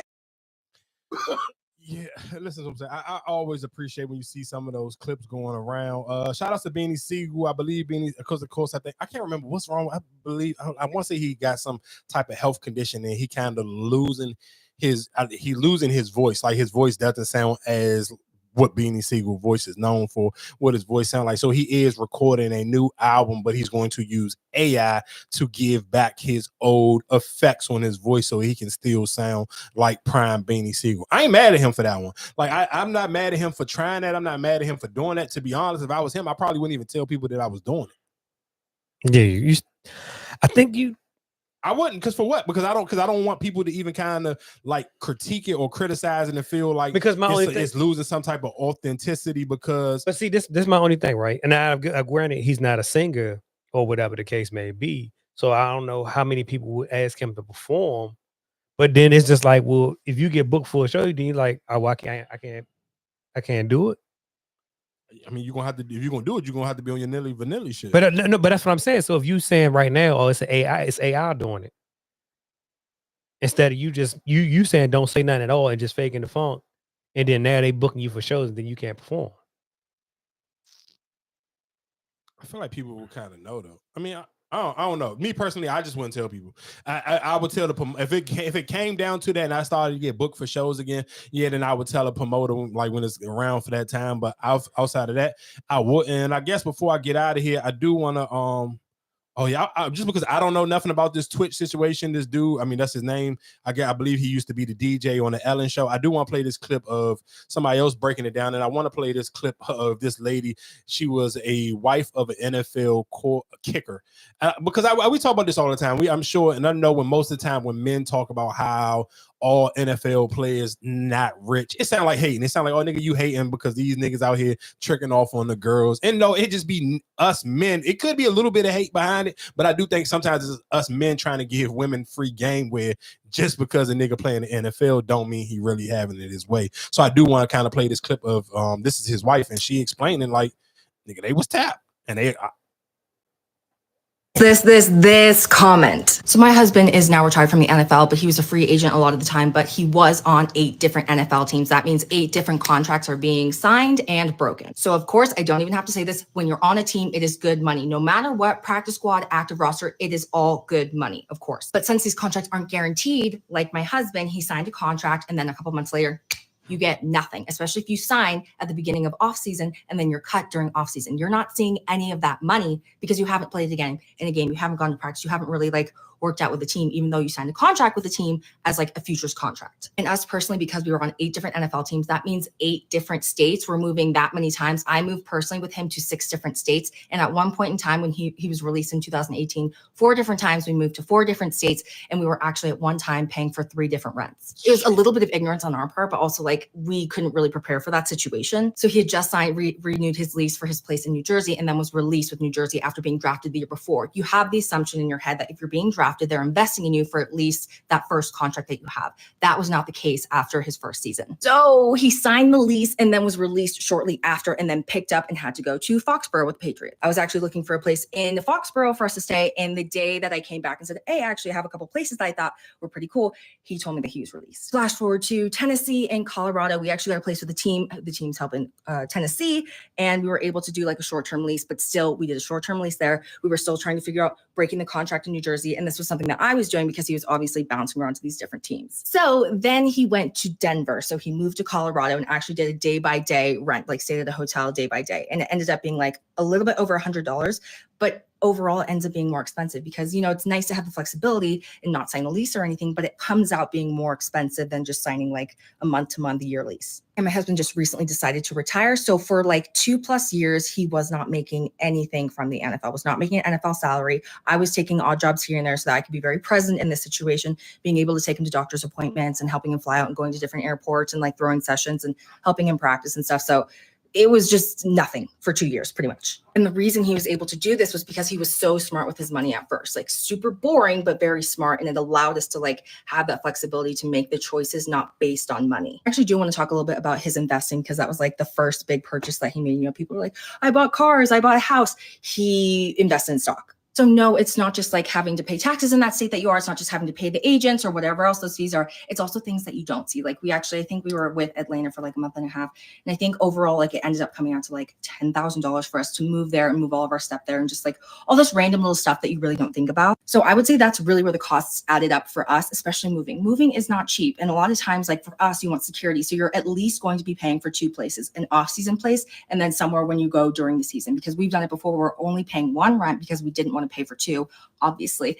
And then when you're released, it's like, where do you put all your stuff? So then you're going to have to get a storage unit. Where do you put? So you're like paying for a place to keep your stuff at a certain point in time. So that's why we have that couch. We didn't, you know, we're just in the storage unit. It's all falling apart.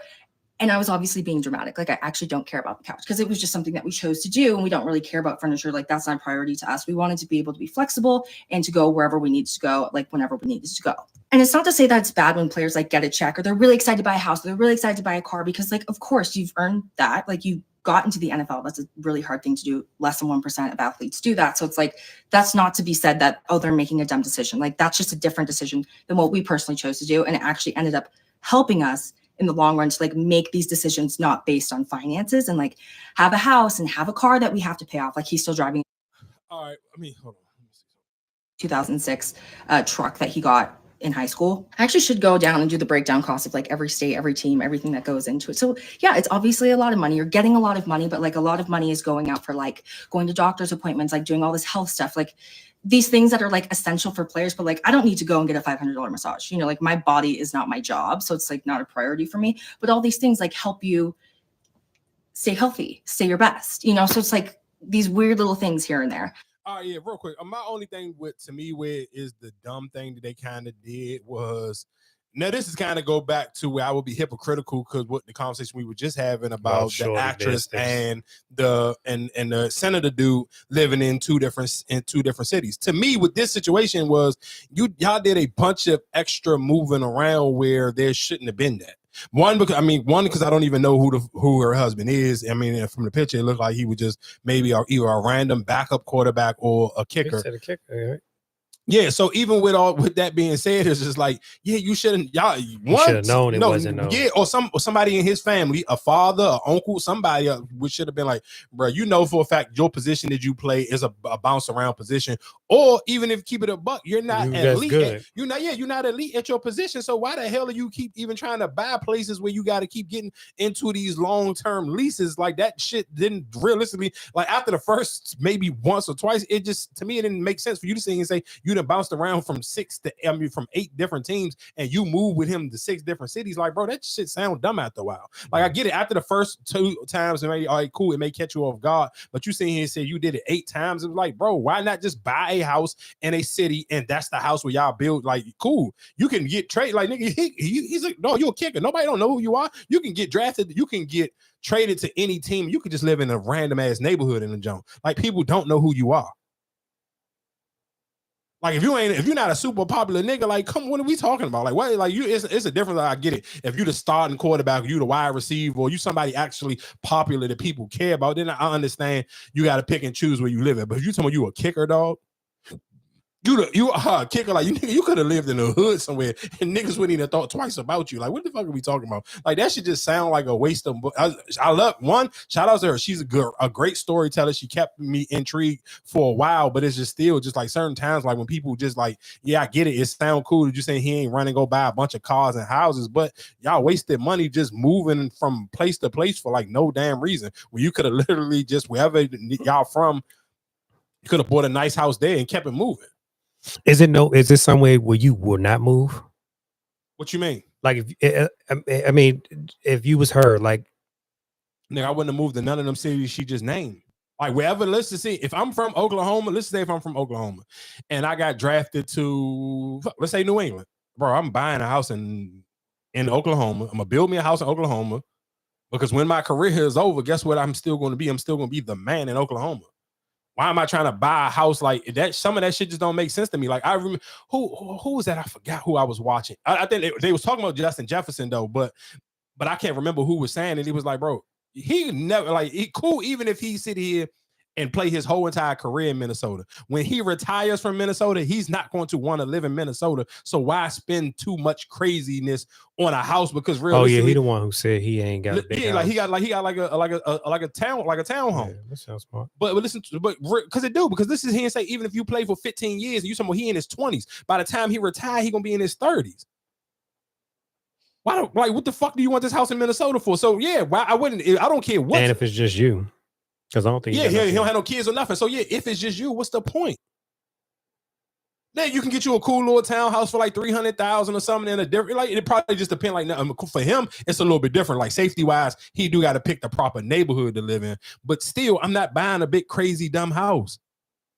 Or you got to kind of be on your Angel Reese shit and just get you a fucking penthouse somewhere downtown where they got a bunch of security guards and stuff downstairs. Like that's when you kind of got to do that. And then that high rent makes sense. But it's not me sitting here saying I'm about to go keep buying like that story just to me didn't make sense, especially for the position he played. That was just like absolutely, it just didn't make no sense at all. Like I said, in the last story, and I'm out of here, is this little Twitch ball stuff. People were upset because I believe his widow now or ex-wife, I don't know how you say it, she's writing a book. She is writing a book, and I guess she's out doing her press run.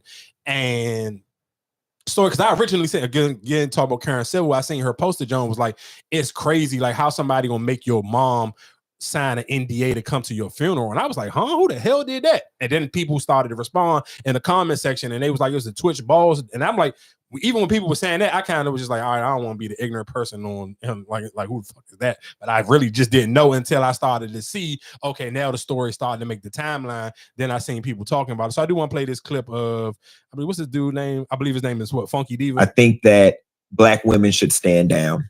And here is why I think that Black women should stand down. I think Black women historically have this thing, because you guys are nurturers, and some would argue that you're the mothers of the universe. You have this thing where you put a cape on and you save everybody because you guys are the only beings on this earth that are capable of loving everybody. And y'all have a tendency to love people even when they don't love you back in return. But if we are going to take the institution of marriage as serious as we say we do, then this is the woman, regardless of her skin color or how we feel about it, this is the woman who this man entrusted his life with. This is the woman who he chose. If he was not thinking about his legacy and the potential ramifications of his legacy as it related to this person, then who are we to give a damn? And it's funny because as I was going through the comments on social media, there were, a lot of women, Black women, upset, and they were the ones really chiming in. And I'm just like, y'all, he chose her. This who he loved. This who he picked. This who he trusted his whole life with. We don't know the ins and outs of their relationship. And maybe they had the type of relationship where this is the type of thing he would have wanted her to tell. I don't know, but neither do you. You know what I'm saying? So I'm leaving it at this. We weren't worried about his kids. To hell with them kids. To hell with them damn kids. This is the woman he chose to procreate with.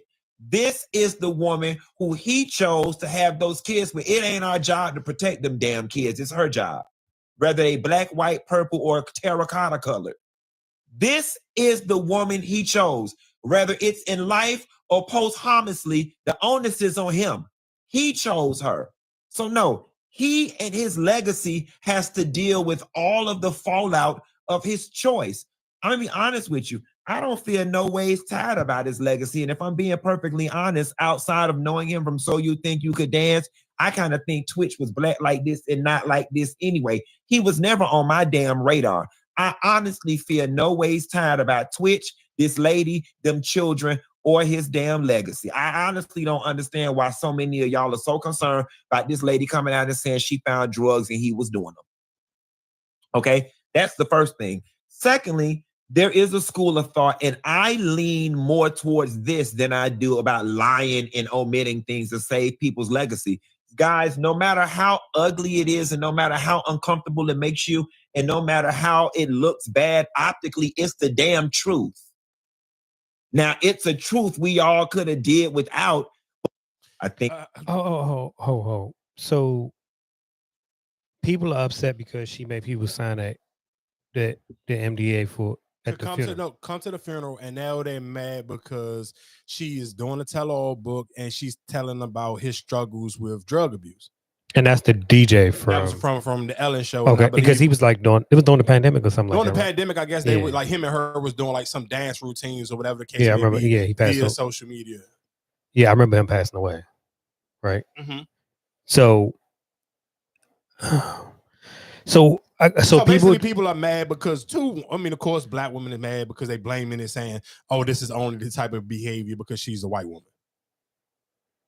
But I agree with everything that the Funky Diva dude just said. I mean, and sometimes that is always the best read to get, especially for women, is a gay black man. He keeping it a buck. Like y'all trying to protect a man's legacy. His, like, again, calling in Dr. Umar. Nigga, you sit here, he slept with this white woman. He got married to her and made kids with him. Why y'all care about his legacy more than he did? Because if y'all value his legacy because he was a black man, but nigga, he didn't marry one of y'all. He married a white woman. He made kids with a white woman. Why you care about his legacy and trying to sit here and say you trying to protect his legacy or why she doing this to him? Will obviously he felt like he wanted his legacy to be attached to a white woman. Why do y'all care about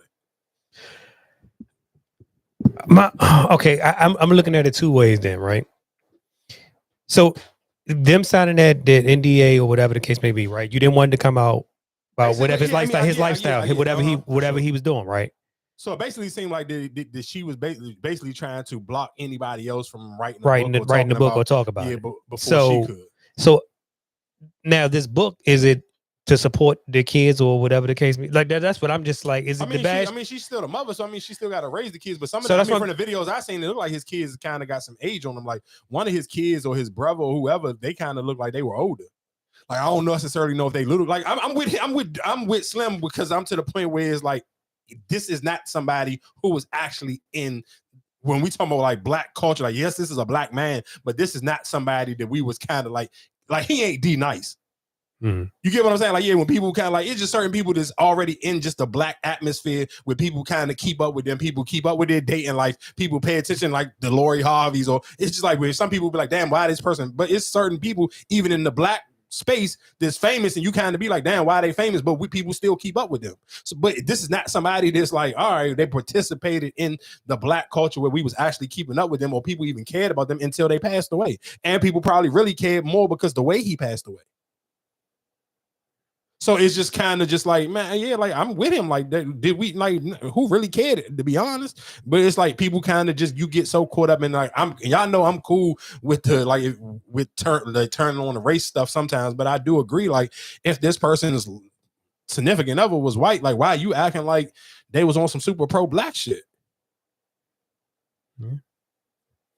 So, I mean, that's kind of it. And then, like I said, the last thing that was kind of like going viral on our way here was Jayda, of course, Jayda Cheaves. Jayda Cheaves was on her way to church. She had on an outfit that people, and my only thing is like, to me, looking at the outfit, it was cool. I didn't understand what the problem was. The outfit that she had on, she went to church, and she was just, and basically her clap back after she started to see the outfit was going viral and people was calling her out. She like, y'all more worried about my outfit, but none of y'all didn't even give it up for me to be able to get up on Sunday in snow in Georgia and go to church. So, I mean, I'm with her on that one. Like, people was like, oh, you only put that outfit on because you just wanted to take a picture. Like, bro, I put on outfits every day. I didn't have to go to church to put this outfit on. I could have put this outfit on and just made a TikTok. And I'm with her. And that, to me, I felt like most people who was in the comment section, you don't even go to church on the regular. Because I looked at that outfit and was like, I was just in church on New Year's Eve, and this shit looked like something somebody would have had on in church. Like, let's be clear, and just to be honest, like even with that outfit that she had on, let's be honest, y'all thick ass aunts be real loud, really finessing it in church. Like the thick aunts that understand them tight dresses now, they be in like, y'all be like, damn, this woman. Oh, and you know when I say a thick aunt, because that's the aunt, she thick as shit, but she got them lunch lady arms. That's how you know she's somebody thick ass aunt. Like, let's be like, bro, they be in church all day long, and they be the ones walking up and down, keep walking down up and down the aisles because they want niggas to look. They got this super tight ass, like, so that's why I'm sitting here saying when I see people complaining about what she had on, like, bro, she just had on, to me, a regular church outfit. Like, I don't like. That to me look like some shit you would wear the Sunday. Like, where else is she gonna wear that to? Like, I just, to me personally, but that's because I go to church and I see how many women get off the super skin tight dresses in church, and especially the older they are, they be the ones who fake catch the Holy Ghost and keep walking up and down the aisles. So every nigga in this junk, because she fat as all outdoors. Trust and believe, your thick ass aunt fat as all outdoors, keep walking up and down the aisle and acting like she catching the Holy Ghost. So she keep walking from her seat and go touch the pulpit. Like, you know how when the preacher say something crazy, people will run down the aisle and they'll touch the junk. It's always one of y'all thick ass aunts with that tight ass dress on and keep smacking the goddamn pulpit. I seen you the first time you went and touched the junk. Like, bro, he ain't, the word ain't even this fire this Sunday. Let's keep it like, you just trying to show off this fucking dress. So that's my point of like, I felt like everybody who was going super crazy on Jayda Cheaves, you don't go to church, because if y'all thought this was something amazing, go to church on Sunday. I promise you that outfit was nothing, and it wouldn't make you feel no type of way or even have no comment towards it. But like I said, we here each and every Tuesday. Like, share, subscribe, tell a friend, another friend. If you're on YouTube, we here on Sunday, so you can listen to it on Monday, or if you're just listening to it on the podcast app, each and every Tuesday. Like, share, subscribe, tell another friend to tell another friend about your podcast, and I'll holler at y'all next week.